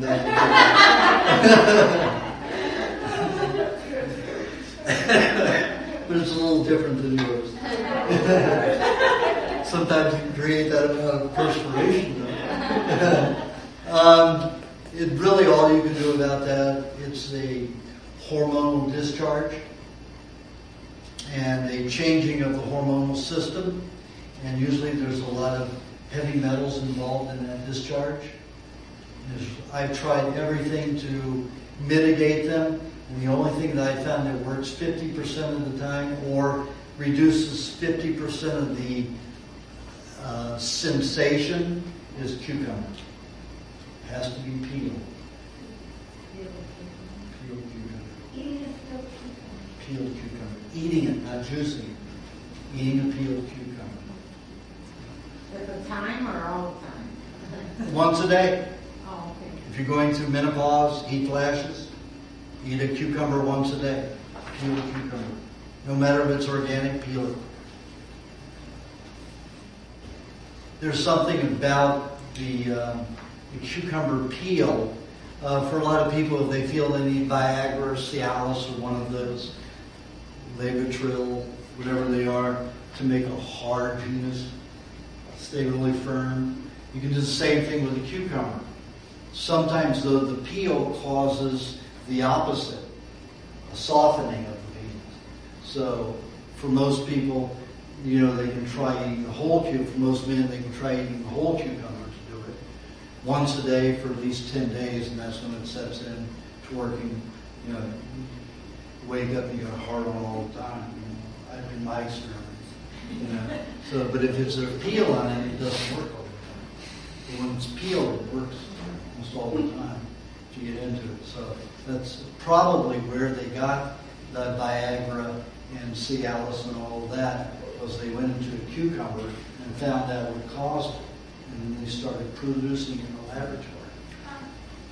Are you saying it wouldn't work if it was juice, but it'll work if you eat it again? It doesn't work if it's juice. Okay. If the juice in a cucumber is, can you really peel on, or is? Yes.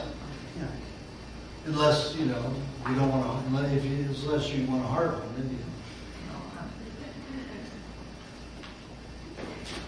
Yes. Variety. Is it important to not only, for example, the steak? You have to mix it with others, or also how do you mix red meat with white meat and not proportion? Well, it depends upon the individual.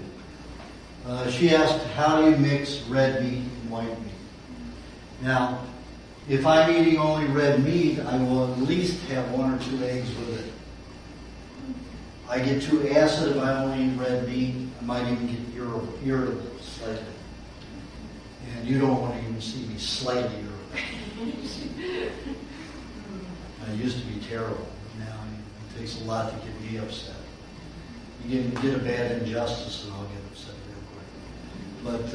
But it takes a lot. But if I eat some kind of white meat, or at least eggs with red meat, I don't have a tendency toward hyperactivity or anxiousness. Some people, especially if they're hyperactive, like Stephen, he will get anxious or irritable if he eats only red meat. That will happen to me if I eat it 5 days in a row and only red meat, without egg or some white meat. I prefer having fish with my red meat. It's much more calming, relaxing for the nervous system. At the same meal, or just that day? At the same meal. I mean, most people probably don't have to do that, but it's a safer way to do it. It's a more balanced way. And you will provide more varieties of nutrients each time you eat the meat. And that's only 2-3 times a day. It's better to have a balance at each time, as often as possible. I'd say at least 70% of the time. Yes. What do you think about radiation from cell phones? And do you recommend the earpiece? Absolutely. I've got a meter that checks radio wave energy and electromagnetic field, and there's nothing more volatile than a cell phone. You saw me. You didn't see me put that phone up to my head. It stayed down here. And usually when I use it, I'll put it on something else. When I'm in the car, I have a slot for it to go in. Usually put it on a table, keep it away from me, because it has both an EMF field and a radiation field, a microwave field. Some say that the wire between you and that feels like I put a meter right up to it, and there's never any kind of reading. That's audio frequencies. I've warmed my ears up using putting a cell phone next to it in the winter. It's quite very nice to steer nicely. Yeah, it does. I mean, my ear, when I first got one, it would turn my ear bright red in 2 minutes. Yeah. Bright red, burned. And I would feel burned for 2 hours. You got to remember, this is not ionizing radiation. This is not like a nuclear weapon. This is microwave radiation, like what's in your microwave. Right, microwave. The only damage it'll do is overheating. Well, that destroys the enzymes and the vitamins and everything else in your ear. I grant you that, but that is the damage. It's still cooking. Yes, it's good. It's cooking. Review it. Yeah, your brain in your ear. Yes. Plus, Pardon? I was going to say, plus microwaving, they've done studies on what it does just to the human body in terms of the molecules in the food are changed so dramatically that they're now toxins. So your chemistry and your liver have to work overtime, and it's all, death, really. Yeah. And it causes lots of molds to form. Lots of giardia and all other kinds of molds. Candida to form, to eat up the tissue. Because once it's in the microwave, bacteria doesn't break it down easily. So your body uses fungus to break it down. So, fungus are a little bit more difficult because they cause itching. Yes. I have a curiosity question. I'm fascinated with your journey and the psychological shift from going, from the understanding that we've all been raised with, that bacteria is bad, and something that keeps coming to the forefront for me as I'm learning, making the shift myself, is it's almost like I hear you talking about bacteria being good. And so I'm wondering, in working with your own self, Aajonus, to make the shift of eating food, not necessarily with even bacteria laden, but like, let's say the high meat, which obviously is, that I sense that you get excited about that from a psychological standpoint. Yeah, but at first it was, this shit. All the stench. It's very soft. High meat, tastes like braised in brandy lamb. It's very soft, very tender, like melts in your mouth. But the smell is horrendous. So, when I saw what it did, that's why I get excited about it. But now more lately, I smell it and I get excited. But it wasn't that way in the beginning. It was an acquired smell. And that's my question.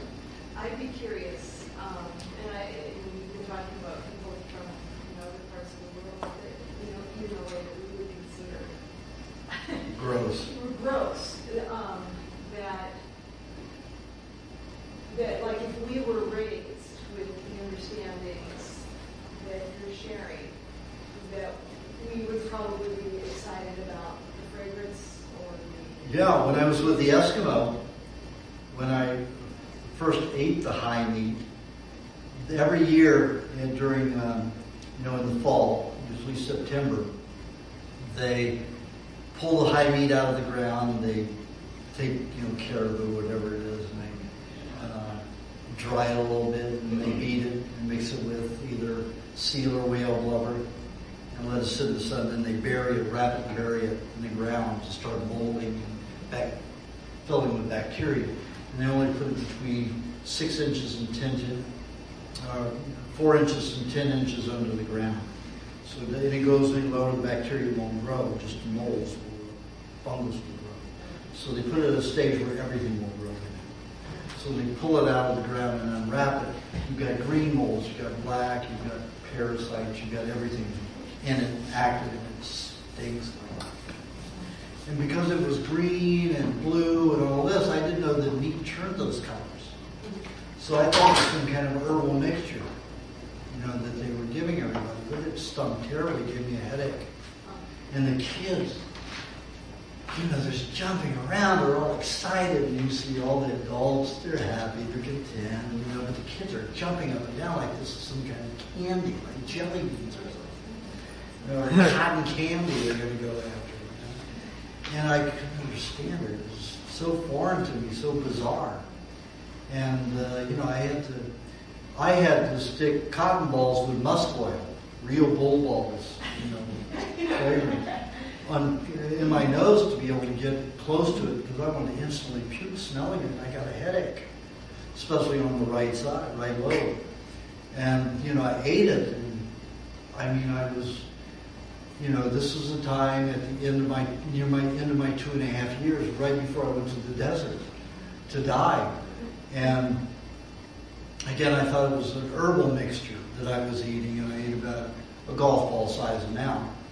And I didn't get as cold because when it got down to 50 degrees, I was crippled in pain at that point. That's why I wanted to die.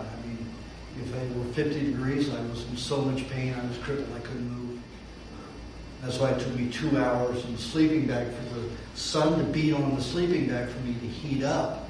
till I was out of pain enough to be able to move. So, I ate that for the whole 28 days that I was in Alaska, because I ate it a few days after I got there. And they told me it was, raw meat, and I didn't believe them because I just thought they were trying to coerce me into eating raw meat. I didn't find out until 20 years later that it was really raw meat, that I had eaten. But it made me feel better.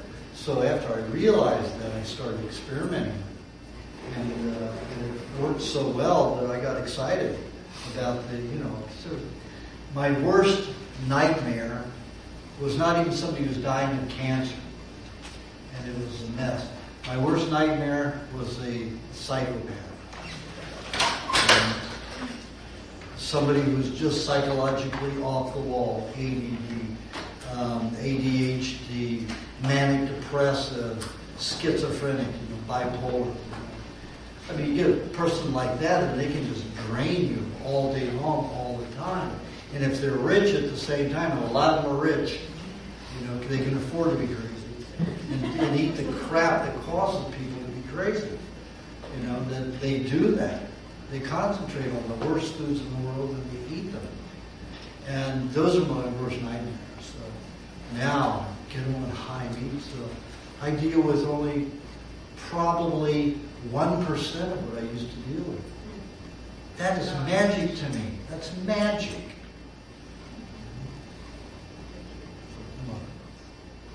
How do you eat this high meat to be? First of all, there are two questions actually. How do you eat so you can eat it because of how stinky? You have to put a swimmer's nose clip on your nose. And just and swallow eat it. like not to bunch it on us. It's so soft, it'll just go down. With water or something, or with milk? Well, never with milk. Never. Shouldn't do it with milk, because milk has lactic acids and will destroy some of the bacteria.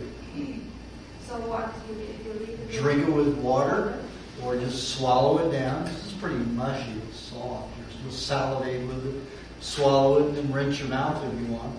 With some lemon juice or something to get rid of the taste if you don't like it. But usually the aftertaste people like. It's the initial stench. If you close your nose before you smell it, you'll never know if it's foul. And this is on an empty stomach in this case, and you have to wait for... Always 15 minutes before a meat meal. Because you want that bacteria to feed on some other meat that's coming in. Eat it 15 minutes before a meat meal, you said? 15 minutes before a meat meal. So, wouldn't that be a source of E. coli re-inoculation so you don't have to do the feces? There's no E. coli in that. In Only beef? way you can get E. coli is, from slapping some bile, some feces on the meat. Wow. And I've done that. Yeah. Definitely have done that. Buffalo feces, put a little bit on there. You have to understand that people used to go around, and still go around, in Asian countries and everywhere, they don't use toilet paper. They use their hand and wash their hand or don't wash their hand. Just go like this, or in the dirt. So you've always got that E. coli and shit in your pores. And then they handle their food. We've done it forever.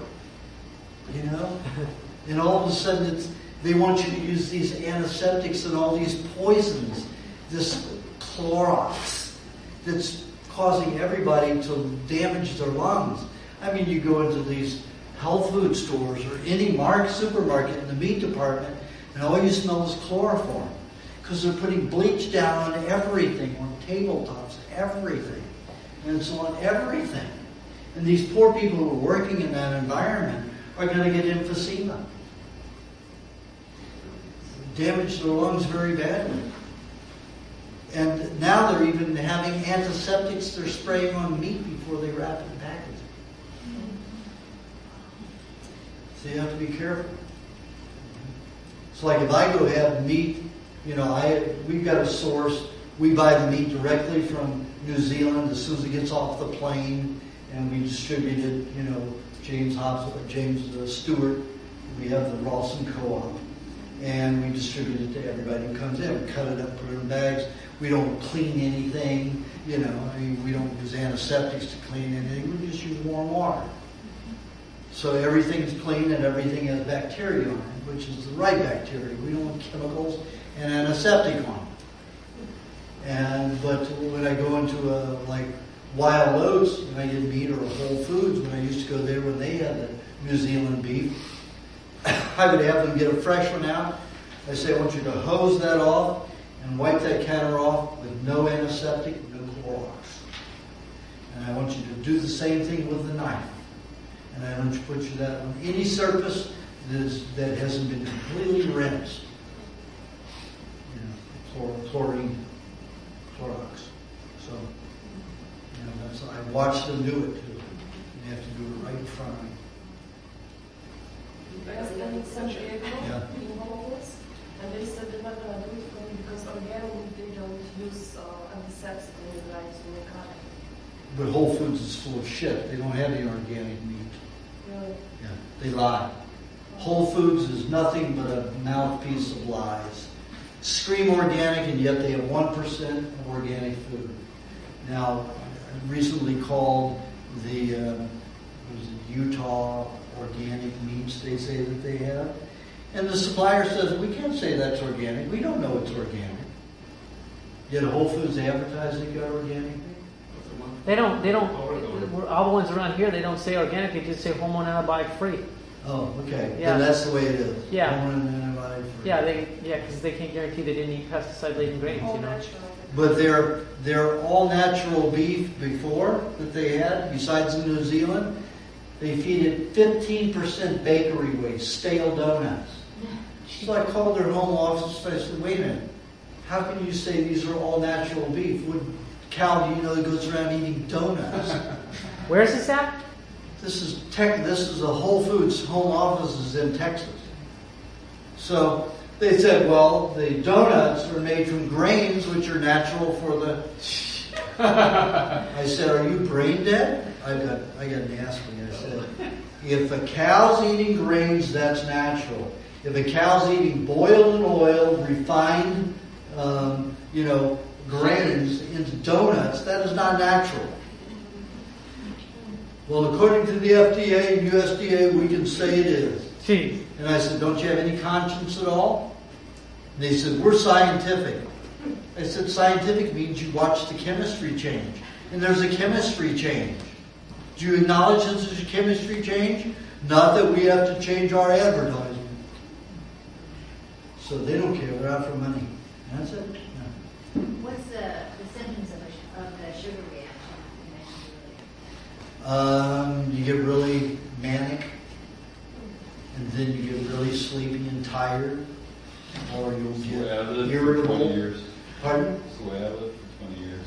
Yeah. Eat candy bar, 15 productive minutes, and then Crash. Yeah. A lot of people can go 2 hours with a high, and then they crash. There's a lot of people. That's because you have really bad pancreas.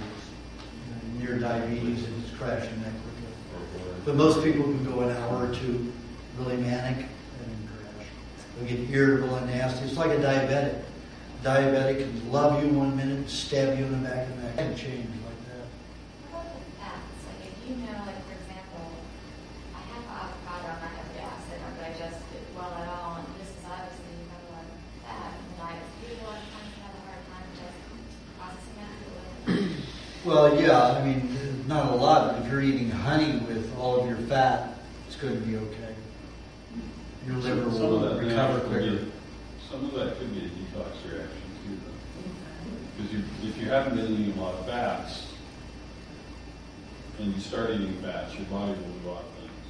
Yeah, but for that detoxification, our symptoms are different. But the digestion's slow, you have a little heaviness on the right side. Oh, that's detoxification. Nothing to do with digestibility of the fats. It's fats carrying poisons out to the skin. So celebrate. Well, what you can do is eat something that will help neutralize those toxins, like eat eat pineapple with your avocado. Whatever makes you break out, eat a little bit of animal fat with the avocado, and like butter and honey, or butter and honey and pineapple, or some kind of citrus to help break those toxins down, so it can come out without so many white blood cells. What about like the cold processed vegetable oils, like Flora's walnut oil or almond oil, and those kinds of vegetable oils that are like in dark bottles and done at temperatures are like below 100 degrees when they crush They're it? not under 100 degrees. They're not? They're all somewhere around 123, 127, except for the olive oil. Even the peanut oil went from 110 up to about 137. So the only thing that they have, two things that they have that are the right temperatures. They're stone-pressed olive oils, or most of their olive oils that keep below 93 degrees, 96 degrees, 96 degrees. Sesame oil? Sesame oil is high. All of those are higher. The flax oil and olive oil, they always do. They used to do a great peanut oil. Yeah. They stopped that when they got too big. Yeah. They started getting too commercial. Yeah. Yes. Can you comment a little bit on your philosophy on vegetables? Eating them once every 2 weeks, and how do you feel about vegetables? Vegetables are very difficult to digest. Herbivore has 2.5 times more digestive tract than you do. Vegetables will pass through your system in 24 hours. And an herbivore in 48 hours. They have 60,000 times more enzymes to disassemble the cellulose molecule to get fats and proteins from it. And they have 2 to 4 stomachs. We have 1 to 2, basically 2. But theirs are much more complex. All 4 of theirs are much more complex for vegetation, digestion. Ours are bile and hydrochloric acid, which is all meat digestion. It's not for vegetation. And the teeth, mostly we have cutting teeth. Very few crushing teeth to swallow the meat, but most of our teeth are all cutting teeth, which is great for meat. If you look at the feces of an herbivore, you still see 50% fiber in there. Comes through us, 90% fiber. So we use all of this time and energy and enzymes trying to digest the cellulose. Will never digest, but maybe 10% of it. And then it over-alkalinizes our intestine and destroys all the acid bacteria, which we use to digest the meat and dairy. So not good unless this person's intestines are highly acid, acidic. Then I suggest maybe 1 salad a week, last thing of the day. So juice the vegetables, and you're not saying steam them. So when you're traveling in Vietnam, Cambodia, and Koh Samui, are you like 100% raw, or 100%. You don't participate socially? With I participate socially. Hot ties, no fried rice. No, I just sit there eating my raw meat with them. And so when you go to restaurants, you ask, eggs, you tell them what you want when you go to restaurants? I have them make them steaks. I have them all make steak tartare for me. So they all and we'll chop it. Like in Bali, I did the same thing. I had a problem in Bali when I was there. They salt the local meat. So I kept saying, "You're salting this." I kept accusing the chef of salting. They preserve the salt. Yeah, and they preserve the salt, so it has to be washed before they do it. So I was getting a headache from it. And then I went to this one restaurant where they had in the packages displayed. And I said, "I want that one right there." So they made it. And, it's like, and I watched the chef from beginning to end make it. Chop it up for me, chop just a little bit of onion, crush a little bit of garlic, chop some tomatoes, mix it all together, make a little volcano, break some eggs and put it in the center, and that was my steak tartare. Usually in steak tartare, you just break the egg yolks, and the egg yolks get mixed with the whole meat, and it's all mixed together. But I'm not losing my white protein in the egg white. I'm going to keep it, so I'll whip it all together in the middle and then eat it all together with the meat. It was terribly salty, and I realized after that they salt the meat, so it would have to be washed. I'd have to have them wash it after that. So what they did was dip it in the brine. They didn't soak it in. They just dipped it before packaging. So most of it can be washed right off.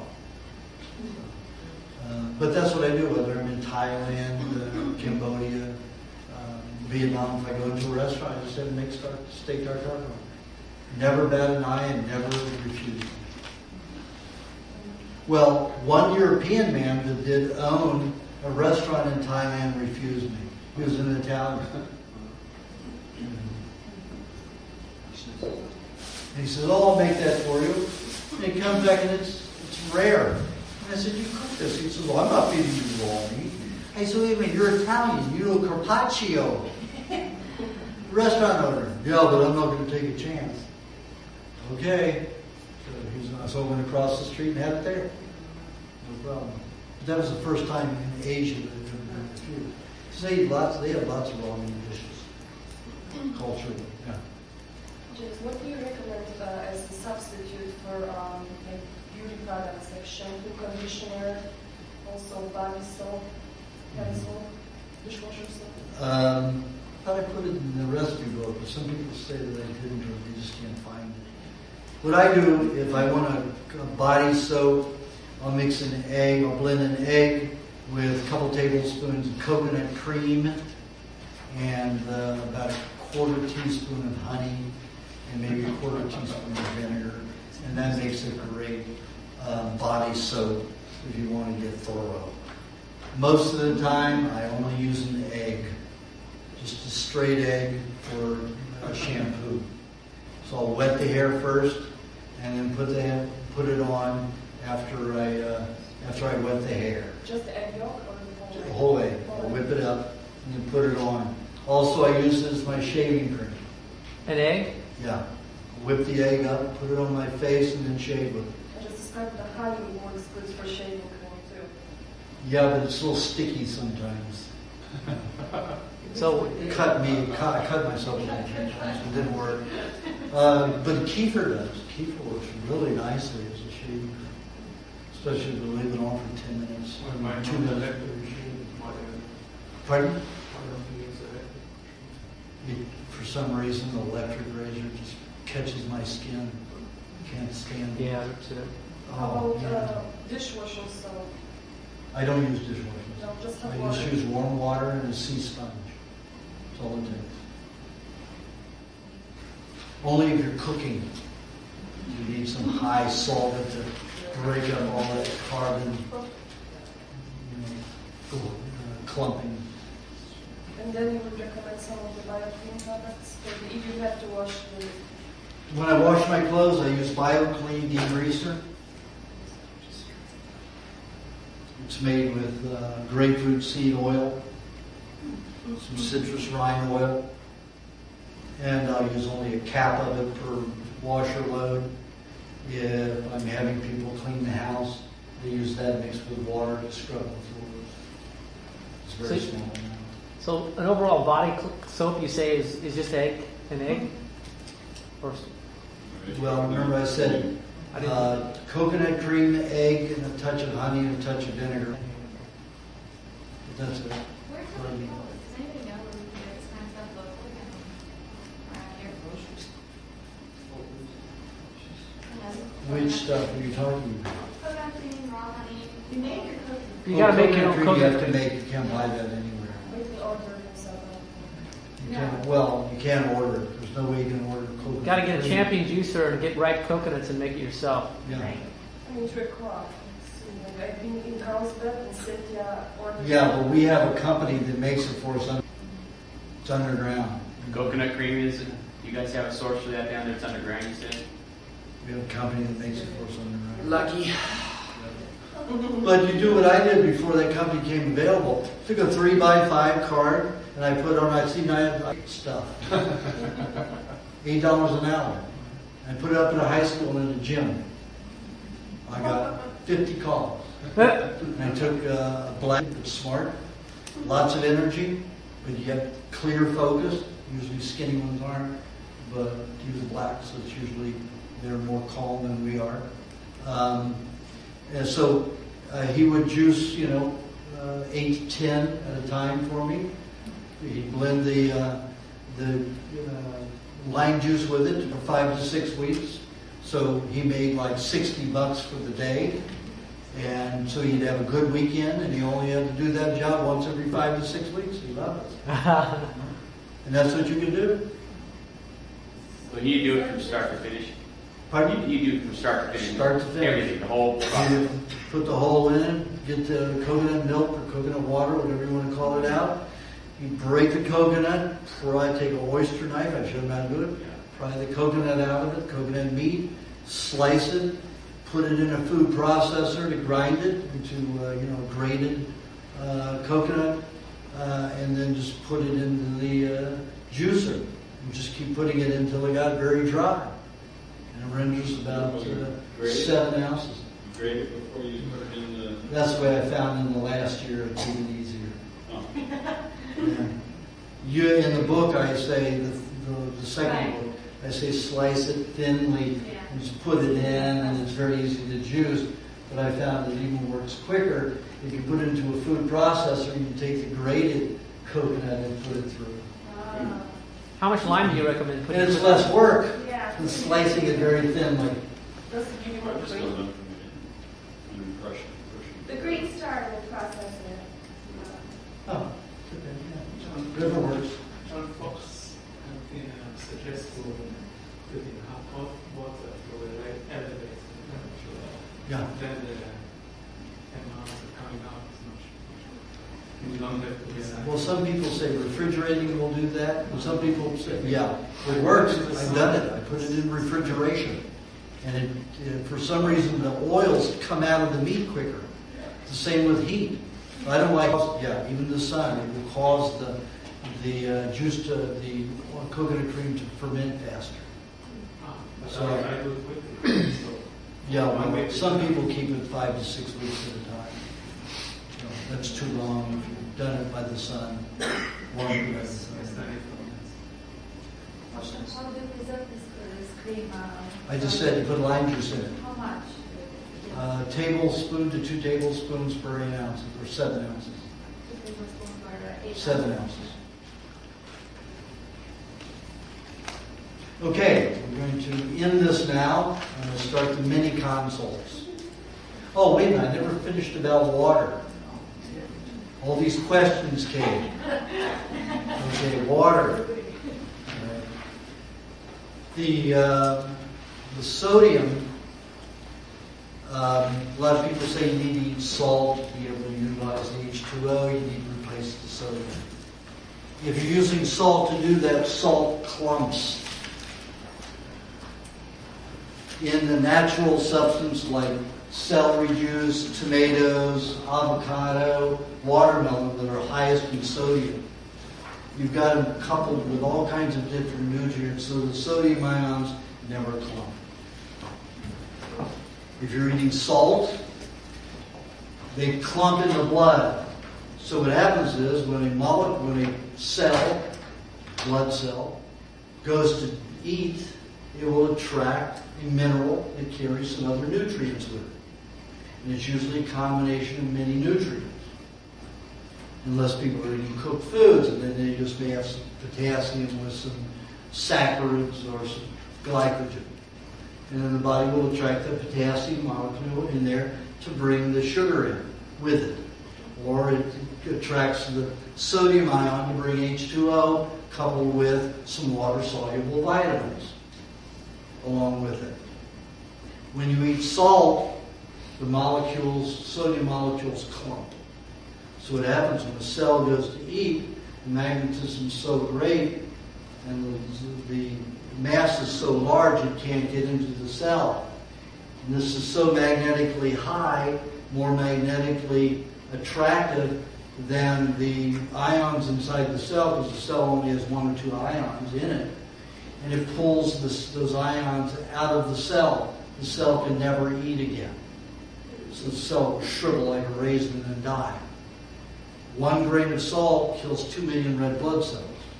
You've got about 100 million red blood cells fit on a pin.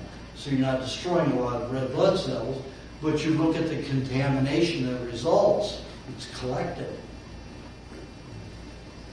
So it's better to eat juices or tomatoes avocados, things that are high in sodium to replace the sodium. But like I said in the first book, there's some people with adrenal exhaustion that have to have salt. For some reason, they just have to have it.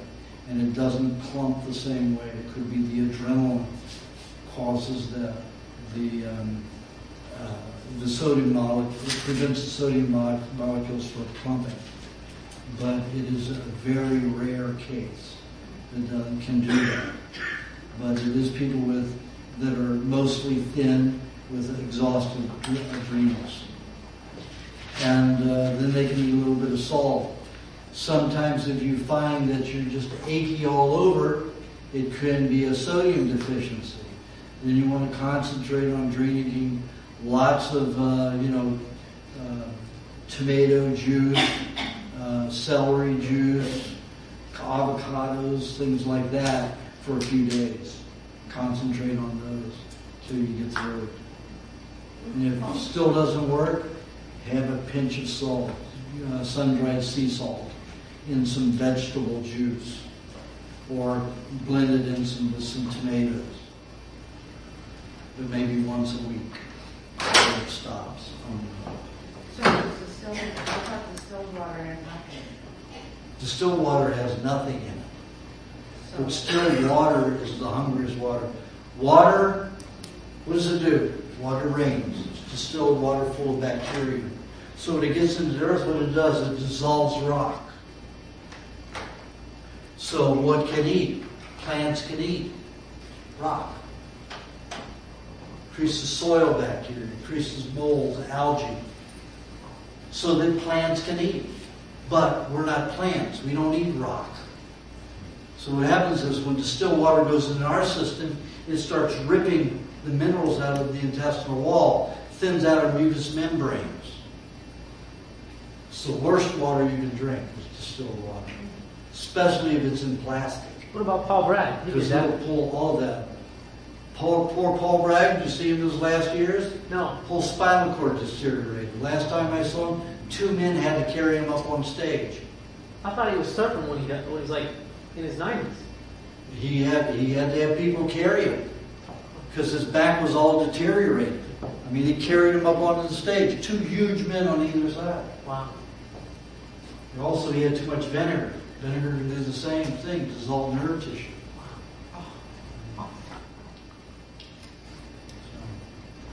But he was one of those people who grew up in a time with raw milk and a lot of raw food. So he had a good constitution. He could abuse himself a little bit worse.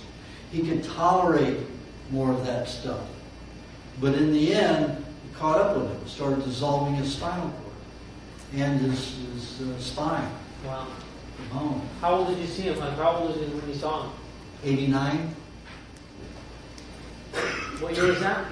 Pardon me? What year was that? I don't remember. It must have been mid-80s, early 80s. I would love to know. So, the feeling we have when we're thirsty, what's It's causing not that? Or most of the thirst here is because, like I say, most of your poison metals, free radicals, are in the brain. When they discharge mainly through the gums, the salivary glands, and the tongue. So it rips all the fats out around the mouth. That's why people start getting wrinkled faces all around here, because the body's ripping the fats from the mouth area. All of the fats in your mouth replacing it. It's a fat deficiency. So get some honey and butter and let it swirl around in your mouth so the fat absorbs. Or get some of the fermented coconut oil from the Philippines. You can go to www.wildernessfamilynaturals.com. We carry that. You carry the Wilderness fermented... Family Naturals product, yeah. No, but it's got to be the fermented Philippine oil. Oh, no, we just carry the coconut fat. No, because they just started making it. I got them to make it proper under 96 degrees 4 months ago. No, and it's a fermented. Philippine coconut oil. Okay. Yeah, oh, yeah. I think I just got some of that. It has to be the Philippine fermented coconut oil. They offer several coconut oils, but that's the only one. They used to do it at 110 degrees. Now they do it under 96. So you I got them to do it. a tablespoon? Yeah, a tablespoon. Well, if you just put it in your mouth, if you're putting it in something else, having it with your meat or something, to make a flavoring sauce, it's pretty nice. But if you're doing it to just hydrate, to lipidate the mouth, then you want to put maybe a quarter of a teaspoon in your mouth at a time. So you do 4 times a day. Let the oils absorb into the mouth area. Again, the best thing for that, here if you're getting too dehydrated around here and your lips are starting to wrinkle and chapped, honey has fat in it. It's part of the hormone of the nectar. So if you put that over your lips, it will help hydrate your lips faster than anything else. You notice I use it to seal my lip and also keep it from getting too dry. When I used to just use butter or some other fat, even the Primal Facial Body Care Cream, it would absorb too fast and I would still get dry mouth. But with honey, it doesn't do that. So, are you saying don't drink any water? Or I'm saying keep it to a minimum. You see me drinking some. Right. But in this fall and winter, I don't drink any water. Summer, I may drink a cup a day, sometimes none. And you said that was sparkling? Yeah, Is that carbonated? naturally carbonated. See, when a water is naturally carbonated, if the water says naturally carbonated, it's good. If it says carbonated natural water, it's unnaturally carbonated. Because doesn't the carbonation... Okay, in the wells with carbonation, you have a water table and you have a gas table. So you put 2 hoses in, they shoot them into the bottle at the same time. Perrier's well is almost completely depleted in gases. So they've gone to Gerolsteiner in Germany, from France to Germany, because Gerolsteiner's gas level, nitrogen level, is so high that they are selling their gas. They're putting it in pipes and selling it to Perrier and some of the other companies who lost their gas supply in the well. You mean their natural gas supply? Their natural gas supply. So, well, I was asking because it's my understanding that carbonation leaches calcium from your bones. If it's unnatural. Okay. But in my experiments, I found that it increases oxygen in the blood. It increases nitrogen in the blood, and then increases nitrogen in the intestines. And for some reason, the high nitrogen allows more oxygen absorption. So if it's naturally carbonated. Yeah, naturally carbonated. And that's Perrier, Romlusa, Gerolsteiner, Wild Oats' own Italian sparkling water, Apollinaris, San Pellegrino. Those are all good? Those are all good. What about the Evermore? It has minerals and antioxidants in it? The Evermore, if it's man-produced, it's not good. If they add stuff to it, I don't know that water. But anytime you add something to water, you're creating a greater imbalance. So the natural spring waters? Natural spring water, like Mountain Valley from Arkansas. Doesn't have any carbon in it, but it's natural water. A recommended brand of peanut oil and flaxseed. I just said there's no peanut oil anymore. No. Flaxseed is not a good seed. Flaxseed is very sharp. You go in and lacerate your intestines. Even if you have a good mucus coating, it can cause problems. What's recommended of the oil, flaxseed oil? Flaxseed oil is different. You said flaxseed. Oh. Flaxseed oil is, maybe a tablespoon here and there. It's all solvent oriented. So it's something you can have as a supplement, especially for cancer. But it's not something that I recommend just for everybody. when you read it, wouldn't it be better just if you're worried about your essential, omega-3s, just get it from the salmon anyway? You don't need, if you're eating cooked food, you need lots of those unbalanced naturally that don't come in that concentration. Right. You need a lot of omega-3 and a lot of omega-6 and one greater than another. But if you're on a raw diet, it's the perfect balance.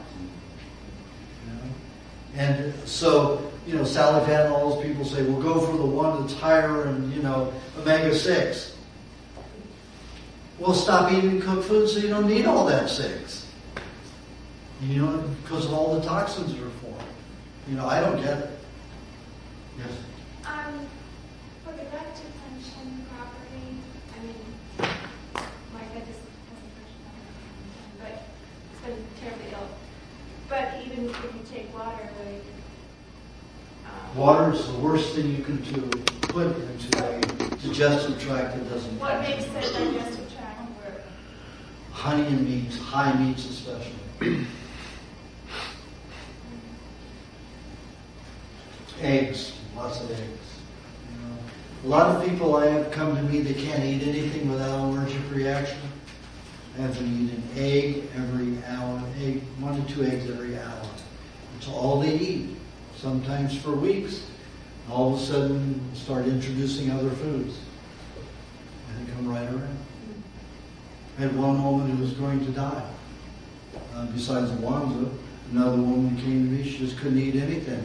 And her husband thought I was awful. But, they had no choice because she was wasting away. And I said, here, just eat eggs. And her husband, so guess what? It worked. And guess what diet he's on?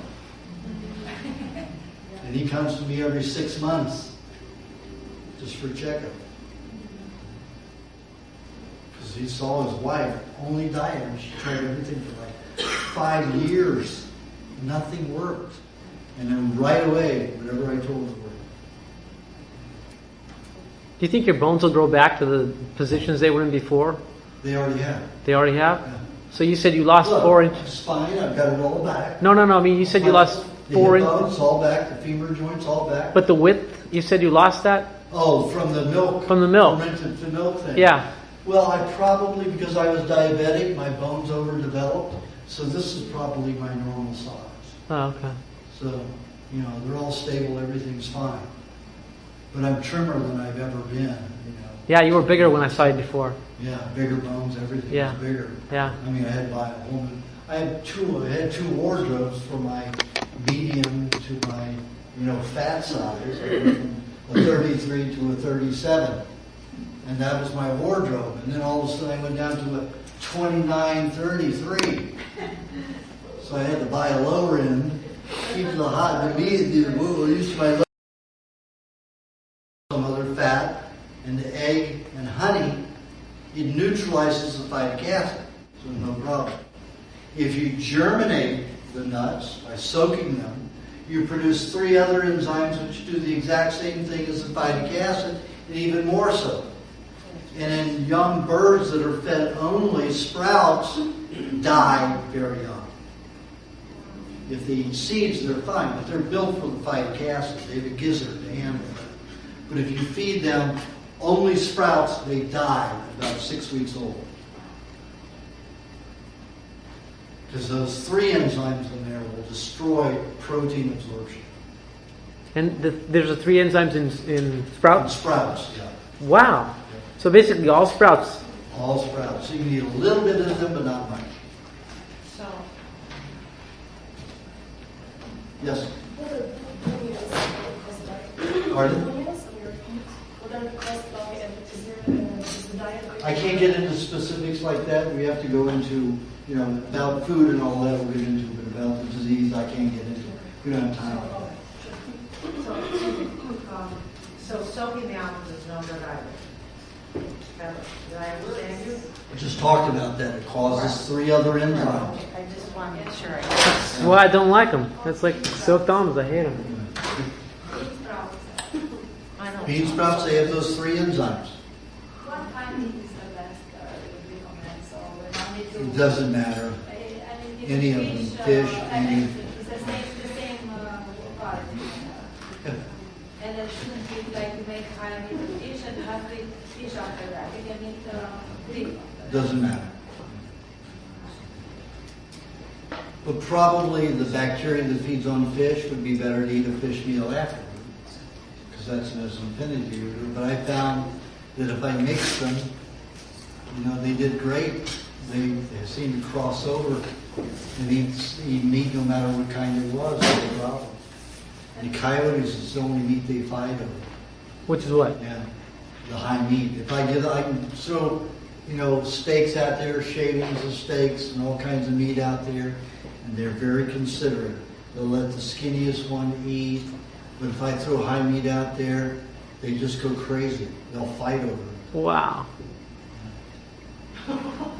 So they actually are considerate. They actually let the thinner animal eat And first. unless you put the high, unless I put the high meat out there, then everybody becomes selfish. Wow. What is the quantity that is too much high meat per day? I have one guy that only eats high meat 2 pounds a day. That's meat. That's yeah. So I said it's not. You're saying it's better to be a little overweight, like I am now. Yes. I'm getting old. Yeah, you're perfect. To get healthier, people who put on that kind of weight get healthier faster. And then once we're at a so-called healthy stage, will we naturally lose weight? Yes, usually women at your age should do it 6 to 8 years before they lose the weight on a healthy diet. Keep that weight, keep it going, but lose it after 2.5 years, and then gain it after you've lost it. Keep it off for only 2 months, and gain it again. Keep it for 6 to 8 years. Mainly keep it at 6 to 8 years. Lose and gain, Now, let's say every 2.5 years, you lose it. Okay. Take 2 months to lose it. Let's say 20 pounds. You lose 20 pounds. Then you start putting it on right away and gain it right back. And you mostly keep that size for 6 to 8 years.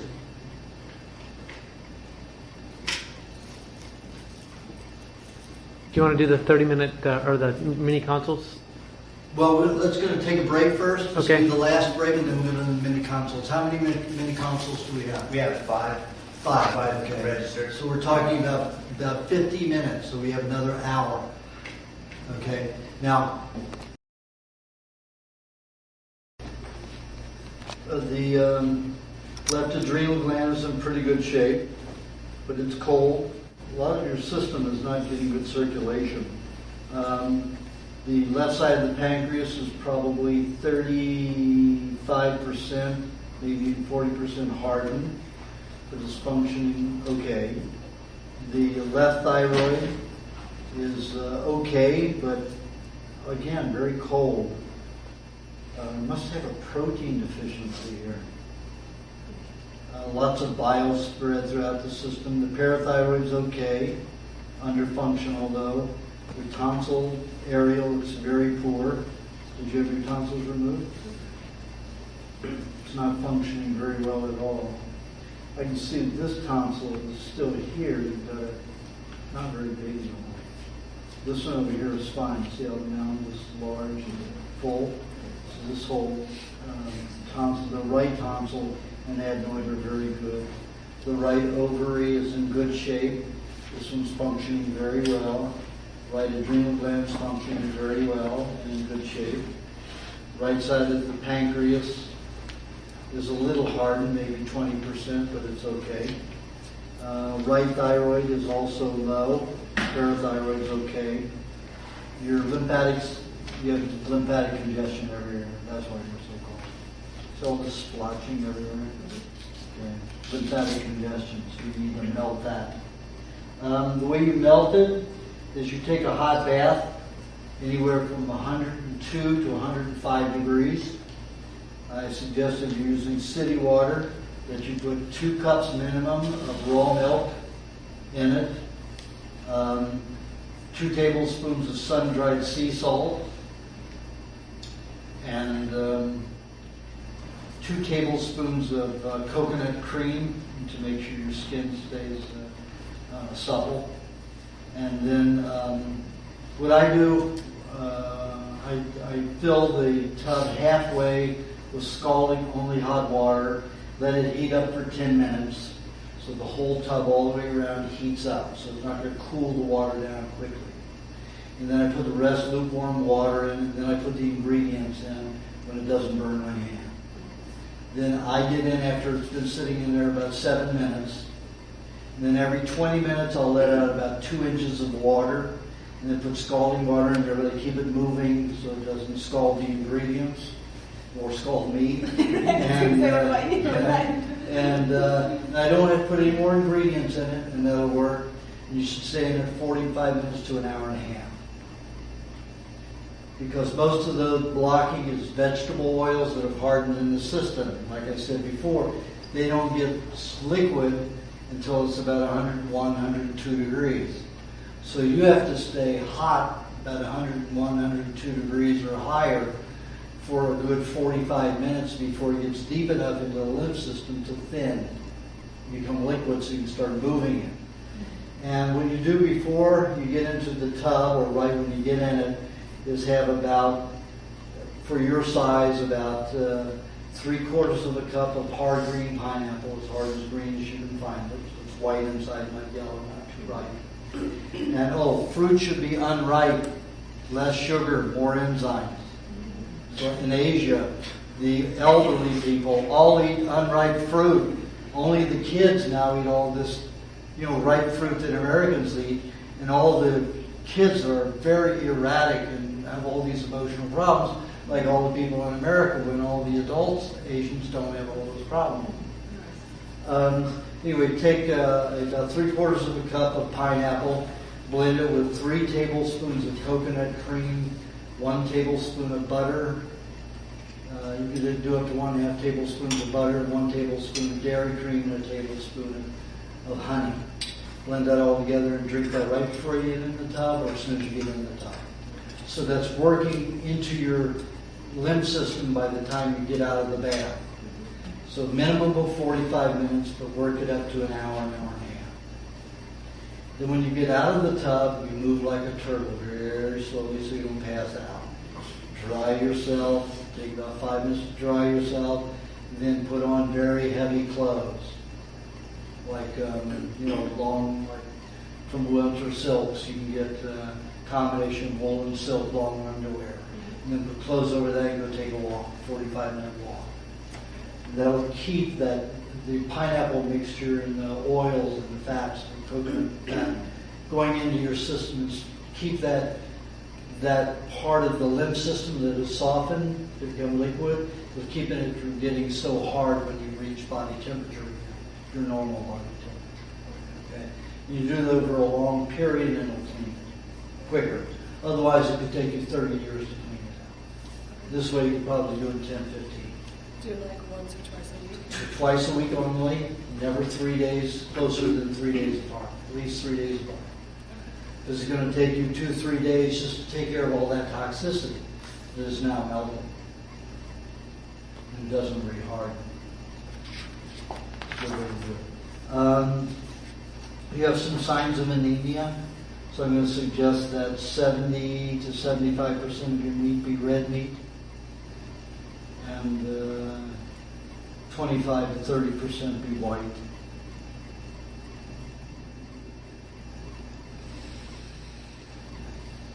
You need lots of butter. You need lots of honey, juice. I'm going to suggest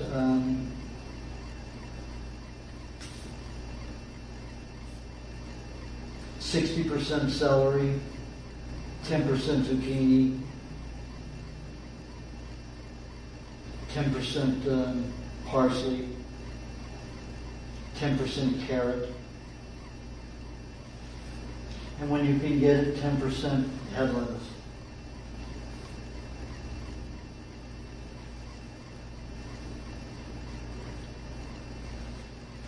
And when you can't get head lettuce, just raise the celery up to 70%.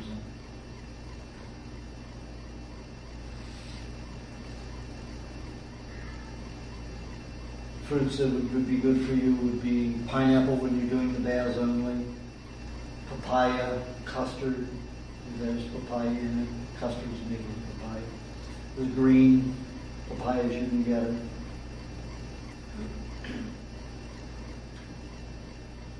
Tangerines and egg blended together with a little cream.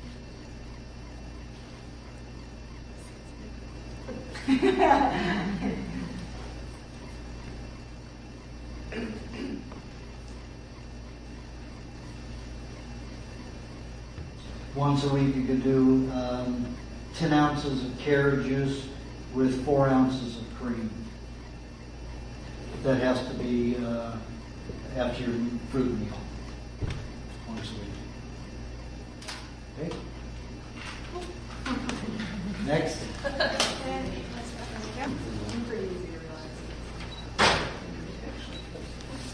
Okay. Left ovary is quite scarred and hardened. Left adrenal gland is in pretty good shape.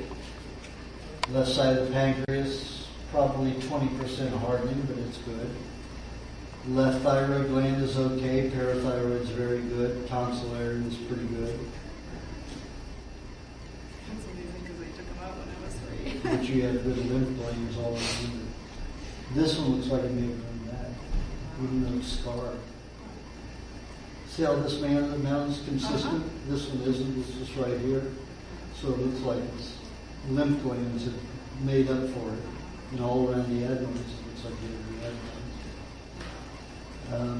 Well, this one you can't see the adenoids. This one seems to be fine. You have all that splotching, so you have all that lymphatic congestion, so you need to do the baths too, and the pineapple mixture. The right ovary is also pretty hardened. This one only about 40% though. That one good 60%, maybe even more, 70%. This it's still slightly functioning. It just doesn't look like it's there. The right adrenal gland is pretty good. The right side of the pancreas, 20% hardening, so it's okay. You've got some lymphatic congestion there. The right side of the thyroid is pretty good. Parathyroid is very good. Tonsillary, we're okay. Lots of lymphatic congestion all along the right side of the spine, and all the way up and down, from the neck, shoulder, all the way down. On the left side, it's intermixed congestion. All up into the chest area and the spine is where you have most of your lymphatic congestion. Quite a bit in the brain. Quite a bit of metal toxins in the right kidney.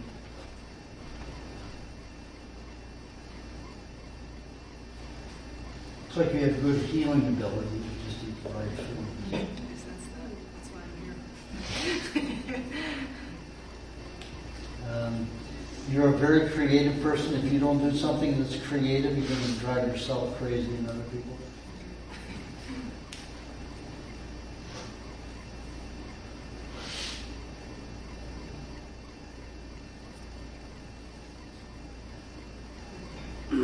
Lots of metal all throughout the torso, all around the heart, even in the heart, some metals.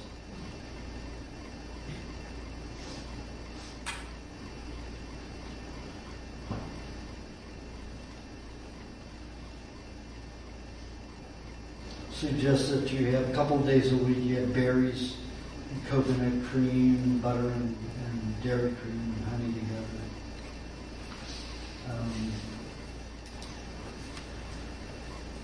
You follow the recipe for that in the recipe book.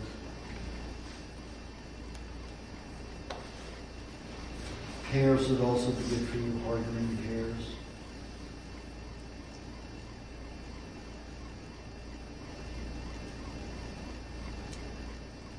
When you're in the bath, your knees and legs don't have, or the shin area doesn't have much congestion. A lot of your congestion, lymphatic congestion is here and in the spine. So you need to get down into the bath and knees and feet can be out of the water, or just, most of the leg can be out of the water. Feet can be in there, but Really get the you upper really body need to get that soaked. neck on down in the water.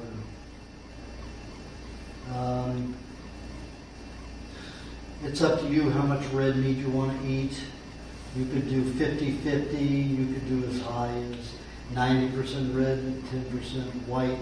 But almost all of your white should be ocean carp, wild ocean carp fish, or farmed oysters. Farmed oysters and clams and shrimp, all they've done is they're allowed to fence off an area in the ocean. Yeah. So that's still fed by the ocean and only by the ocean. It isn't like inland fisheries, which are fed all garbage.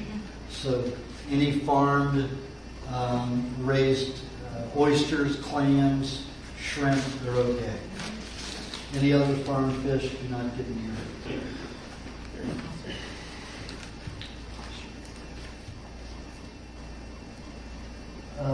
You don't look like you have a sugar problem. That, like I said, your pancreas is in pretty good shape, so 2 meat meals a day. I try to get up to 3 cups a day, so a cup and a half twice a day. But the fish would really help. The seafood, Yeah, fish you noticed I would said help you a lot. Help you remove some of those metals from your chest. Pineapple's good, like I said, twice a week with your baths. Also, you could use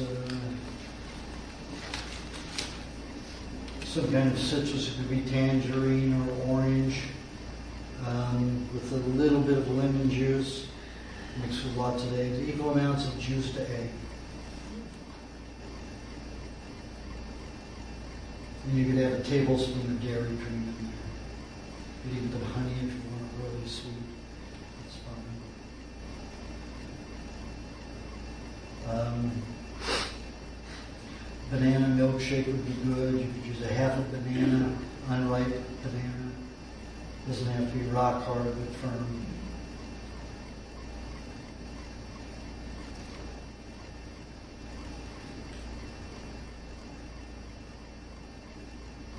Suggests that 4 days a week you have a lubrication formula, half of it with the first meal and half of it with the second.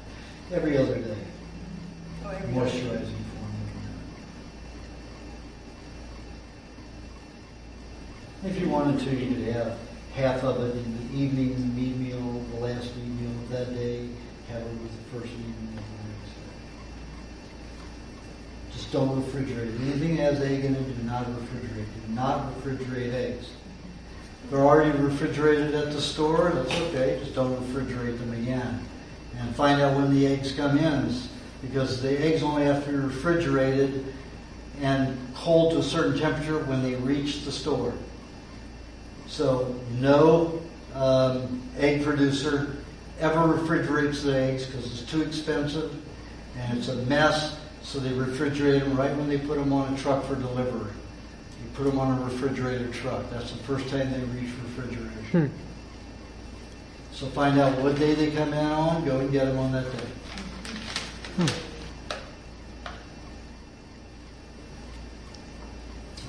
Okay, thank you. You're welcome. Okay, so the hands are limp.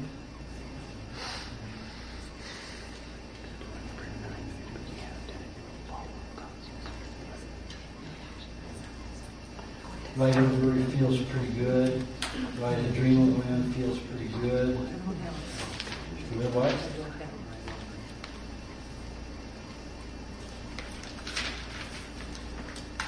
doesn't feel like scar tissue. Did you have everything removed? Right ovary, Just the right ovary? the tumor, and the appendix. Yeah, but it looks like it grew back. Or you've got a heck of a fallopian tube. Okay. This is good. They must not have taken it. How long ago? 40-something years ago. Oh, so they may have gone back. Yeah. This seems pretty solid. Isn't it?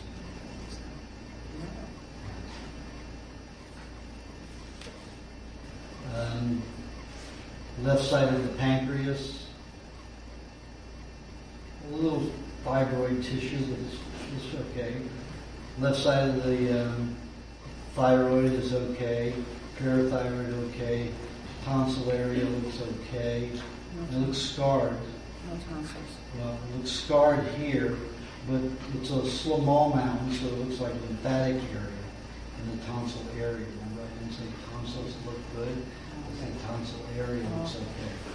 If you had your tonsils, this whole area would be bubbled and removed. This is just lymphatic activity there. Now, see, this one is almost like you grew back. See how that's nice and full? So the right ovary, now that doesn't feel like it's there. It's not the right ovary scar. Yeah, this is the right ovary. This is the left ovary. You said right though. You said Oh, I said Yeah, right? that's- Okay. yeah. Yeah, see, look at the difference. See how firm this is? See this? Mhm. It's hollow. So I said it wrong. Okay. Sorry. So you do grow it back. No, this is a good one. This one doesn't good. The whole. They didn't cut the fallopian tube, because I can feel that. The right adrenal gland is in good shape, nice and warm. The left side of the right side of the pancreas is feels okay, but it's very cold, so it doesn't feel like it's functioning. The right thyroid gland feels pretty good. Parathyroid's excellent. Tonsil area is pretty good. Adenoids aren't. Lots of lymphatic congestion everywhere. So you need the baths and the pineapple mixture too. Every 3 days, every 3 or 4 days, you do a bath. Can you repeat that?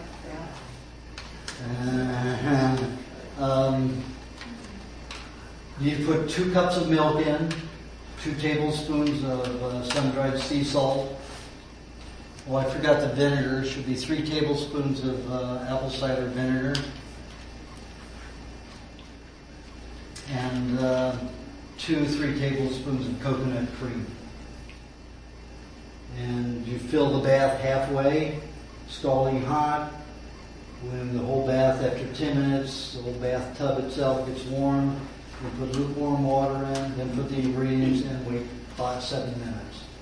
Then get in, you need to stay in the minimum of 45 minutes, maximum an hour and a half. The drink that you need to have is 3/4 of a cup of hard green pineapple, blended with 3 to 4 tablespoons of coconut cream, 1.5 tablespoons of butter, and 1 tablespoon of dairy cream, 1 tablespoon of honey. Drink that immediately before you get in the bath or as soon as you get in the bath. And when you get out of the bath, you need to move slowly, dry slowly, put on some heavy long underwear, put on some clothes over that, and take a 45-minute walk. Then come home and sleep. Take a nap. Meat, lots of signs of anemia, so I'm going to suggest 80 to 85% red meat, 15 to 20% white meat. It can be chicken or fish, it's up to you, or turkey, ostrich, whatever you like. You need more butter than you need dairy cream. Eat more butter than cream? Yes.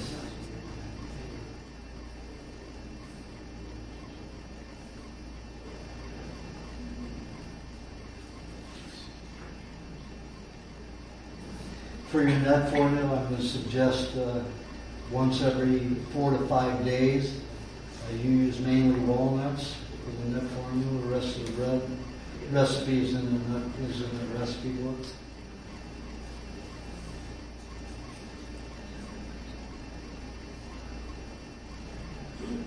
I'm going to suggest only 2 meat meals a day, minimum of 1.5 cups at each meal.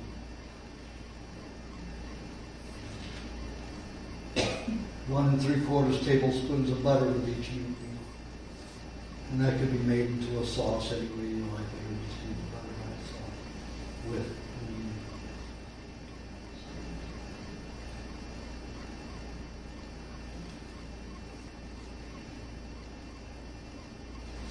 Juice I'm going to recommend should be 80% celery,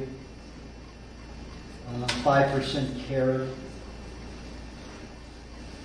5% parsley, and 10% cucumber. Well, make it 5% cucumber and 5% zucchini.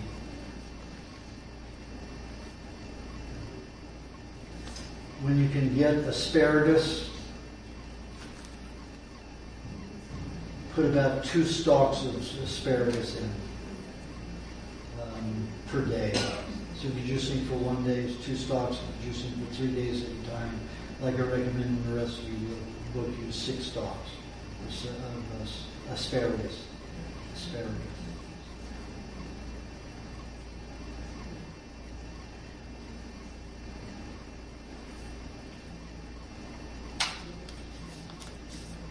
Fruits that are good for you are raspberries, pineapple, green apples. Yellow apples are okay. Red apples, maybe, rarely. Raspberries, very good. Papaya, very good.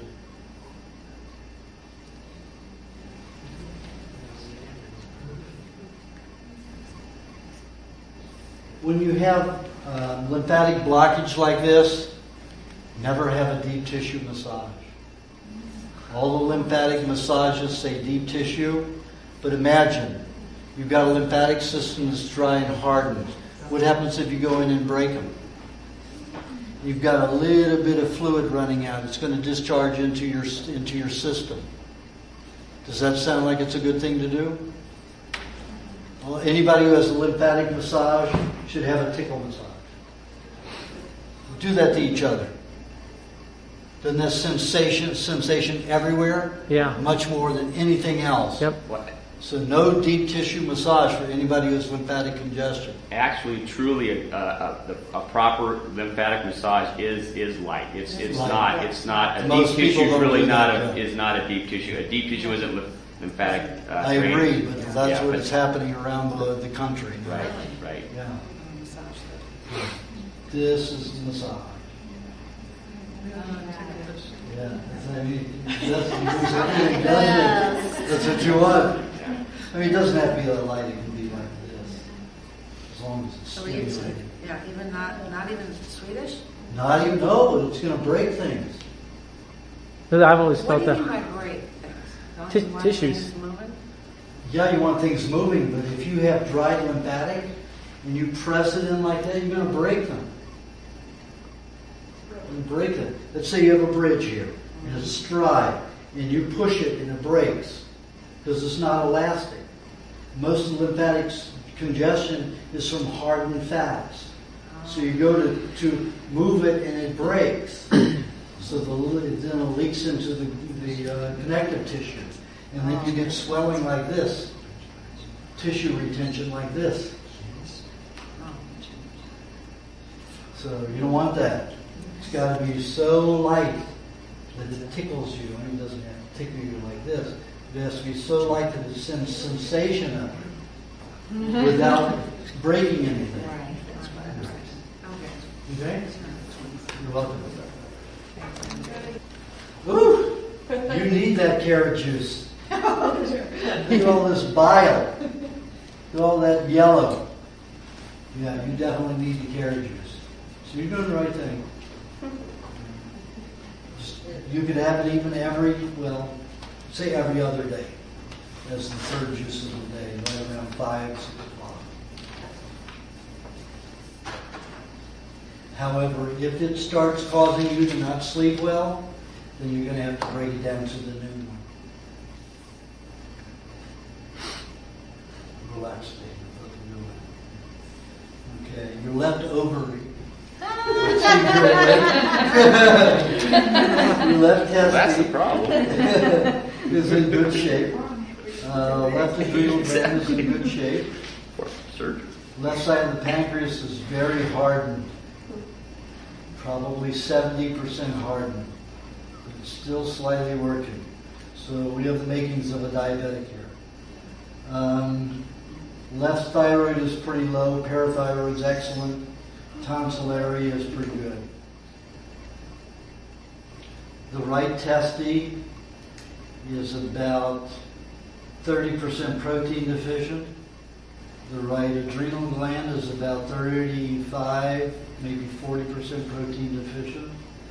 Right side of the pancreas, about 20% hardening, but it's functioning. Not well, very cold, so you have lymphatic congestion there. The right thyroid is in excellent condition, parathyroid, very good condition. Tonsil area is okay. Over here. Lots of lymphatic congestion all over your system. See all this splotchiness? It's all lymphatic congestion. This area is high in lymphatic congestion.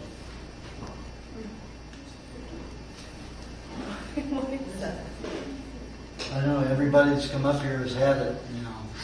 I mean, it's extensive, it's severe in everyone that's come up here. I mean, I've only seen 4 people in every one of you. You all need the baths. You all need that pineapple mixture, if you remember what that is. And do it every 3 to 4 days. You have lots of metal in your bronchioles on the right side, and even at your esophagus. You've got mercury sitting in your stomach lining from vaccines. You've also got heavy metals in the right lower lobes of the lung. Looks like mercury there too. It looks like you've got it in the duodenum. What? The mercury.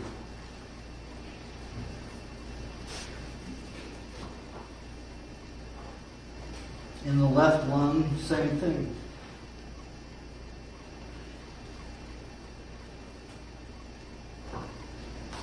Left side of the stomach, same thing. Heavy metals, yes. Mercury. Used to be in a metal band. I think it was from vaccines. This is liquid mercury, not spirit mercury. You were trying to get rid of the metals by playing in a band. Heavy metal band. And that does help get rid of them.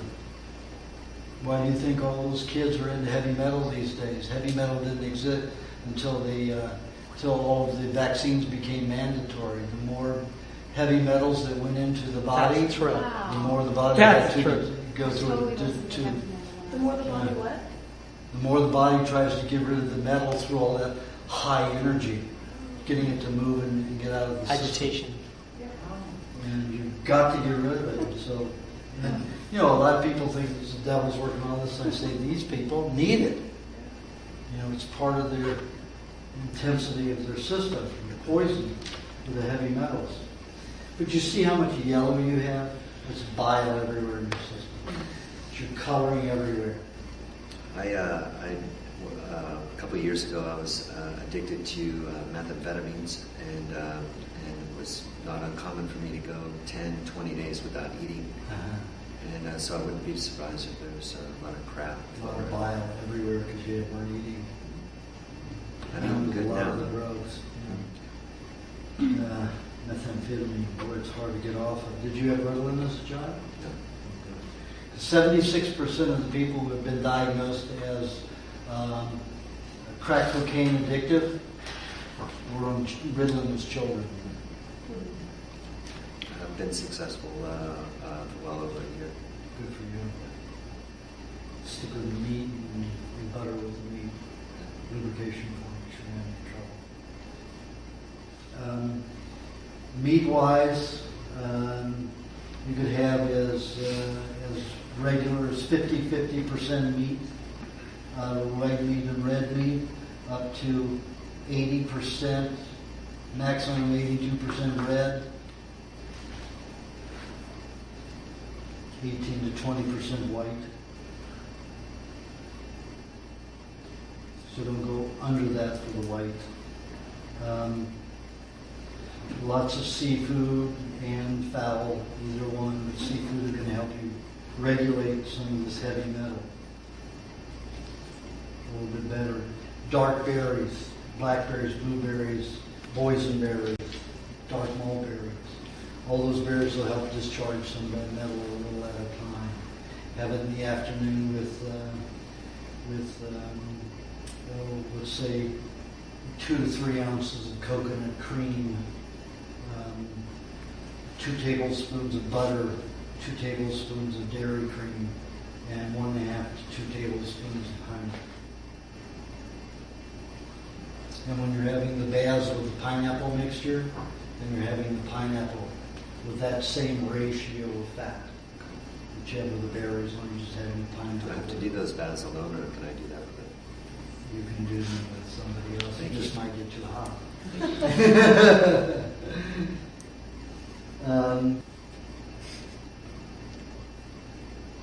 But it might make you too lift to make a difference. Pretty hot water. Most people get out of it just unable to do anything but slump, but you need to take that walk.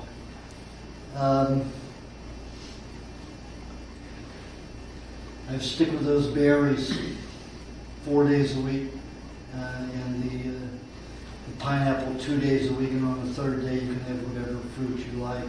Mangoes look like they'd be good for you too. So I'm going to suggest if you're going to have the mangoes that you have whipped cream with it. I like to have 1 tablespoon of coconut cream and about a half a cup of dairy cream, and then whip those into a whipped cream with about maybe a tablespoon of honey.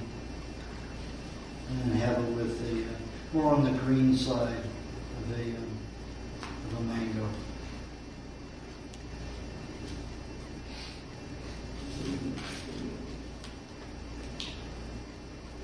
You need at least 2 cups of meat twice a day. If you're feeling really sugar imbalanced that day, then do 3 meat meals. You know, maybe let's say 1.5 cups 3 times a day. It's a little bit more meat on those days. So you can rotate it. You know, one day you have 2 meat meals, the next day 3 meat meals. And as you get better and the pancreas heals itself, then you just stick with 2 a day. 2 meat meals. Okay. Thank you. I have one other question. I seem to have some detox happening on my thumbs. Mm-hmm. And this usually manifests like that. Mm-hmm. And then It's a chemical. It's a chemical coming out. The only thing that dries the skin out like that is a chemical.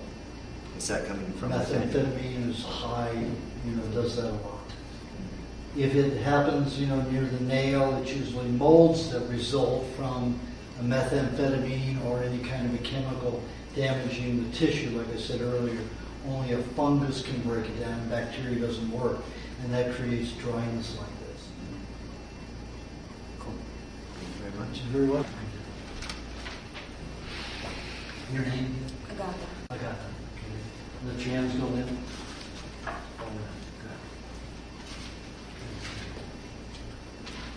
Left ovary is a little hardened, especially the upper part of it.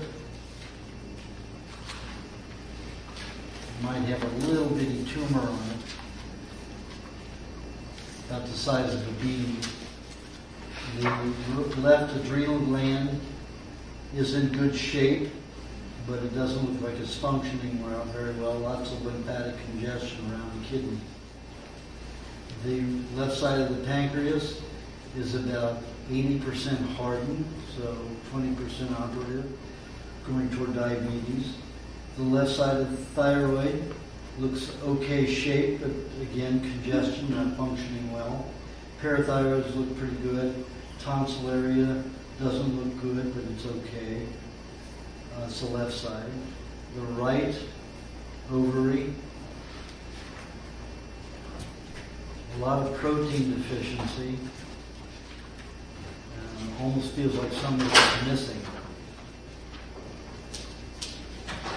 The Right adrenal gland is about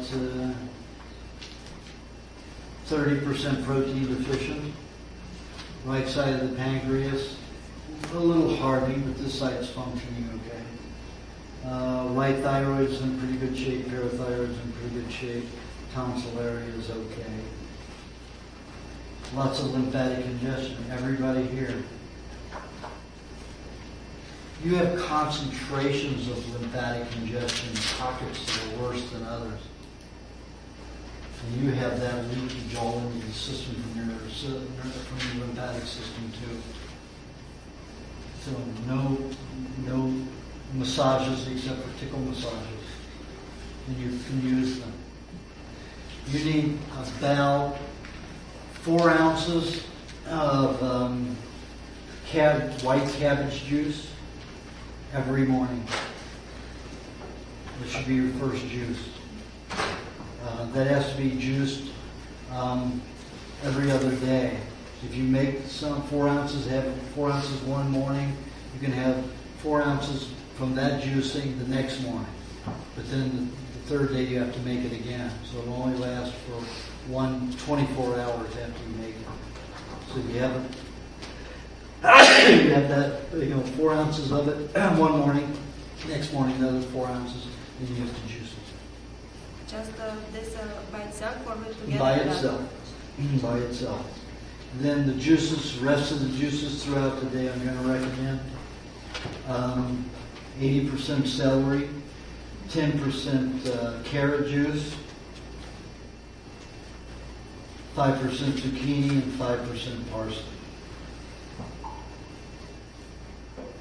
I'm going to suggest that you have a tablespoon of coconut cream before the juice, the other juices, not the juice when you have the cabbage, but the other 2 times if you have juice, tablespoon coconut cream right before you drink the juice.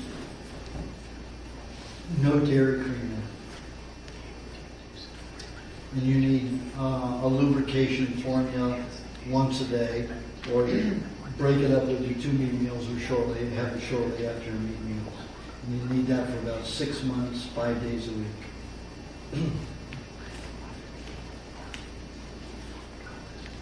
With cream or without any lubrication? With the dairy cream or not? Yes, well, yeah, but it's, maybe a tablespoon. See, for you, have 2 eggs, 3 tablespoons of butter, 1.5 tablespoons of dairy cream, and half a tablespoon of coconut oil, the Philippine fermented coconut oil, and a tablespoon of honey, and 2 tablespoons of lemon juice. Tastes like a lemon meringue drink. And so I have that twice a day, half of it each time, with or right after each meat meal. 5 days a week.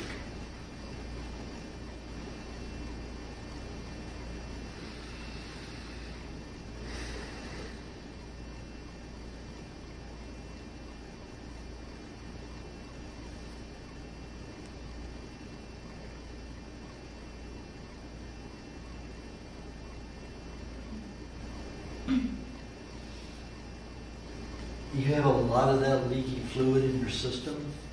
So I'm going to suggest that you have a combination of 3 meats almost every time you eat meat. So if you have fish, or some kind of seafood, oyster, something like that, any kind of seafood with fowl, with red meat, all 3 together at a meal. At least 90% of your meals, your meat meals. Of all 3 meats. You mean lymph leakage? Lymph Yeah, leakage? you get it everywhere. And it looks like you're moving toward lupus. And it looks like you even move into MS. Especially around in here.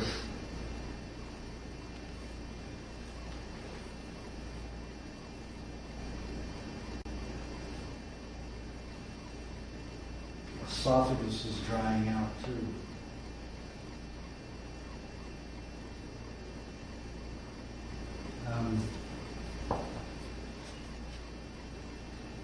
Green pears would be good for you. Well, any pear, but don't get them soft and ripe. Any hard pear. With cheese, you're going to have to eat cheese pretty often. Eat cheese with an equal amount of butter so you don't get constipated or more butter. When I have cheese, I usually have double the butter to the cheese so I don't get constipated.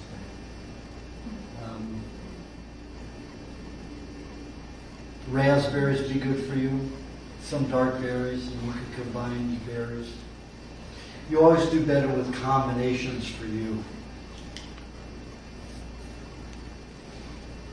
Some ambrosia of berries when you have the berries. Suggest that when you have pineapple for your hot bath, that you put a little papaya in that. So 3/4, make it for you a half a cup of pineapple and a 1/4 cup of papaya in that bath mixture for drinking.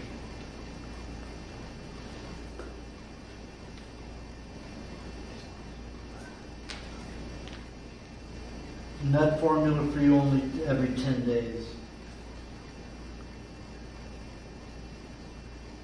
Or not at all, or I should? No, you should have once every 10 days. And pecans probably be the best for you. Second choice would be walnuts.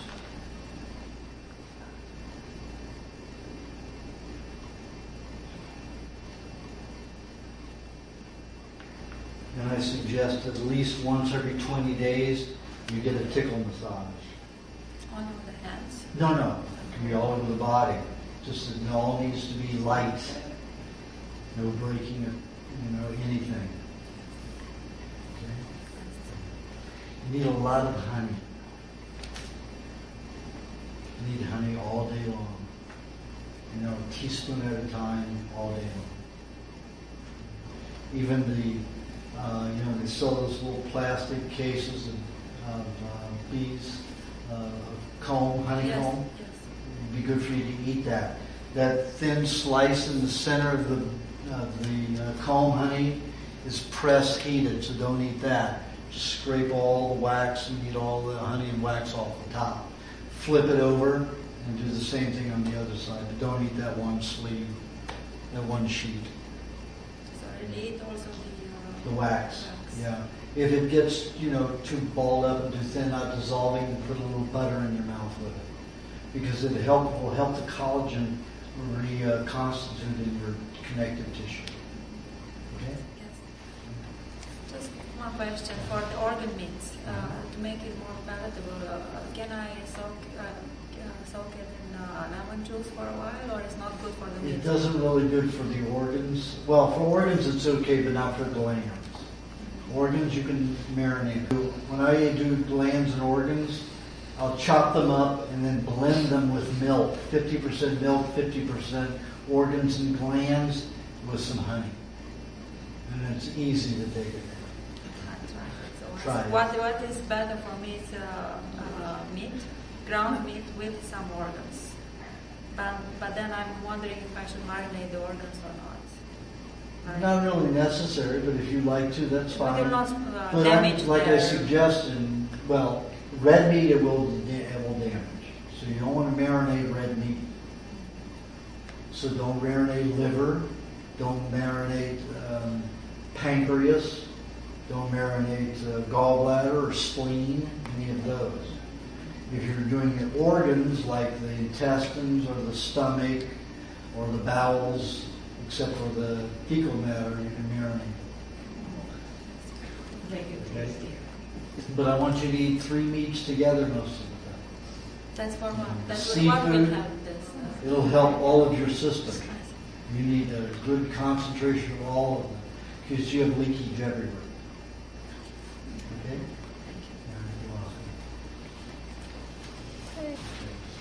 Relax. Very cold.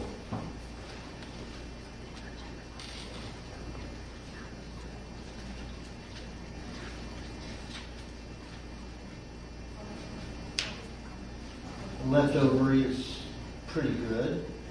Left adrenal gland is pretty good. Left side of the pancreas is pretty good. expecting it to be a lot worse than STEM. Left thyroid is okay, parathyroid is not so good. Tonsil area is very weak, very scarred. The right ovary is about 50%, no, 30%, 35% protein deficient. Right adrenal gland is about 40% protein deficient. Right side of the pancreas is about 90% hardened. Not so good. The right thyroid is okay, parathyroid is okay, tonsil area not so active. You have lymphatic congestion everywhere. Everybody has that.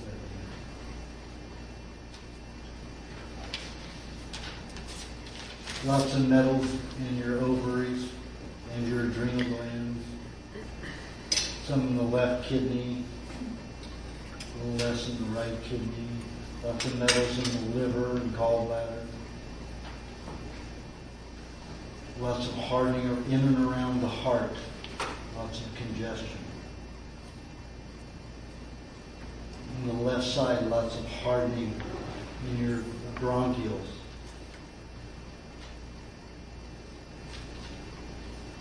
That was left bronchioles? Yeah. You don't have any kind of a heart pressure or any kind of a poor feeling in here?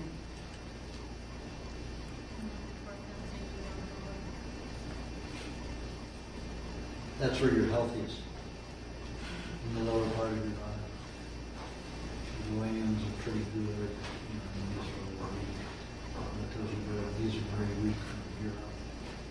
Everything is very poor from here up. So your body must be sending the poisons to the healthier part of the body. But you have a lot of broken veins, a lot of leakage, but it's not lymphatic breakage. It's blood leaking all over your system. Everywhere. Even in the brain. So you need the cabbage juice also. White cabbage juice, you need about, and you need it about 5 o'clock in the day. And you need about 6 ounces every other day. Other juice I'm going to recommend would be 80% celery, 5% cabbage. And it always has to be white cabbage, no red cabbage. 10% parsley, and 5% carrot. You could alternate. Once you juice it with carrot juice, and once you could juice it with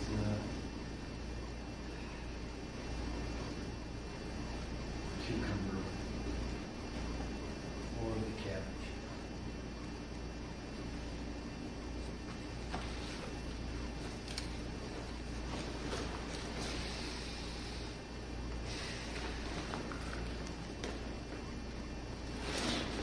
Yeah, these metals are stored all the way from your diaphragm all the way down to your pelvic region, especially on the right side.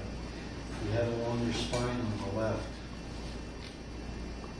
So that's what's causing your lower body problems, is the heavy metals. Upper is veins or vessels are broken all over the place, especially in the brain. Pardon? Well, that could lead to MS. Dry tissue everywhere, hardening, drying, loss of nerves. Loss of nerves means loss of all muscle tissue, like a muscular dystrophy. Now, you're very, very, very critical. So you can't beat yourself up, or you're a very creative person. That's for creative people who have that. That's so they don't get bored. So what you do, what you create to do today is still beautiful. How you see it tomorrow doesn't mean that you should change what you saw today. That's so you don't get bored. But if you look at yesterday's art from today's perspective, you're always going to be unsatisfied. So don't do it. You need to be different every day or else you get bored. So look at it that way. Yesterday was beautiful. Your vision was beautiful and entertaining that day. This day is a new day, a new vision for you. Just look at it that way and you'll be happy. Otherwise, you're going to always be frustrated. Nobody's going to be satisfied.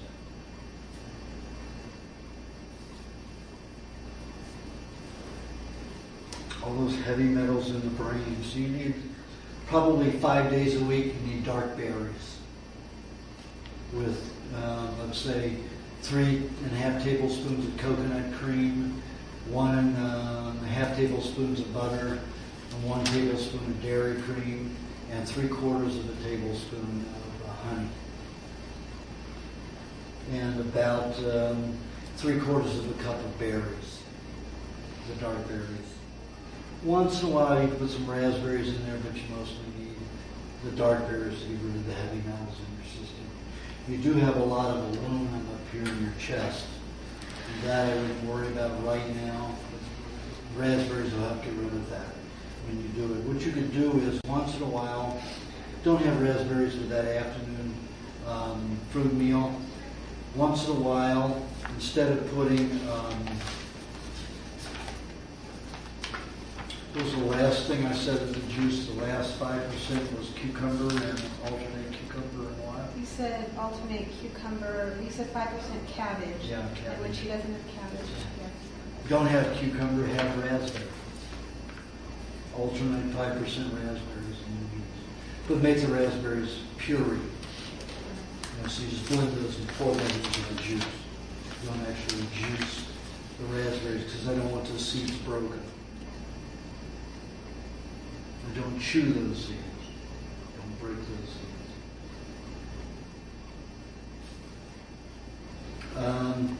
You need 80 to 85% red meat, 15 to 20% white meat. Fish you need a lot of. Oysters, clams with your meat meals to get rid of that heavy metal. One patient I had grew up under London Airport. She looked like a lathe operator. She had so much metal. And you have that kind of concentration of metals in certain areas of your body, especially along the lower part and along the lower part of the spine. That can cause a lot of back fatigue and a lot of weakness in the back.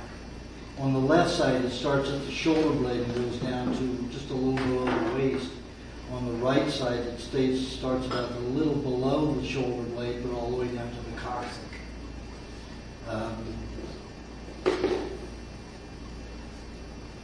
So what I had her do was eat a cup of red meat with 3 oysters twice a day, 6 days a week. And in 1 year, she removed as much as most people remove in 4 to 5 years. Heavy metals. So I suggest you do that. It's going to alleviate a lot of problems. That was oysters? It was oysters, Yeah. yes. 3 With oysters meat. 2 times a day with 1 cup of red meat for 6 days. Yes. And then the 7th day, you can just do red meat and chicken or something like that. But a cup and a half of meat twice a day. You need a lubrication formula every day, moisturizing formula every day. Your moisturizing formula would be one day use 2 eggs, the next day use 1 egg in it. And have 4.5 tablespoons of butter, 2.5 tablespoons of lemon juice,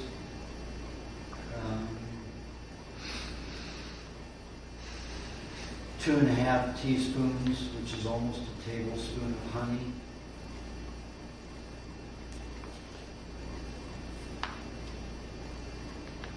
And put 1 raspberry in it. This is eat, right? Not that. No, this is to eat. This is to eat. Tastes like a lemon meringue drink with a part of raspberry. I never told him that before. That's what you need. For some reason, that aluminum is going to get moving with that. With the lubrication formula. So I just want to make sure you have the raspberry minerals in there and the nutrients in the raspberry to arrest that aluminum. Because it's all in the gallbladder too.